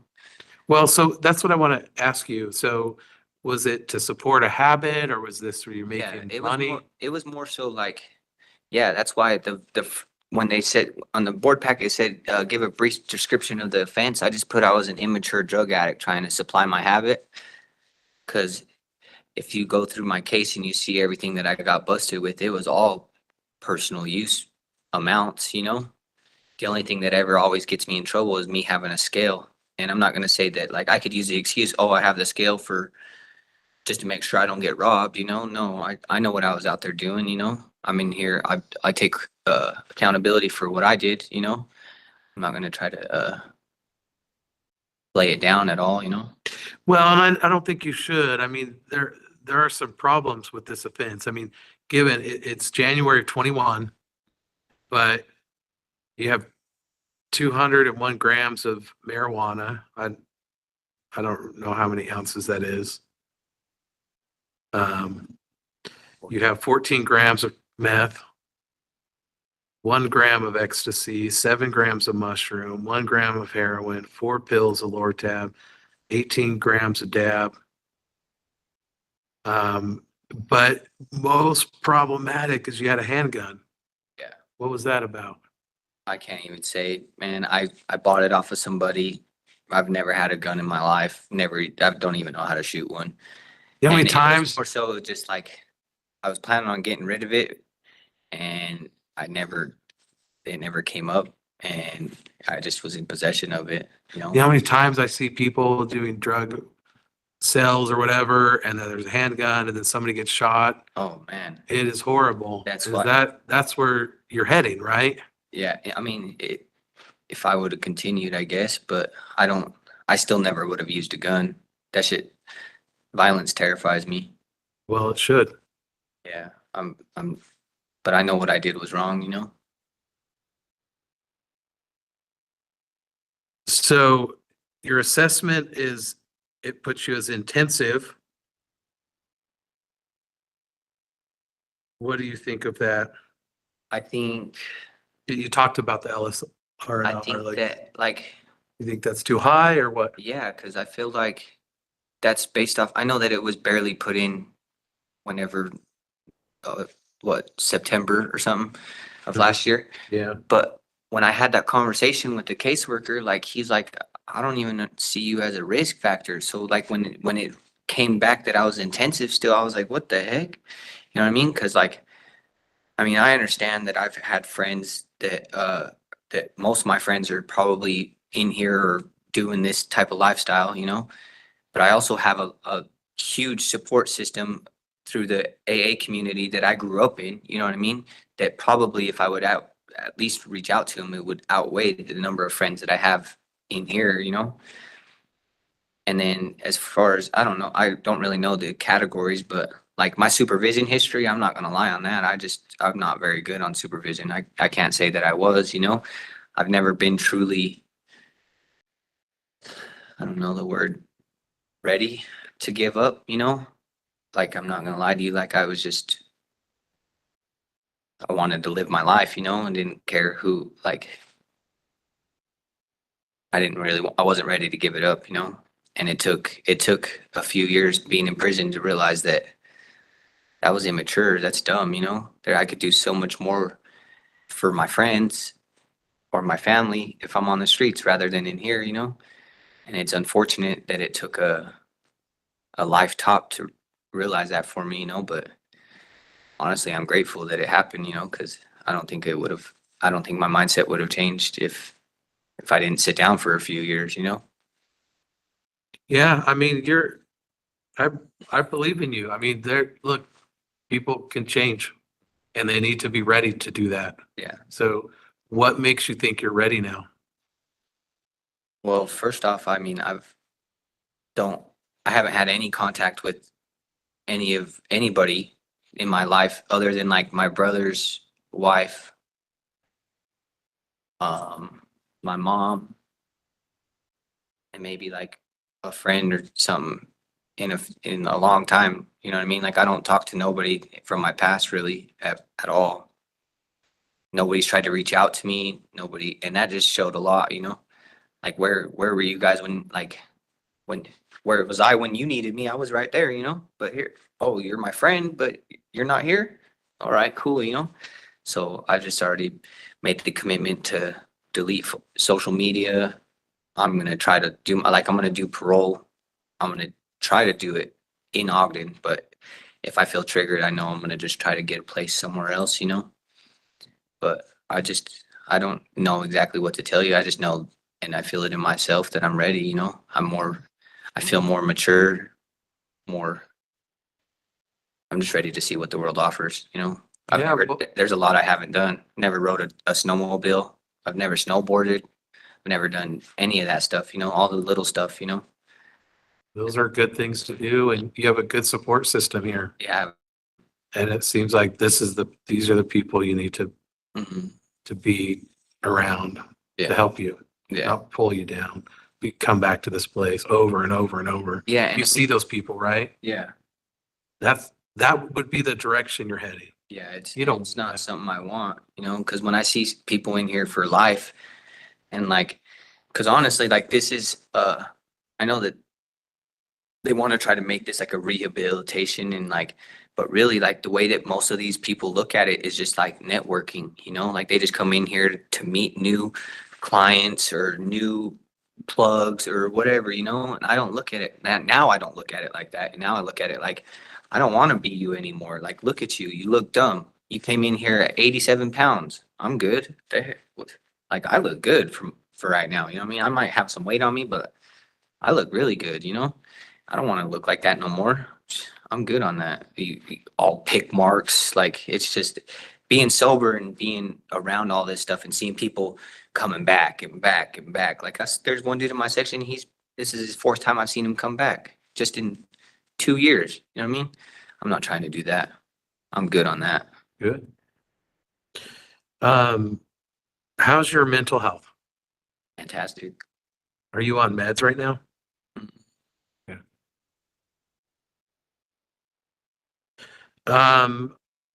It looks like you completed your high school, was it your GED or diploma? Diploma. Awesome, congratulations. Yeah. How does that make you feel? Completed. That's awesome.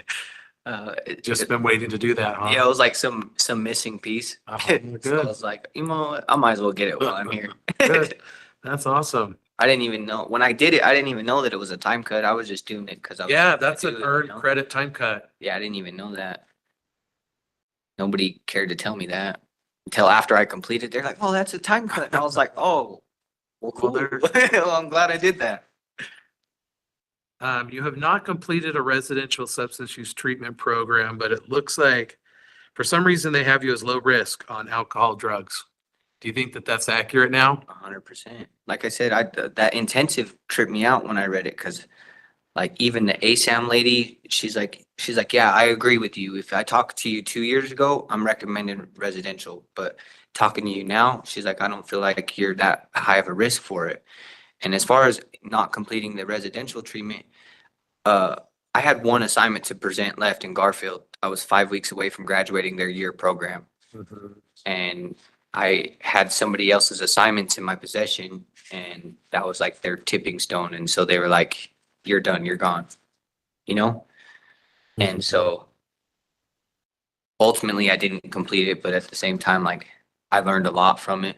And I know it's not in there, and I've been trying to have my mom get a hold of Garfield. I know I completed CBT, like I got the whole all the assignments that I completed in my paperwork, but for whatever reason they didn't submit it to OTRAC. But I know that in order to be in that program, you had to complete CBT, you know? So I just need that to be aware that I know I completed that. Okay, I'll put that so we can verify. Anything else? I don't know. How do you? What are you gonna do once you get out? Where are you gonna stay? What job are you gonna get? So I'm gonna go to my mom's house, and she's got a job for me at her work, working at Valley Glass, at least to start, you know? Make sure that, so that way she can keep an eye on me and I can be more, what's the word? Not responsible, but like, I don't know. I guess responsible would be the word, you know? I don't really know. Do you have friends who are negative influences out there, or do you? Not anymore. I don't even know who my friends are anymore. I'm ready to make new friends. Good. I know that, like, you probably hear a lot of people say all this stuff because, you know, we're trying to get out, yada, and it's all jail talk, but like, I just want the opportunity to prove that I'm genuine about this time, you know? Okay, and you said your mom would have a job? You'd be able to work with her? Yeah. I think so. You'd have to double check with her. I at least have an interview set up, so whether I pass that interview or not, so. Yeah. Right. Anything else? How do you think this went? I want your point of Well, view. look, you have your history, proof is in the pudding, man, as they say. And your history is pretty bad. Your supervision history is pretty bad. And your guideline isn't until 2027, July 2027. So, but you're going to get whatever date the parole board picks, you're going to get 4 months off of that.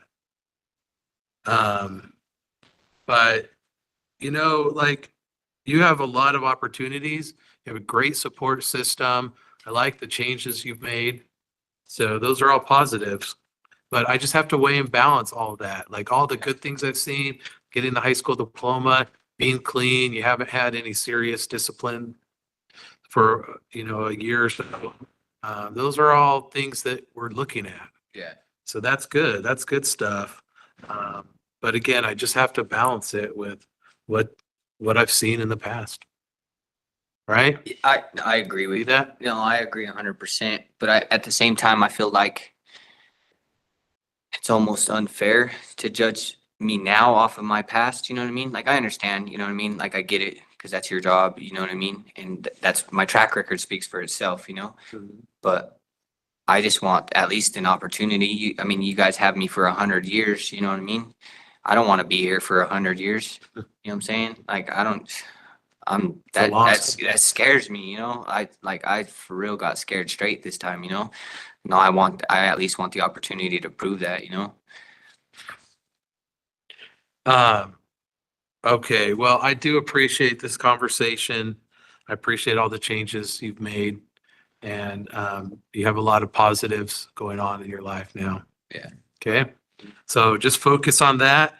Like I said, I don't know what the board's gonna do. I'll write up a vote. A majority has to make that decision, and we should let you know in about 2 weeks. What's your vote? I don't even know yet. I'm probably gonna go back and listen and just really think about it. I mean, what my main objective has to be public safety. I have to make sure that the public's gonna be safe, that you're not gonna get out selling drugs, that you're not gonna have a weapon. I have to make sure that's the case. So that's what I'll really be considering. But the changes you've made are necessary, and you've done a good job in making those changes. So I want to congratulate you on that. Thank you. Okay? All right, with that, we'll go ahead and conclude today's hearing. Thanks. All right.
I've been better.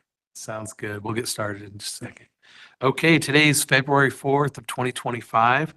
This is the date set for a redetermination hearing on a compassionate release request for Charles Lester Mayberry, vendor number 46144. Is that you, sir? Yes. All right, thank you. My name is Dan Bockavoy. I'm a member of the Board of Pardons and Parole, and I've been asked to conduct this hearing today. We have about 20 minutes for this hearing, 15, 20 minutes, and we're going to discuss the compassionate release request. Okay. We'll talk about your current medical condition, Okay. your public safety risk, and plans for management in the community. Okay. I need to take testimony from you today. Could you raise your right hand as you're able? No, not able. You're not able to raise your right hand? No, it's Okay. dead. Well, can you just tell me that you're going to tell the truth? Yeah, I'll tell the truth. Okay, that's all I need to know. Did you receive I'm it? glad you don't have the Bible no more and having to raise their hand because that was kind of wrong and I didn't like to do it. Yeah, no, all I need is you to tell me you're going to tell the truth. I'm gonna tell the truth. That's what I want to hear. Did you receive at least 7 days written notice of today's hearing? Yeah. Okay, and did you receive the disclosure packet with the compassionate release information? Blue stuff? Yeah. Yeah. Any changes you need to make, or did that look okay? I don't even remember. It's in my box, but it was okay. Okay, nothing you saw. All right. the board received a request for compassionate release from the Department of Corrections. The board took this under advisement and we rescheduled this hearing for today. We got an updated medical report. I don't know if you saw that. I just got it, the updated medical report. Did you see that? Probably not. It basically, it says the same exact thing that the prior report from November said. But if you want, No, we can reschedule this. no. Yeah, it says the same exact thing. Right now, you're set to parole on October 7th of 2025, right? Does that sound right? Yeah, yeah. So that would be about 8 months from now. And we've been asked to release you in the next little bit before that. Right. Oh, See, go ahead. I was contingent on that October 7th for drug and alcohol and not getting any major write-up. Mm-hmm. I had finished the whole program when I was here last time. They said that, guess they wanted me to do more, but I can't do it with this is my right hand. And so, and I don't think I can do the program. I can try, but It makes it very difficult, doesn't it? yeah. Okay, so what the board needs to look at, this is from the Utah Board of Pardons Administrative Code. Yeah. Admin Rule 671-314-1, and that describes when we would do a compassionate release. And what it says is upon the request of the department, so we got a request from the department, and it says, if an offender's public safety and recidivism risk is significantly reduced due to the effects or symptoms of advancing age, medical infirmity, disability. Okay, so Yeah. tell me about that. I mean, we're gonna get into personal stuff here, right? But Okay. I need to. So you suffered a stroke in December of 2023, is that right? Yeah, not last December, the one before that one. Yeah, Yeah, okay. yeah, I'm sorry to hear that. that's, yeah. Uh, Thank you. So that must not be easy, and it seems like what we're being told here is it resulted in a weakness or inability to move the right side of your body. Yes, yes. Okay, is that right? Yes, I can't move my arm and I can't move my leg. I can sometimes, like when I yawn, it'll go up and it'll get real stiff and then it'll go back down. And yeah, One of the things, so, and that impacts your daily living. yeah, I Is gotta that stay correct? in this chair all day. So you're in a wheelchair? All day. You're able to walk at all, or do you need a No. wheelchair? I can stand up, but I can't take any steps, stuff like that. And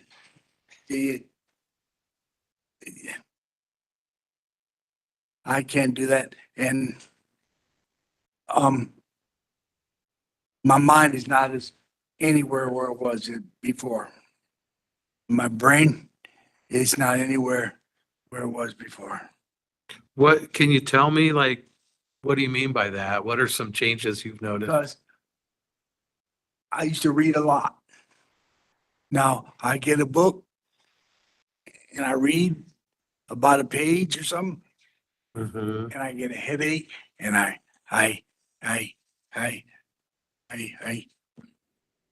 put it down. I don't want it no more. It is, yeah.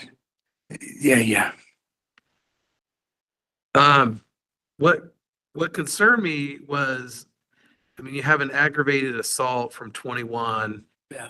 And it was pretty bad. You know, I was reading about it. And you told the police that you beat that motherfucker repeatedly. And I said. they something needed like stitches to repair the damage. I mean, that was serious.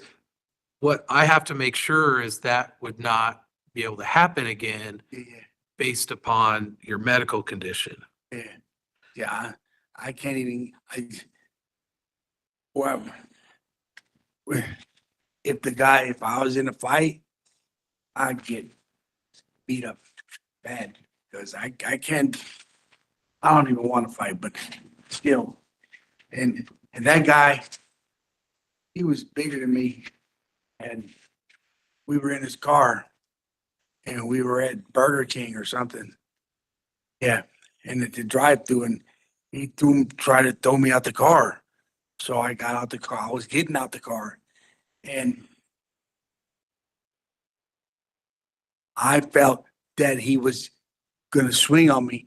So, and I turned around because when I was getting out of the car, supposed to open the door, is my second time in there. So you know how sometimes you get kind of can't open the door because you don't know where it is. Next, you know, I was on the windshield. And when I was on the windshield, I just turned around and I hit him 3 times. And yeah, I did. So what would happen if you're in the car again, you're a passenger, and on your left side, are you going to be able to attack somebody on your left side? And what I'm sort not of- gonna get in the car with somebody I don't know. And no, I'm not gonna, because no, I just know I'm not gonna hit nobody with this. it would make it pretty difficult.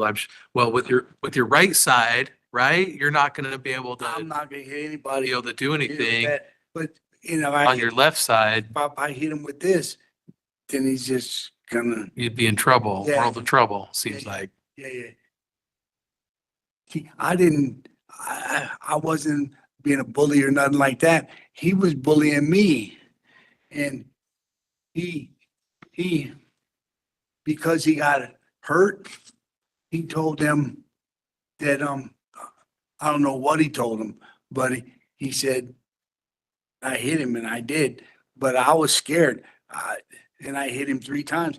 And reason why I stopped is because he said, stop. I'm hurt. I need to go to the hospital. And so I stopped. And they say I kept hitting him, he kept hitting him, he kept hitting him, he kept hitting him. That's false. I only hit him 3 times. Well, and we're not going to get into that. I just want to, all I'm looking at now, you've already been given a parole date. I'm just looking to see if we should release you earlier because of your medical condition. And I have to look at whether or not, because of that, your risk has been reduced. Yeah. And I need to go to like, assisted living or. Well, let's talk about that, because one of the things that we have to determine is, is your safety risk reduced because of this medical condition? And can you be appropriately managed in the community? How are you going to be managed in the community? First of all, I don't think that people gonna, you know, tell me they yell down on me, talk down on me and stuff like that. And I'm not gonna hit nobody. Well, what I'm just asking, I'm not getting into that, Yeah. but where are you going to live? See, you have to ask them to find me a place. 'Cause my mother, about right before I got locked up, she took the second COVID test, shot. Screwed her up. She had to get a pacemaker put in. She couldn't walk good. To this day, she's still on a walker and stuff. And my sister, taking care of her. And so I can't go there because my sister go crazy, pull her hair out and everything. Had to watch 2 dummies, so to speak, but not, you know, 2 people who can't do anything, you know. So she asked me to see if they would contact one of the places in Las Vegas and see if I can live there close to them so they can come see me and stuff. Oh, is that where they're living? Huh? They live in Vegas? Yes. Well, she lives in Vegas and my mother lives in Henderson. Okay, so like a care facility, you'll live at a care facility. Yeah.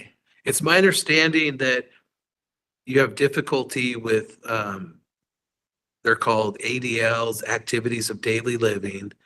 They're tasks that people perform to maintain their independence and hygiene.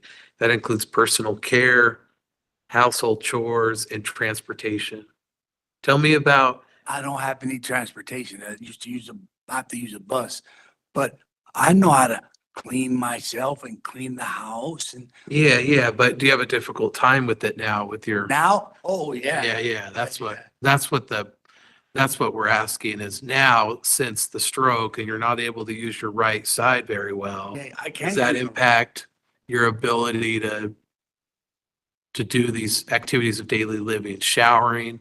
Yeah, somebody has to push me in the shower, but then I can shower. Yeah, once you're in the shower, but you need to be Okay. pushed into it. Yeah, because I don't want to get my wheelchair wet. And you know what I mean? I don't want to get this stuff all wet. So they push me in the shower. I get up, I scoot over and I have a chair and I sit in the chair or I stand up and soap off is what I can and sit in the chair and soap off the rest of it. Mhm. And then I stand up and get all rinse off and I walk with the chair and then dry myself and then ask the guy, I'm ready. And he rolls the chair in. And then when he rolls the chair in and I sit down, I tell him he can go now. And then I do the rest myself. But do you need help with that at that point, or What, I mean, what? do you need some assistance? I need some assistance Yeah. for him to roll the wheelchair in and Yeah. to pick me up and just pull me out. And he doesn't have to pull me out. I could get out, Yeah. but he has to bring the wheelchair in so I can sit down. And what about like your regular household chores? Do you need assistance with that? Yeah, because I can make my bed. I can't cook. I haven't tried to cook, but I don't think I can cook. Uh, It seems like it could be difficult. yeah. Yeah, I bet. Yeah. Okay. Let's see here. And so probably you need a care center. You probably need to go start out like at a CCC, right? Community Correctional Center. I don't think a community correctional center would let me in there. Do they allow people in wheelchairs in there, in the CCC? Halfway house? Well, we'll have to make sure that's arranged with the department. Okay, 'cause I've been there before. I can, because, yeah, on the bottom floor and roll in and roll out, I can get in my bed and get dressed. But then you have to go to look for work and stuff like that, which would be hard for me, but yeah, I could do it. Okay, so what you're saying is you would like, I mean, you'd have to get AP&P to agree to a compact where you could go to Nevada. Yeah, but So if you can't do that and AP&P doesn't agree to that compact, where are you gonna stay? I have no place. I have to go to, because you can't find me a care facility. I know you not, but can the people who wrote the passionate release kind of look for a care center or something? Well, we'll have to talk with them, and that's one of the decisions is where are you gonna go? Yeah, I know.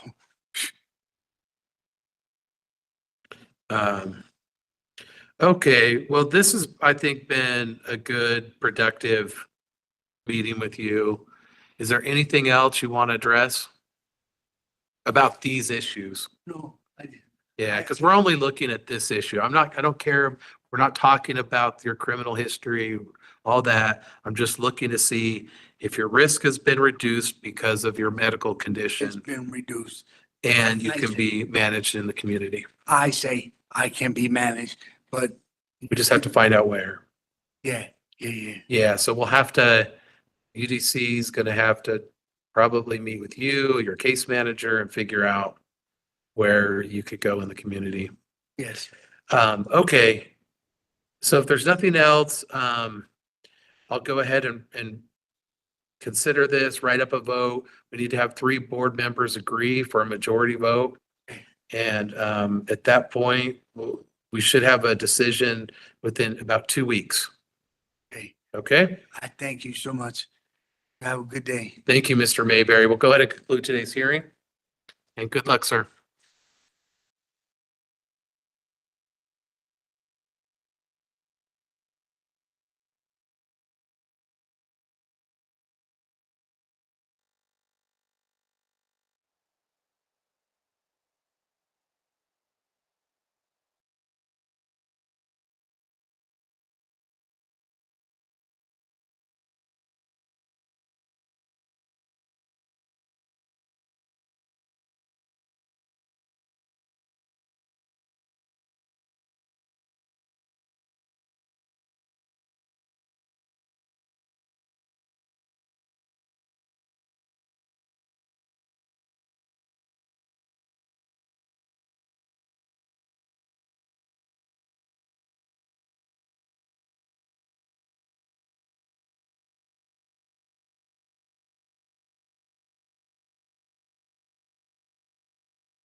All right, today's the time and place set for a rehearing for Rodolfo Villalobos, offender number 237-877. Is that you, sir? Yes. Did you receive at least 7 days prior notice of today's hearing in a disclosure packet that you've been able to review? Yes, I did. I'll be taking testimony from you. If you could raise your right hand, I'll swear you in. Do you swear or affirm the statement you provide will be the truth, the whole truth, and nothing but the truth? Yes, I do. All right, thank you. My name is Joel Robinson. I'm a hearing officer. I work for the board. I'll be conducting your hearing today. I'll note for the record that we have Ms. Peterson here and also Ms. Wells. Thank you both for taking the time and effort to be here today. Ms. Peterson, if during the course of the hearing you decide that you'd like to make a statement, just let me know, and then whatever statement you'd like considered, I'll have you present that. Thank you for being here. Mr. Villalobos, you had a hearing in September of 2023. That was your original hearing. The board ordered a rehearing for today with the expectation that you comply with your case action plan and remain disciplinary free. You were committed to prison on case 171-403-442, aggravated assault, second-degree felony, aggravated burglary, first-degree felony, inflict serious physical injury on a child intentionally, second-degree felony. This offense carries a minimum 6-year sentence, potential life sentence. Your sentencing guideline date, 76 months. That date was February 8th of 2024. And as you're aware, the board's not bound by that guideline date. You'll look at all of the circumstances and make a decision on how much time you should serve. Now, one of the things that the board will be considering is what's occurred since your last hearing. The board expected you to enter into and complete certain classes and demonstrate that you can control yourself within the institution. We'll go over what's occurred in regards to that in just a minute. Before we do that, I just want to make sure that you're aware that the board will review the facts of the offense after today's hearing. It was discussed in detail at your original hearing, but that will be something that they will review again. In preparation for today's hearing, I reviewed the facts of the offense. And it's striking just how violent this offense was. This family were just living their lives, going about their daily business at home where they should feel safe. When you intruded, Ms. Peterson attempted to stop you from going into her home. And instead of retreating, this wasn't just a burglary going in there to steal some things. Instead of retreating, you made the decision to assault her in an extremely violent way. You assaulted her by striking her with a pipe. Extremely graphic, the investigative reports as to what was found at the scene of the crime in regards to blood and the injuries that were sustained. Then you choke her to the point where she loses consciousness. And it doesn't stop there. You then proceed to continue your attack, and you assault an innocent child who's just sleeping,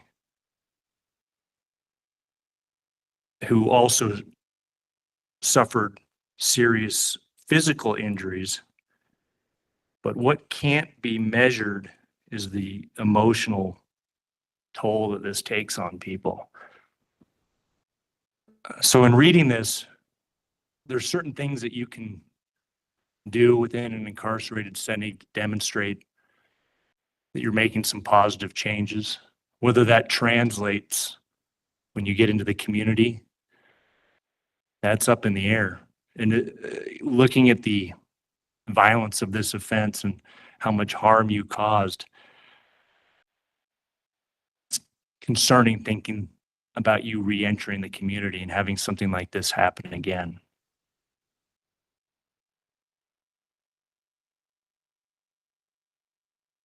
I do want to cover what's occurred since your last hearing, what you've been working on. If you could go over classes that you've completed, programs that you've completed, things that you've done since the last hearing. Since my last hearing, I have completed, I've completed a few classes. The most notable will be the anger management course. I have a certificate for that, as well as a life skills class and a couple of courses on the tablet that are provided for us, such as career planning and endurance skills, and my electrician training on the tablet as well.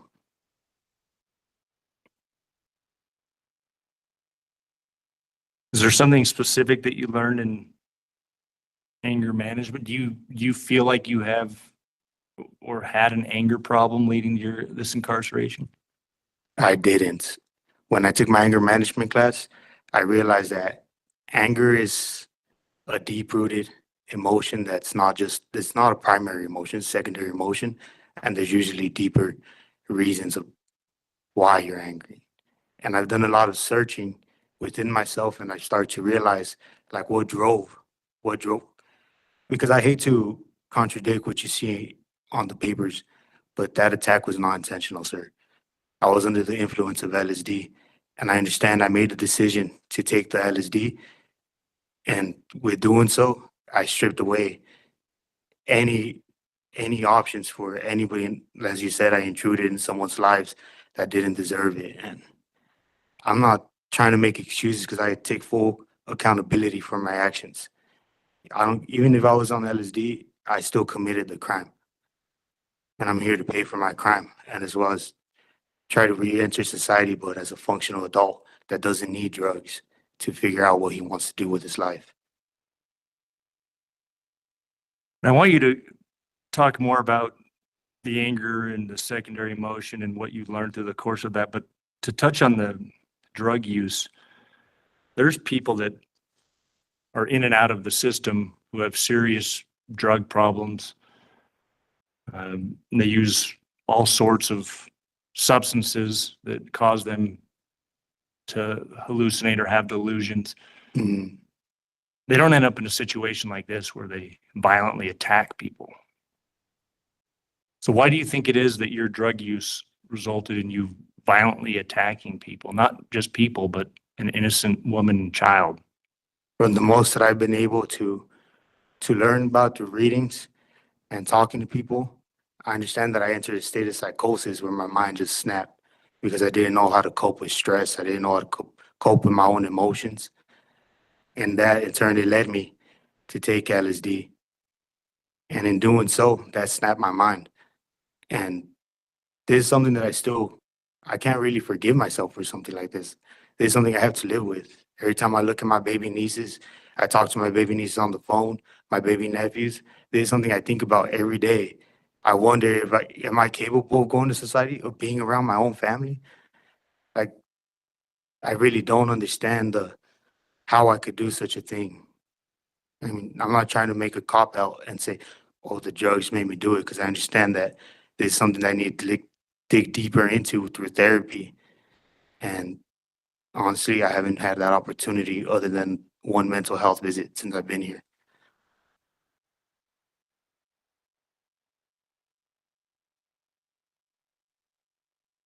What underlying mental health concerns do you need to address with a professional, do you think? I would like to forgive myself, because I do believe that this is something that drives my behavior now. Like, I understand that at the beginning of my time, I would overreact to a lot of things as a way to overcompensate, to try to regain my identity. Because I do not beat women, I do not beat children. That is not who I am. This is something that happened, but I'm not trying to identify with this. I don't think this mistake identifies me.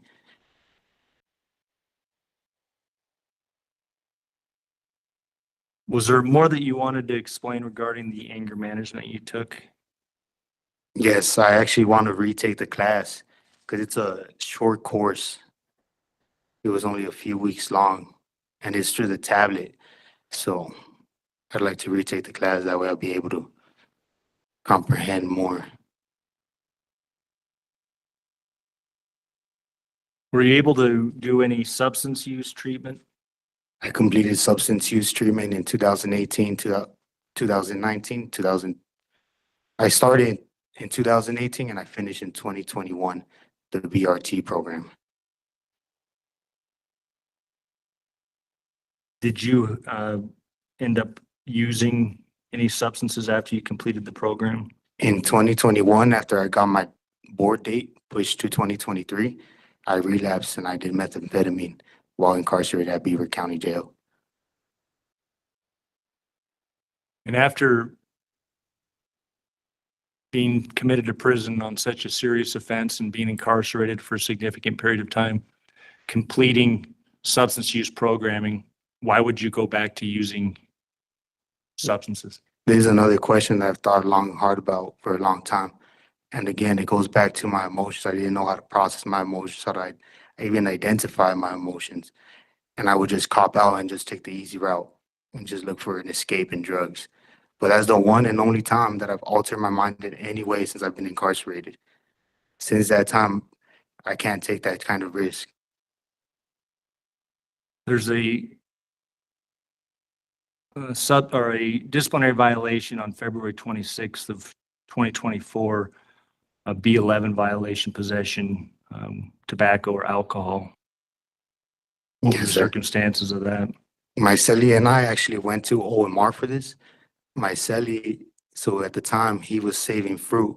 I was not aware of it, to make alcohol. And that is why we went to OMR, so he could take accountability for his things. And shortly after that, I moved out that cell because that's not the type of individuals I want to be around.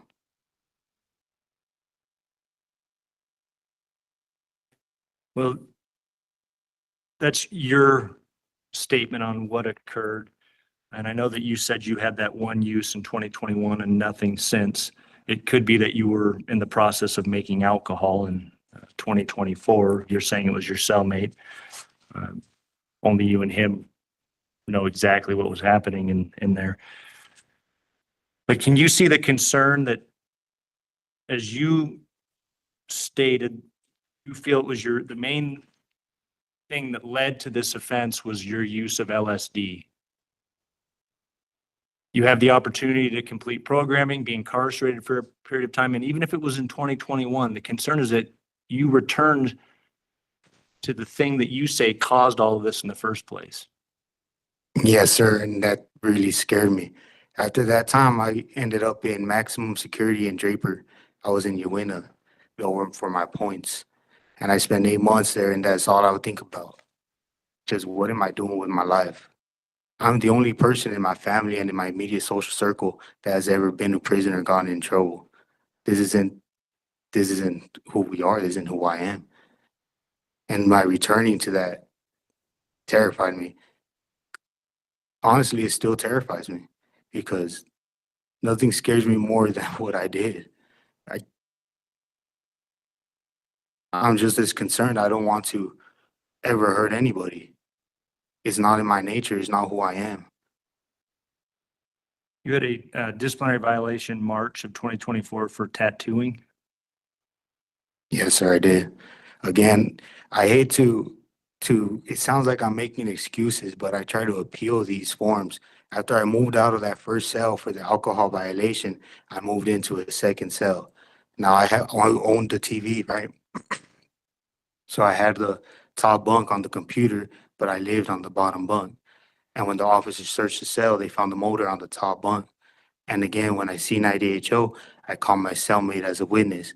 But at that time, he was in federal court, so he wasn't able to go and talk to the IDHO. So have you gotten any new tattoos or given any tattoos since you've been incarcerated? I haven't gotten any tattoos since 2021. Were you No, sir. giving tattoos? No, sir. So your statement is you had no idea the tattoo motor was there or any of the, And there was a tattoo motor on the top bunk. you didn't know it was there? It wasn't top. I didn't know it was there, or else I wouldn't. I was looking for a cellmate that will help me stay out of trouble by them themselves staying out of trouble. Then in July of 2024, you had an AO5 violation for weapon possession.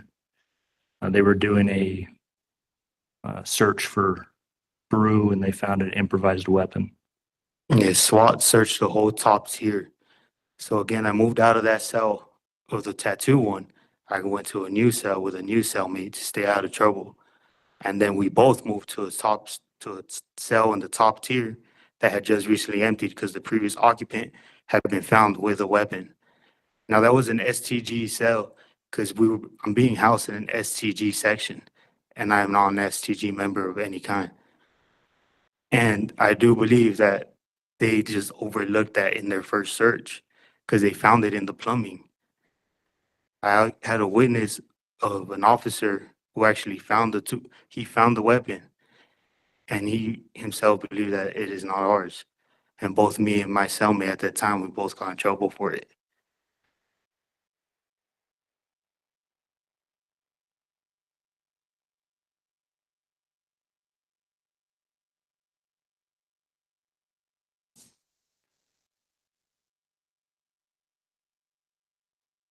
If you could go over the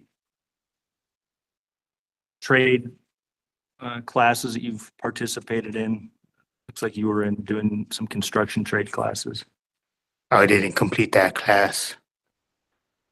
Which ones have you completed? As far as trades, I don't qualify for building trades or vocational training here at the prison. Is that due to the disciplinary violations?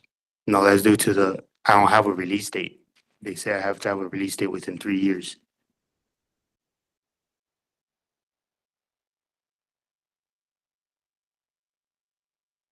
Given the seriousness of the commitment offense,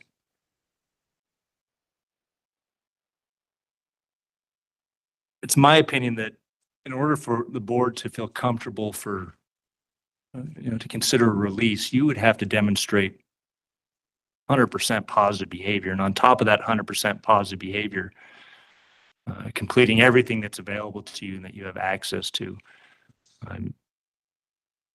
You've had those disciplinary violations, which is concerning.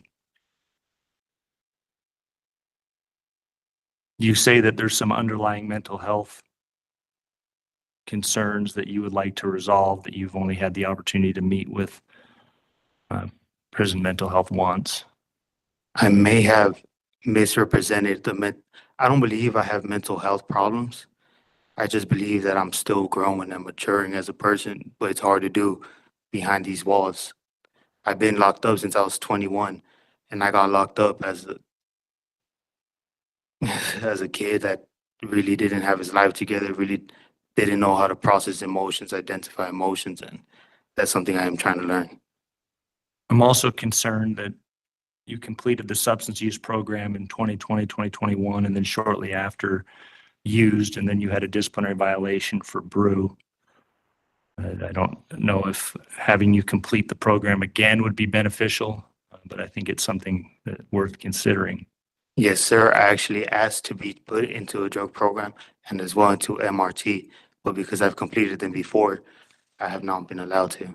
If the board orders it, then you would be flagged for it again. One consideration the board will make is whether or not release is appropriate. What are your release plans? My release plans are to return to California. I want to join the Timeless Group, which is a group based out of Lancaster that helps individuals re-enter society. That helps provide with jobs, housing. It helps provide with therapy. They has programs it offers as well. It's a halfway house, and I've been in communication with them, and I also have a letter from them stating their willingness to help me with this. The board recently received that. It's likely the same letter that you're referencing. It has the information regarding the program and that they're willing to accept you there, and they'll provide the structure and supervision that you're hoping for. Yes. Is there any general information that we haven't discussed that you want the board to consider? I have a letter that I wrote. I don't know if this is a good time to read it. Yeah. Dear board members, I'm not very good at public speaking. I've written this letter to ensure my heartfelt apology and regret are expressed, as well as to ask for the opportunity of parole. My actions that night go against my beliefs and how I was raised. I take full accountability for my choices. My intentions were never to harm anybody. For years, I've tried to understand how I could do such a thing that is in such contrast to my nature. I've learned that my inability to cope with stress, inability to process my emotions, and my immaturity led me to turn to LSD. In these aspects, prison has helped me. This environment has forced me to learn how to identify and process my emotions, and it has turned stress into the norm. I have developed in this environment and adapted to this lifestyle, but I don't choose it. I'm doing what I can to return to society as a functional adult. However, without a release date, I didn't and don't qualify for vocational training, nor am I a priority for programming. I applied but wasn't accepted into Salt Lake Community College. I applied for jobs, but due to having been housed in active gang units, despite not being a gang member, I had difficulty getting one. Now housed in Antelope, I live in a non-active unit. I had a job, but I quit my job to move to a programming section. I completed anger management, 12-step, a few tablet courses, and I'm enrolled in California Coast University, pursuing my Associate of Science in Business Administration. My hope is to initially compact my parole to California. I have submitted the paperwork, and I am currently waiting for a response. I love Utah, but I understand this is no longer my home. All my ties to this state have been severed. I'm almost 29 now. I've been in prison since I was 21. I asked the board to consider granting me the opportunity to continue my time and with the help of the Timeless Group in California. I understand any misstep will return me to prison for more time. I'm not trying to stop my punishment, only to bear my shame in the face of reality.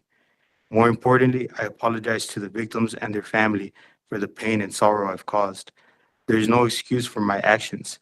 I don't expect to be forgiven, and I'm ashamed to be asking for the opportunity of parole, and for that, I also apologized. I also want to apologize to my family for the shame and difficulties I've brought upon them, and I apologize to the community for the fear and anxiety I've caused. Thank you for your time.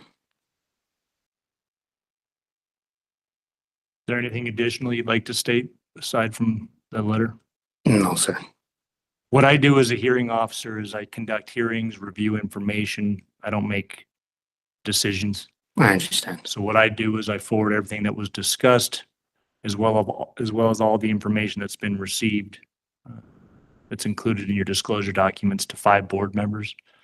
It's up to those 5 individuals to decide what happens moving forward. I understand. They will deliberate over the next 2 to 3 weeks,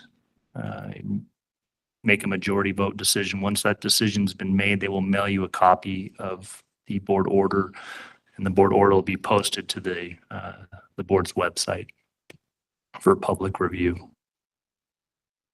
Unless anybody has anything else, I'm at the point where I'm ready to conclude the hearing.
Today is the time and place set for an original hearing for William George, offender number 217688. That is you, correct, sir? Sir. Did you receive at least 7 days prior notice of today's hearing and disclosure packet that you've been able to review? Yes. I'll be taking testimony from you. Do you swear or affirm the statements you provide will be the truth, the whole truth, and nothing but the truth? Yes, sir. Thank you. My name is Joel Robinson. I'm a hearing officer. I work for the board on conducting your hearing. You were tentatively scheduled for an original hearing in 2022. The hearing was continued with the expectation that you complete substance use treatment, cognitive behavioral therapy, and comply with your case action plan. So we'll go over the progress you've made in those areas. Before we do that, I need to go over the commitment offenses with you.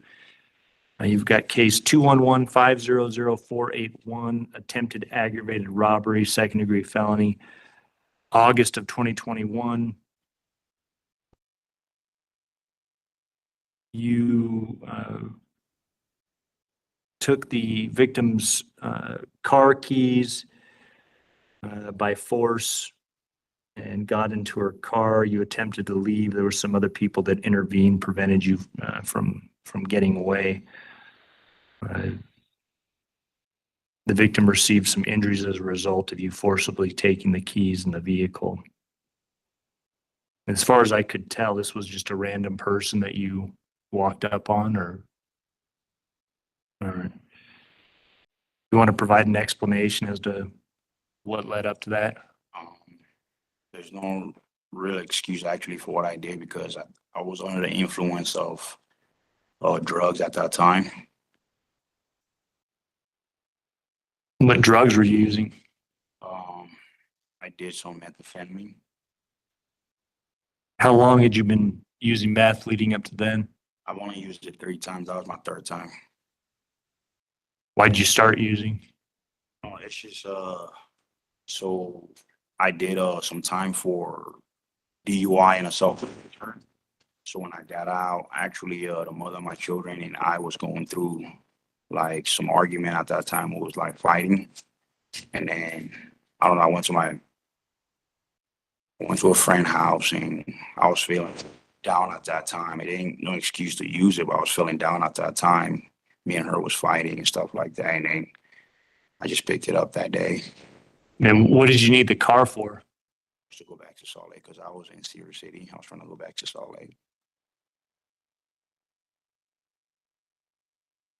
That was the best plan you could think of at the time, was to steal a car?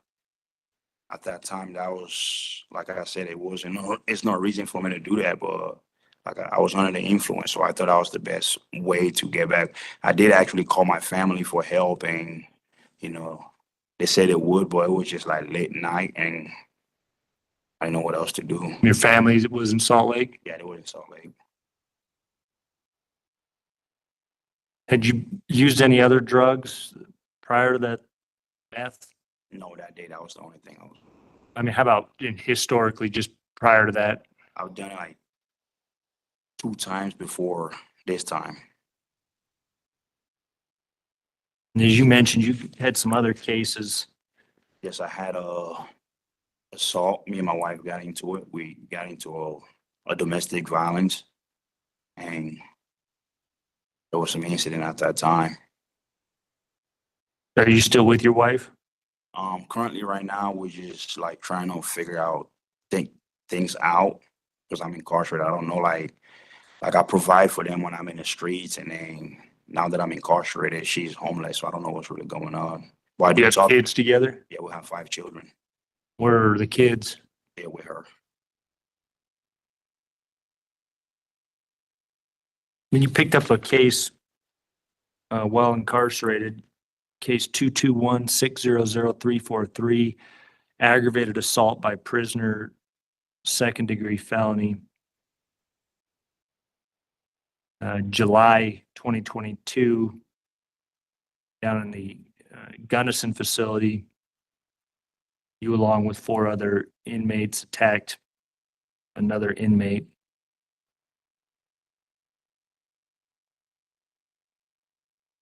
Somebody ended up stabbing the other inmate, one of the people that you were with. The victim sustained numerous stab wounds. as far as I could tell, that you at least were at the time or have been affiliated with the Crips, and the victim was also a Crip. I'm not affiliated anymore. Like I modified like 6 or 7 months ago, and Why'd you do that? it's just so it's like I said, when I'm out there, I work and provide for my children and my wife, and then I've been doing it for so long to where I feel like it's just not righteous because when I get incarcerated, she loses everything and go homeless without children. And when I talked to her a while back, she told me she had lost our apartment and the kids didn't have nowhere to go, so they were at the shelter. So I just feel like, if I keep doing the same thing and expecting a different outcome, it's just insanity. So I just decided to modify it and try to do a little bit of time that I have left or more and get out and just get a job and try to provide for the people that, that are my family. And you likely saw in the paperwork that you received, there was a guideline date. It had your matrix. It showed how the board got to that guideline date. You have a 54-month guideline, put you at February 2026. Maximum sentence is 15 years, 2038. As I mentioned at the start of the hearing, the board had certain expectations for today's hearing. Substance use treatment, cognitive behavioral therapy, and comply with your case action plan. If you could go over what you've been able to work on in those areas. Yes, I've done the CBT life skills. I completed anger management. I completed personal responsibility because I did ask the caseworker what was the recommendation. She told me it was personal responsibility. I did that, and there was another one she said the caseworker told me she had everything ready for me and stuff like that. But and then I did the Hustle 2.0. So I got like 4 certificate of all the classes that I've done that while I was in Gunnison.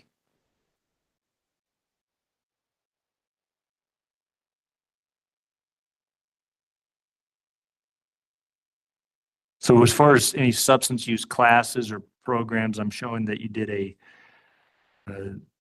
actually, I mean, it was some time ago. They show you did the initial assessment in 2023, and then the recommendation from that was residential, but you aren't able to get into residential because of where you're housed. Is that what's going on? Yes. If the board was to put that as a condition of release, is that something you think you need or are willing to do? What do you mean residential? So that means you go to like a center, either a halfway house or some private program, and do residential treatment, which means you live there.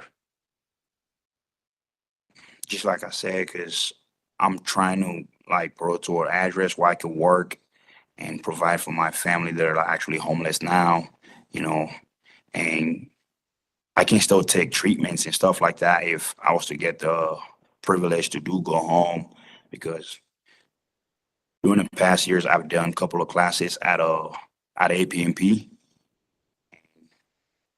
I've completed all of them, every classes that I was out there and I was being told to do. I've done them. The report that I have, it shows that you completed as you mentioned, it's some life skills classes. Sure. The carry guides, Hustle 2.0. I didn't see that on there, but I wrote it down. The substance use assessment, it does say residential treatment is what's recommended, but you're not going to have access to that where you're currently housed. And those are the main components to your case action plan. So I'll inform the board of the progress you made in those areas. Now, as far as disciplinary violations go, you have one recent, semi-recent one. It was refused movement that occurred August 14th of 2024.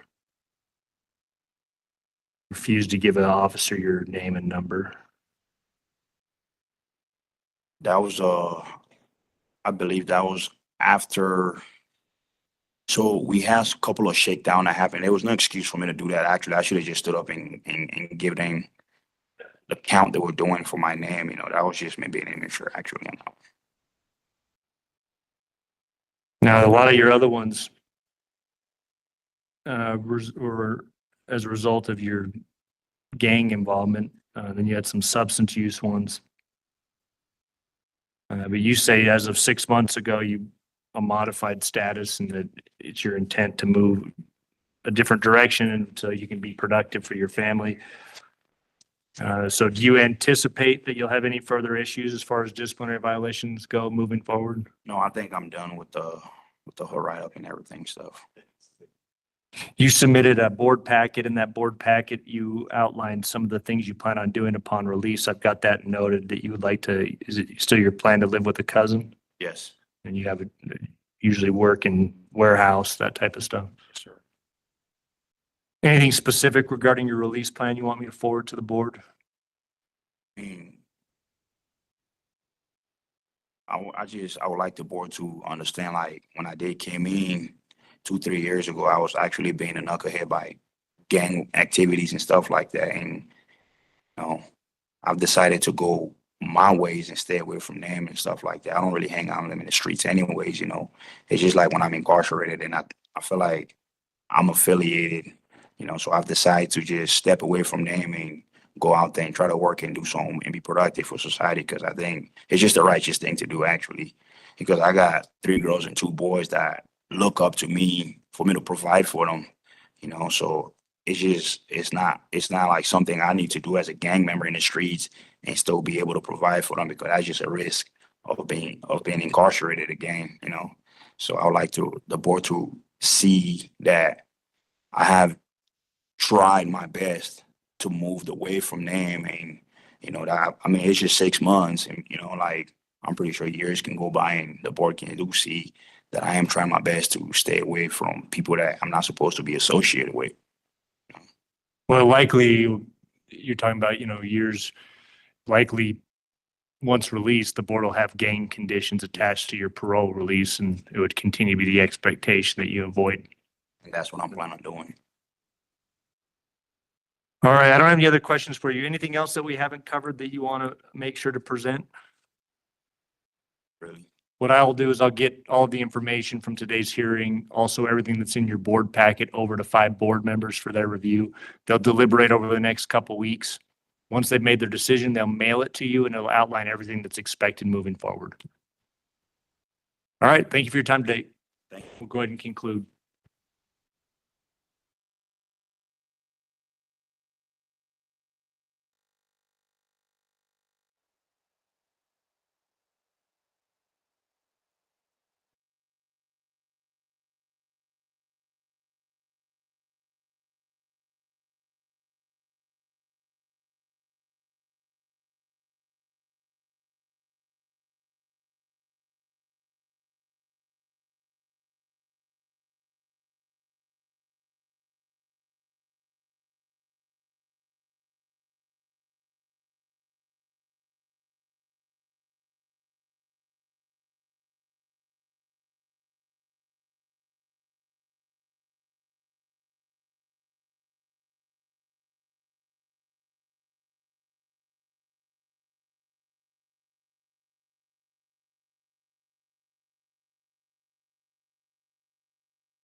Today is the time and place set for a parole violation original hearing for Michael. How do you pronounce your last name?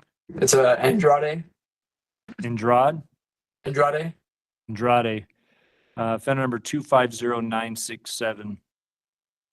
Mr. Andrade, did you receive at least 7 days prior notice of today's hearing and disclosure packet that you've been able to review?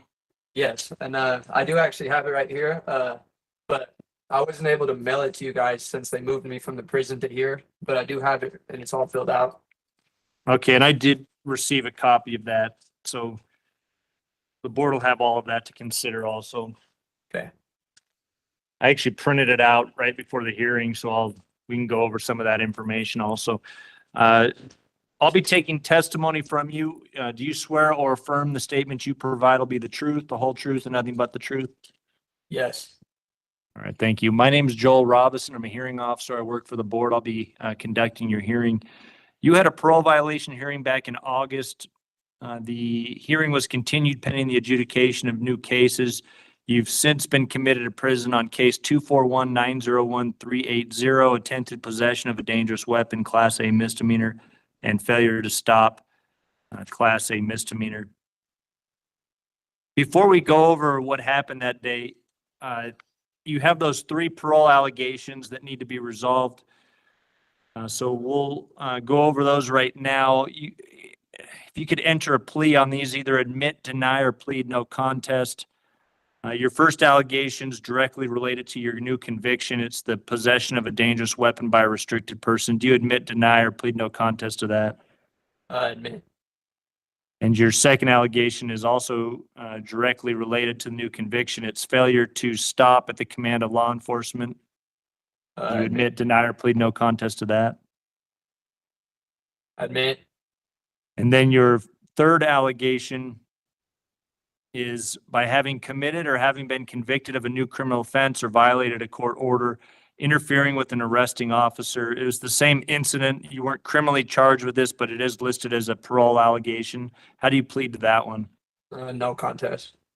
Okay, and based off of those pleas and your new conviction, your prior parole date will be revoked and the board can move forward with making another decision. If you could explain what happened on May 17th, what led up to these cases. Oh yeah, so I was walking home from work and I was pulled over across the street where there's no crosswalk, so that's why I was pulled over to begin with. And I was already on parole, so I ended up getting searched, and I was in possession of a knife that I was using for work, but I mean that's no excuse, but and like I said, I was already on parole, so they got me for that. And then as far as like the failure to stop, I tried to take off, got apprehended, and that's pretty much it. Well, I mean, with your history, it's you have to use all of the crosswalks, I guess. Otherwise, you're going to be noticed and stopped immediately. What I was curious about, though, is if this was a work knife. Now, I know it wasn't your standard knife that you'd use for work. It wasn't a box cutter or something like that. So maybe it's hard to explain to the officer why you would have that for work. But why not just stop and explain? Be upfront with them, tell them what you have, and explain the situation. No, I mean, in hindsight, like that's something I really wish I would have did. But at the time, like shortly before this happened, I found out that my girlfriend was pregnant, and we just had a lot going on. And in my head, I was just thinking, if I get caught, like I'm gonna miss out on all this. So really, like it was just fear that kind of motivated that, as far as not sitting there and explaining the situation. So. Had you been using or relapsed at all? No. And that's what the reports indicate. AP&P indicates that things were going generally well on parole leading up to this incident. You were working, you were checking in as you were supposed to. So that's favorable. It appears as though you were making progress. Oh yeah, no. I believe I was only out for 4 or 5 months, but I do believe like this time it was the best I've ever done in my life, even outside of parole. Like just being out this time, I really got my life together. Well, did you see your 9-month guideline? This new conviction puts you at February 17th. So, you know, here shortly is when your guideline date is. If the board is inclined to go with another parole release, is that something that you're willing to comply with? Most definitely. I would just like to say too, like, if it's at all possible for me to just continue where I left off, I promise you everything will go as smoothly as it was before. All right, and I do have your release plans outlined in the packet that you submitted. So I'll forward those to the board. I don't have any other questions for you. I'll submit my report and recommendation to the board today. It'll be tomorrow, and then the board, it could take them up to 3 weeks to make a decision, which would put you past your guideline. Once they've made the decision and they put a release date in place, it's generally the quickest turnaround is 30 days from the time they make their release. So just take that into consideration. Okay. Anything else you would like to present today before I conclude the hearing? I mean, you may already have this because I know you got these same papers as I do. But like I put in just like the additional information, I just want the board to be aware of how well I was doing on my last parole and to know that I plan on picking up where I left off. And not only that, now that I'm a father, I feel like that will also help me motivate myself to, you know, live in the correct manner. So I just want everybody to take that into consideration because really, outside of this incident, like my parole officer and everybody said, I was doing very well, and I plan on just picking up where I left off. So I just want the board to take that into consideration if they can. All right, I will pass that along. Thank you for your time today. Thank you. All right, we'll go ahead and conclude. Okay.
Today is the time and place set for an original hearing for Eric. How do you pronounce your last name? It's LEDOUX. LEDOUX, offender number 225370. Did you receive at least 7 days prior notice of today's hearing and a disclosure packet that you've been able to review? Yes, sir. I'll be taking testimony from you. Do you swear or affirm the statement you provide will be the truth, the whole truth, and nothing but the truth? Yes, sir. Thank you. My name is Joel Robinson. I'm a hearing officer. I work for the board. I'll be conducting your hearing today. You were scheduled for today's hearing with the expectation that you comply with your case action plan and remain free from disciplinary violations. We'll go over the progress you made in those areas. You were committed to prison on case 211-700-328, retail theft, third-degree felony, possession, Class A misdemeanor.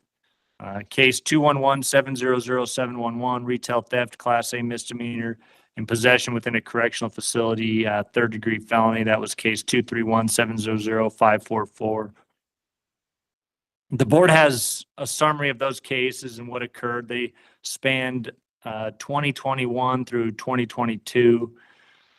They're fairly basic in regards to the facts of those cases. I don't think we need to go through those in much detail, but if maybe you could just provide an overview as to what was going on in your life during the time frame of those cases and what led to them. It was just my addiction. The retail theft was, I was just using it to feed my addiction, and drug possession.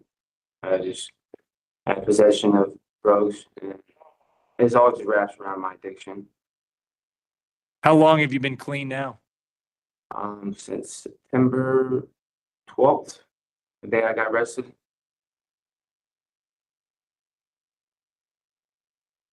Do you think you've had enough time being sober that you won't just immediately return to using, or what are your thoughts on that?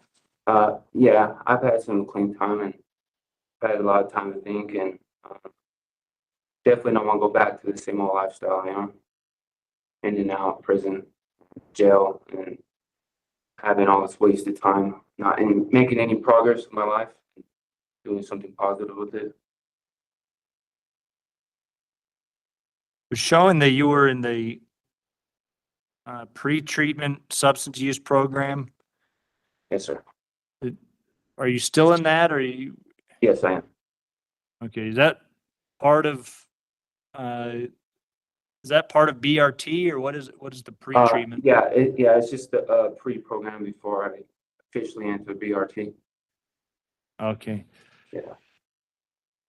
So if you were to remain incarcerated long enough to get in the BRT program, that would put you out another 6 months or so? I believe it's a 9-month program, and from what I'm hearing, the 9 months doesn't start until I officially enter the BRT, which I haven't officially entered it yet.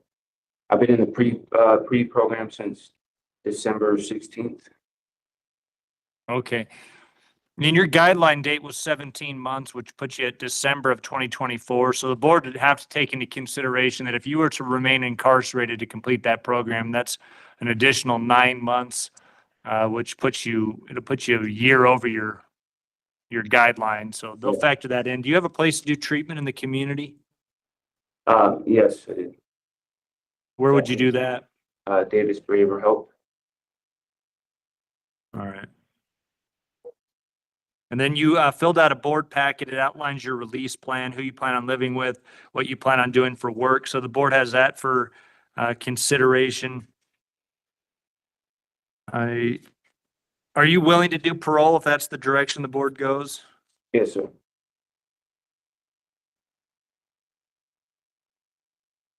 I'll be submitting a report to the board which outlines everything that we've discussed, as well as all of the information in your disclosure documents. I'll be recommending to the board that you be released on parole here within the next 60 days. As a hearing officer, I just make recommendations. I don't know if the board will go along with that. It'll take the 5 board members to deliberate and make the final decision, but that's something they will consider. Okay. Was there any general information or anything that you wanted to make sure you stated at today's hearing? No, sir. All right, I'll get the information over to the board tomorrow for their review. Generally, it takes 2 to 3 weeks for them to deliberate. Once they've determined the outcome, They'll mail you a copy of the board order and it will state everything that's expected moving forward. Okay, thank you. All right, thank you for your time today. Have a nice day. All right, you too. Thanks.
sure if they can hear me or not. Oh, okay. All right, let's go ahead and get started. Today's the time and place set for a parole violation original hearing for James Aragon, offender number 235477. That is you, correct, sir? Yes, sir. Did you receive at least 7 days prior notice of today's hearing and a disclosure packet that you've been able to review? Yes, I did. I'll be taking testimony from you today. Do you swear or affirm the statements you provide will be the truth, the whole truth, and nothing but the truth? I do. Thank you. My name is Joel Robinson. I'm a hearing officer. I work for the board. I'll be conducting your hearing. All right. You had a parole violation hearing back in June of last year. The matter was continued pending the adjudication of pending cases.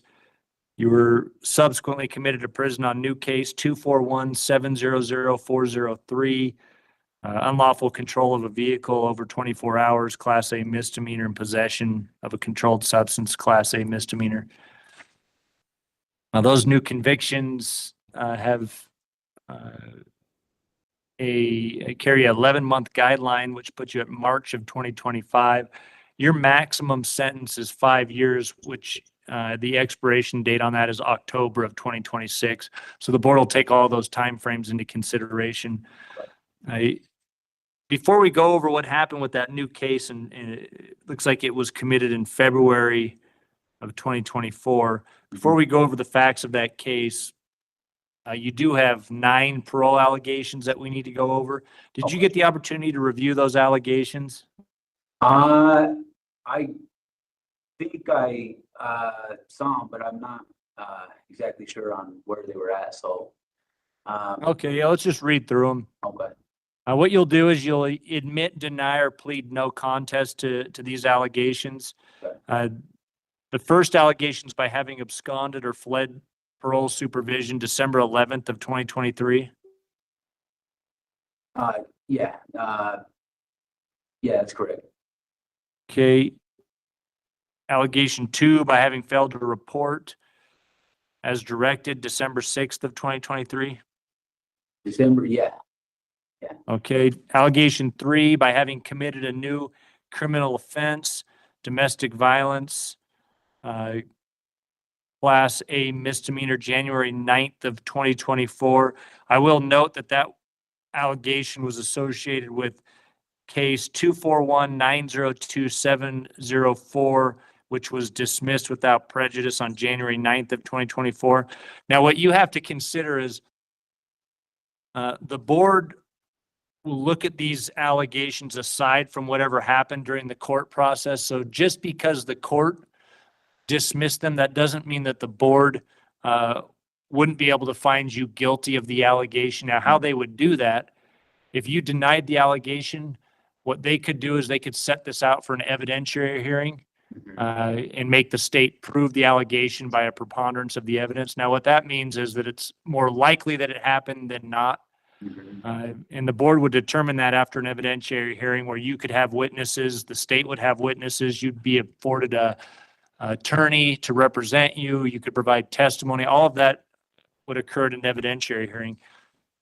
But that isn't the direction the board has to go. If you denied the allegation because it was dismissed in court, the board would have the option to dismiss that allegation, or like I just mentioned, they could move forward with an evidentiary hearing. Does that make sense to you? Kind of, like, so, I mean, it's a little confusing because, I mean, if it was already dismissed, like, in the state by the court or whatever, you know what I mean, then why would it be brought up again? You know what I mean? Like, and stuff like that. Like, if the state already court already dismissed it, why would it be brought up again? Like, that doesn't really make too much sense. You know what I mean? Like, I'm not sure, the protocol on that whole thing, like. Yeah, the protocol is that this is an administrative proceeding. It's separate from the criminal court process. So basically, adult probation and parole filed this allegation against you, and they've alleged that you committed that new criminal offense. And so that process that I laid out for you is what the board has the option to do. They can dismiss it like the court did, or they could schedule that evidentiary hearing and make the state prove the allegation. So, but I'll leave it up to you as far as how you would like to plead to that allegation. It's entirely up to you. You can deny it. You can admit to it. You could plead no contest. But for allegation 3, the allegation that you committed domestic violence on January 9th of 2024, how do you want to plead to that? Well, I mean, I'll deny it just simply for the fact that it got dismissed, so. I Okay. mean, All right. And then allegation 4 is another count of domestic violence, same date. Same date. Yeah, I'll deny that as well. Okay. And then allegation 5 is directly related to your new conviction. It's by having committed the unlawful control of a vehicle over 24 hours, Class A misdemeanor. Okay. So, well, yeah, I mean, obviously I've been found guilty of that, you know what I mean? And so is there a difference, like if I plead no contest or if I plead to admitting to it, like how does that work or how does the board look on that particular, like? Yeah, so the board would treat it as an admission, but the understanding is that you're not admitting guilt to it. You're just acknowledging that there is likely enough information there for the board to find you guilty of it. Yeah. So you're not admitting to it, but you're acknowledging that the board does have sufficient evidence there to find you guilty of it. And they would treat it like an admission as far as how they handle it procedurally, but. Okay. Well, yeah, I mean, in the court, I was obviously found guilty of it. So yeah, I mean, saying. So do you want to plead no contest or admit? It's up to you. I'll just admit to that. Yeah. Okay. Yeah, I am guilty of that. So. And then allegation 6 is also directly related to your new criminal conviction, possession or use of a controlled substance.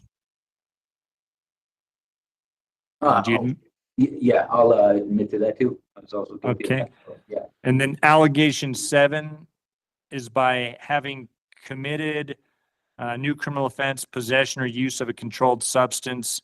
It was a Class B misdemeanor, separate count, same date, same incident.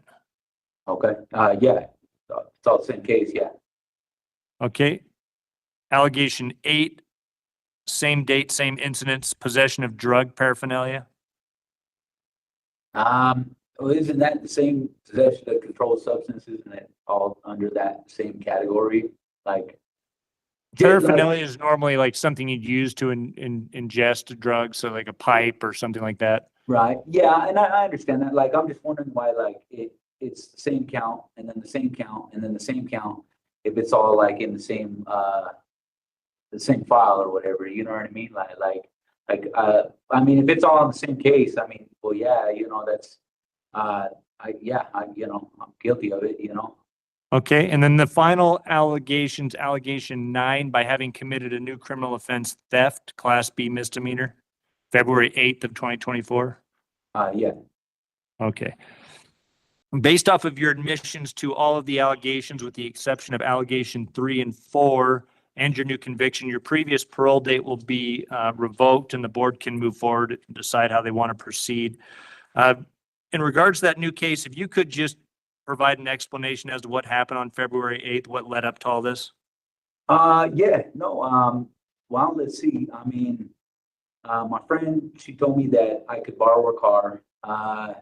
She got intoxicated and she forgot that she let me borrow her car, and she called the cops, and yeah, and that's pretty much what happened. That's the gist of it. So, and yeah.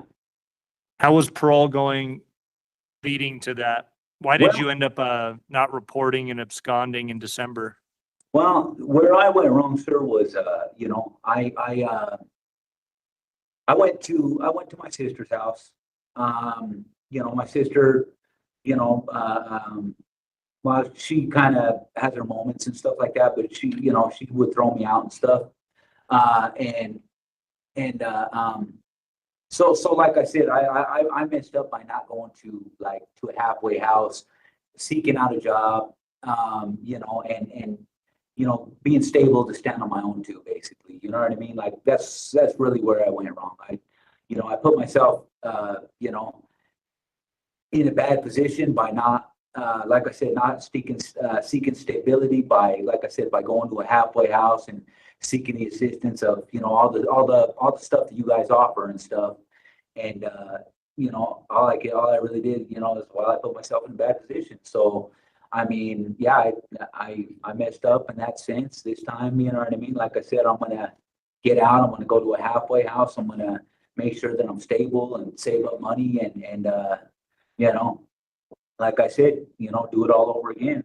Plus, So are you willing to do the substance use program at a halfway house?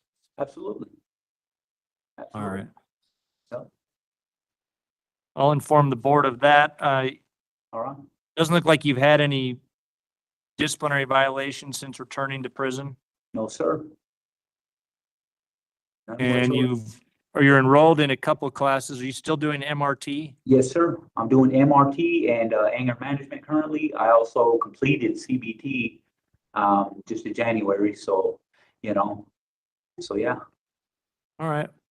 Yes, I sir. will inform the board of your explanation to the parole allegations and the new case. I'll provide them the information regarding what you've been doing while incarcerated and your plans for release, that you're willing to go to the halfway house. Yeah, for sure. You know, Anything else you want me to forward to the board? Yeah, so, I mean, in that sense, my grandma, she has a terminal cancer. She's not going to treatment and stuff like that. So I'm really hoping to be able to, you know what I mean? Like I said, get out real soon and spend some time with her before she passes. Also, another thing too, in my family, they all left state. They're currently living in New Mexico. You know, so I mean, even if I could somehow maybe get a termination, because I, you know, do expire in October of next year, that'd be good. But, you know, if not, you know, like I said, parole would be a really good thing for me right now, just simply for the fact that that halfway house is like, you know, that will really like keep me on track and get me going in the right direction in the most positive way. You know what I mean? So I've never been to the halfway house before. I never gave myself that opportunity. So now that it's there, I'm going to take full advantage of it and all that you guys have to offer. And, you know, like I said, I just hope you guys, you know, give me a chance to do it all over again. And, you know, I'll go kick it in the butt. And you guys will not see me back here again. That's for sure. You know, All right. so I just made a mistake and I own that mistake and I know what I did wrong and I know what I got to fix and I will get it done for you guys, sir. All right, I'll make sure I put in the end of my report in extra large letters and in bold that after this, you will never be back in the system again. No, sir. No, sir. That way, if you do end up back, then it'll be clear that something went wrong. Yo, absolutely. Absolutely, sir. Yes, sir. All right. Yes, sir. All right, boss man. Well, All right, thank you for your time today. I'll get this information over to the board for their review. They should be able to make a decision in the next couple weeks. They'll mail you a copy of that board order. Okay. All righty, boss man. Thank you, sir. All right, thank you. We'll go ahead and conclude. Yep.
Hello, hello. How is everybody doing there today? And welcome to You Have a Collect Call from. I am your host, Collect Call James. Anyhow, I'm not sure. This is either the last guy or the second to last guy. If he is the last guy, his name is gonna be Diego Luis Vega. If he's the second to last, his name is gonna be James Matthew Aragon. Anyhow, if this is the last guy, as soon as this stream it's over, I'm gonna go ahead and start the second stream for Connecticut. There was 2 streams for Connecticut, and those I'm able to stream throughout the day just because they are archived on the website for a day. The Utah ones are not, so the Utah takes priority over Connecticut. Anyhow, hey, I appreciate you guys tuning in. I see you guys in here. I see Amber, Casey, Snow. Who else is in here? Let's see. We got M Star Media. We got Liz. And Alexis Taylor. Nadine, Blaine,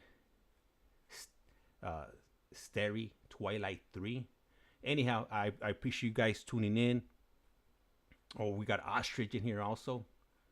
Appreciate you guys. Anyhow, I'm gonna be leaving the Arizona, the Maricopa one, running. We might not be having the what do you call it, the Pima going on just because I won't be available. I gotta go to work. I got that late shift today, so let me see. Amber wrote, hey James, hope you're having a good day. Yeah, I just woke up from my nap. Gotta be energized before I hit that late shift. So I for the next 4 days I won't be on the streams. I'll be running them, but I won't be in them. I won't be available till Saturday, Sunday. So just a heads up, but I'll continue running the streams like a regular day. Oh, that's right, Ostrich. You had a surgery. How'd it go? If you don't mind sharing. Anyhow, I'm gonna finish up getting ready for work, and I'll be in the chat, if you will.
All right, today is the time and place set for a rehearing for Diego Vega, offender number 257571.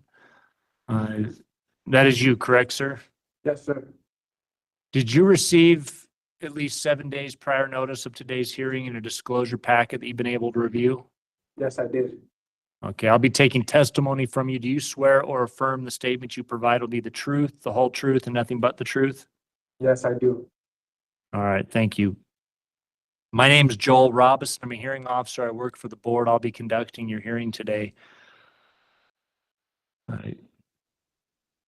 You had a original hearing back in September of 2023, after which the board scheduled a rehearing for today with the expectation that you complete substance use treatment and cognitive behavioral therapy. So we'll go over whatever progress you've made in those areas. You were committed to prison on case 221-902-312, possession of a dangerous weapon by a restricted person, second-degree felony, and felony discharge of a firearm, third-degree felony, and you had 4 separate counts. You have a minimum 3-year sentence, which is February 25th of this year. You have a maximum 15-year sentence, which is March of 2037. And you have a guideline date of 19 months, which passed in October of 2023. So the board will take all of those dates and timeframes into consideration when making a decision after today's hearing. I would also like to note that we do have Linda present, who is the victim of record, who would like to make a statement today. Linda, are you logged on and able to hear everything okay? Yes, I'm here.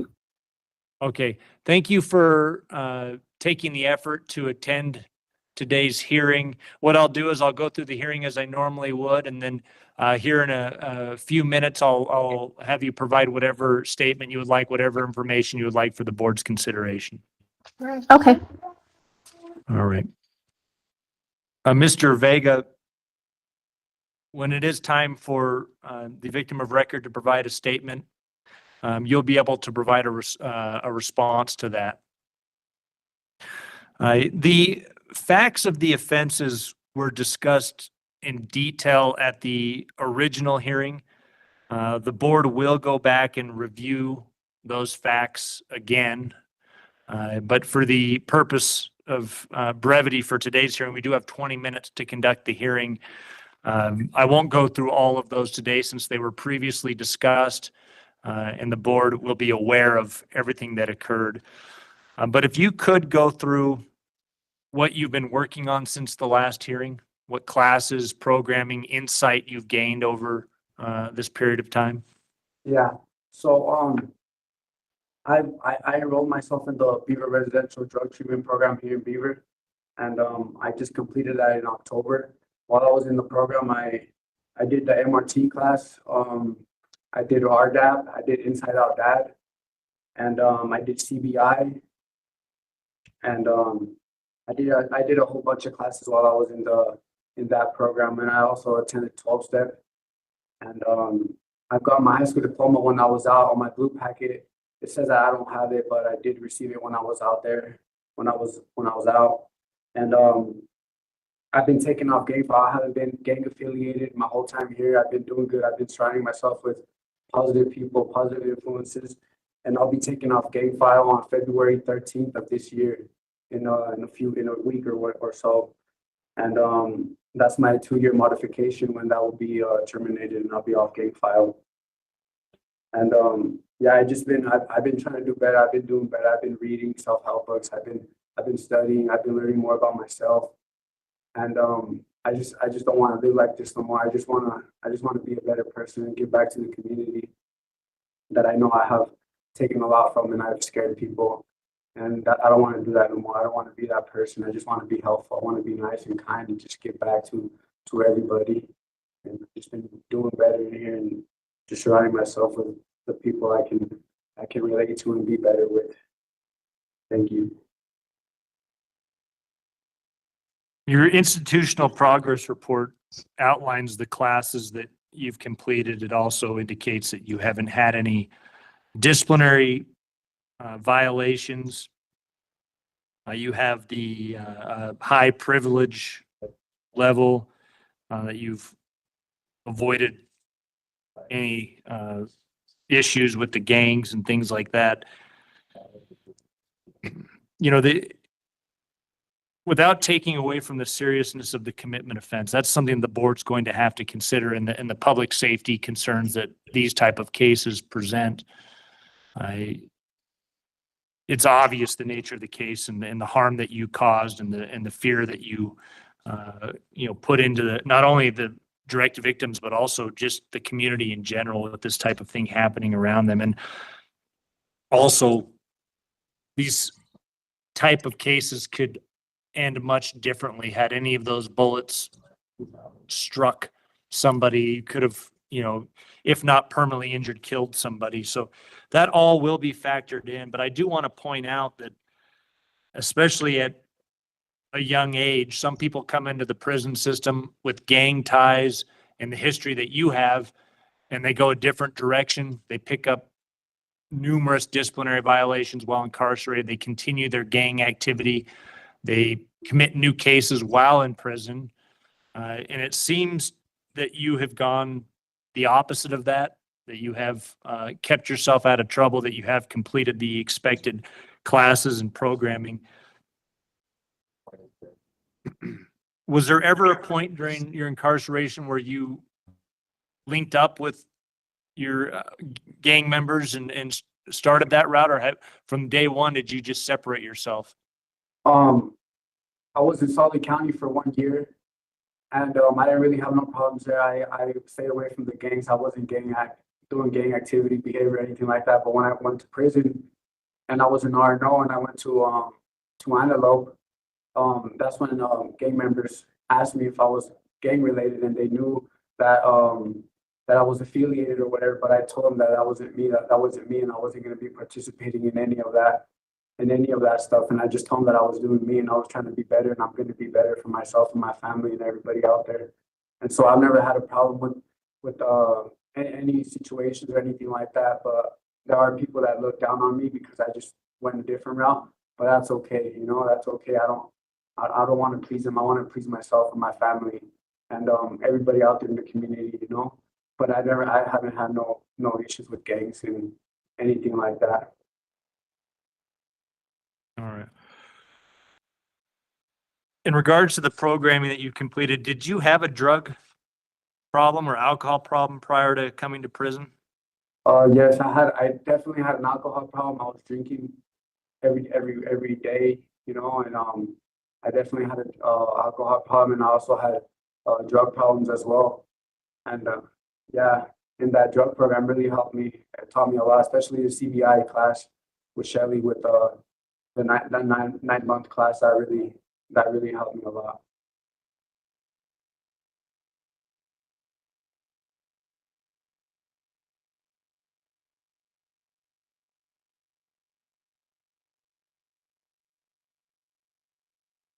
You submitted a board packet which outlines a variety of things, one of which is your release plans. If the board was inclined to consider a release after today's hearing, you've outlined where you would live, what you plan on doing. So they'll have that information to consider. Okay. Now, are you still in a relationship with Ms. Prieto? Yes, I am. Okay. And although not criminally charged with anything, she was with you when this happened, when the commitment offenses occurred? Yes, sir. Do you see any problems that if you go back to similar people, similar places, that you might get back involved with the same behavior you were in prior to incarceration?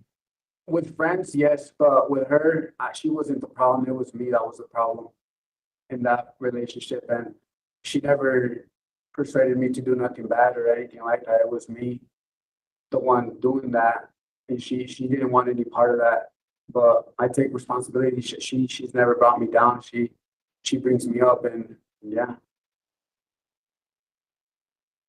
Now, just to not expand on that relationship, but just to expand on what my question was for you, your juvenile history is extremely lengthy. It's apparent that you were involved with a lot of negative things for a number of years, leading to your adult life and leading to these cases where you put everybody at risk.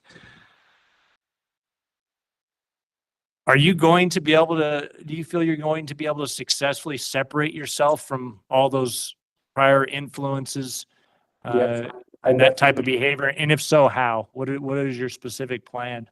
Yes, I definitely won't be associating with anybody of that nature, doing criminal behavior, because I just, ever since I was a kid, I just wanted to fit in and be a part of something, you know, and every time I've got locked up as a kid, I never liked being locked up, but then I would come out and I would just start hanging around the same old friends. I wasn't strong in my faith. While I've been here in prison, I found God and Jesus Christ in my life.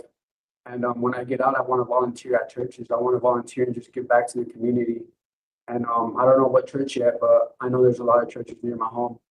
And yeah, that's going to keep me doing good. I don't want to go back to my old lifestyle. That's not me. That doesn't bring me joy. What brings me joy is being okay with myself, being okay with God, and doing the right thing.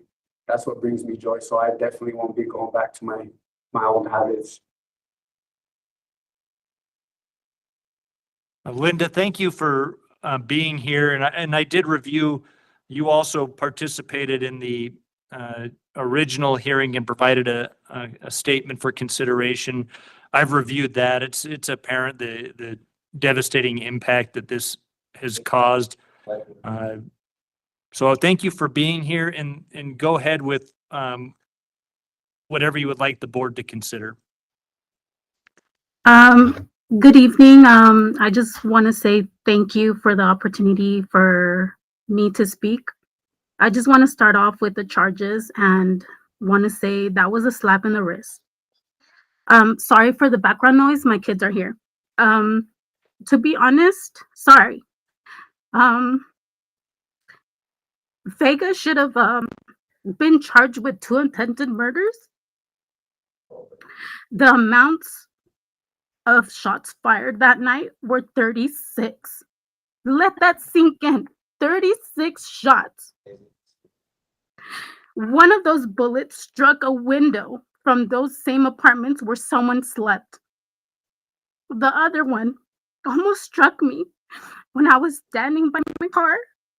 The same car he vandalized, slashing 3 tires.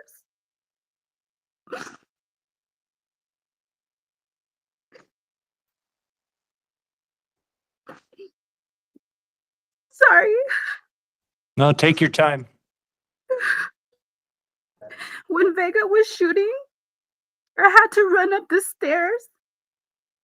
Mind you, I was only a couple days postpartum with a C-section. I was in so much pain that the corner of my C-section was bleeding. This has not only impacted me, but my kids. I found one of them under the couch with our dog crying, telling me, and I quote, "I thought you were dead, Mom," and proceeds to ask me if her dad was dead. Just imagine just imagine what they would have gone through if that would have if that would have happened. This has given me anxiety. I still get nightmares and get flashbacks and end up crying from that night. I'm now more aware of my surroundings. I'm on edge every time I go out. My family and I cannot even enjoy fireworks because of the similarities of the gunshots. This is still impacting me emotionally and mentally. I just want to say to the board, I'm not sure what you are thinking, but to be honest,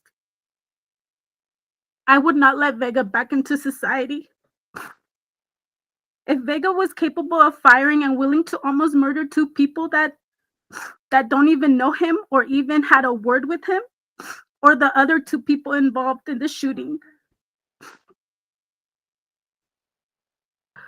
The other shooting that happened that same night in West Valley, that was with the different gun. The audacity of Vega, Ramos, and Shalisha, sorry if I pronounced it wrong, to walk into a gas station like nothing happened. That should tell you what type of people they are.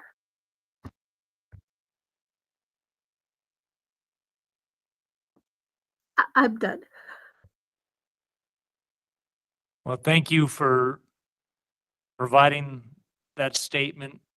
I can't imagine how difficult it is to have to relive that and continue to try to pick up the pieces for you and your children and your family after something like this occurred. Your input will be provided to the board. I think it provides a very real perspective as to how this case has impacted you and likely others. So thank you for being willing to provide that statement, as difficult as it is. Mr. Vega, anything that you would like to say in response to what you just heard? Yes, I would like to tell her that I'm very sorry. I'm sorry I put her through that, and I'm sorry I put your kids through that. And I'm really sorry I put you guys through that. I think about it all the time as well, and I can't, I wouldn't be able to live with myself if I would have hurt somebody. But I'm sorry I put you through that. Sorry. Thank you. Mr. Vega, what I do as a hearing officer is I conduct hearings and review information and provide information to the board. The board consists of 5 members. It'll be up to them to decide what happens moving forward. They'll review everything that's been stated today, everything that's in your disclosure documents. Is there any information that you feel we haven't discussed that you would like to present today? No, sir. I will get the information over to the board likely tomorrow. It could take 2 to 3 weeks for the board to deliberate and make a decision on the matter. Once they've determined what the outcome is, they will mail you a copy of the board order. It'll outline everything that's expected moving forward. And the decision will also be posted on the board's website for public review. I don't have anything else. Thank you, Mr. Vega. Thank you, Linda, for being here, and we will go ahead and conclude the hearing. Thank you.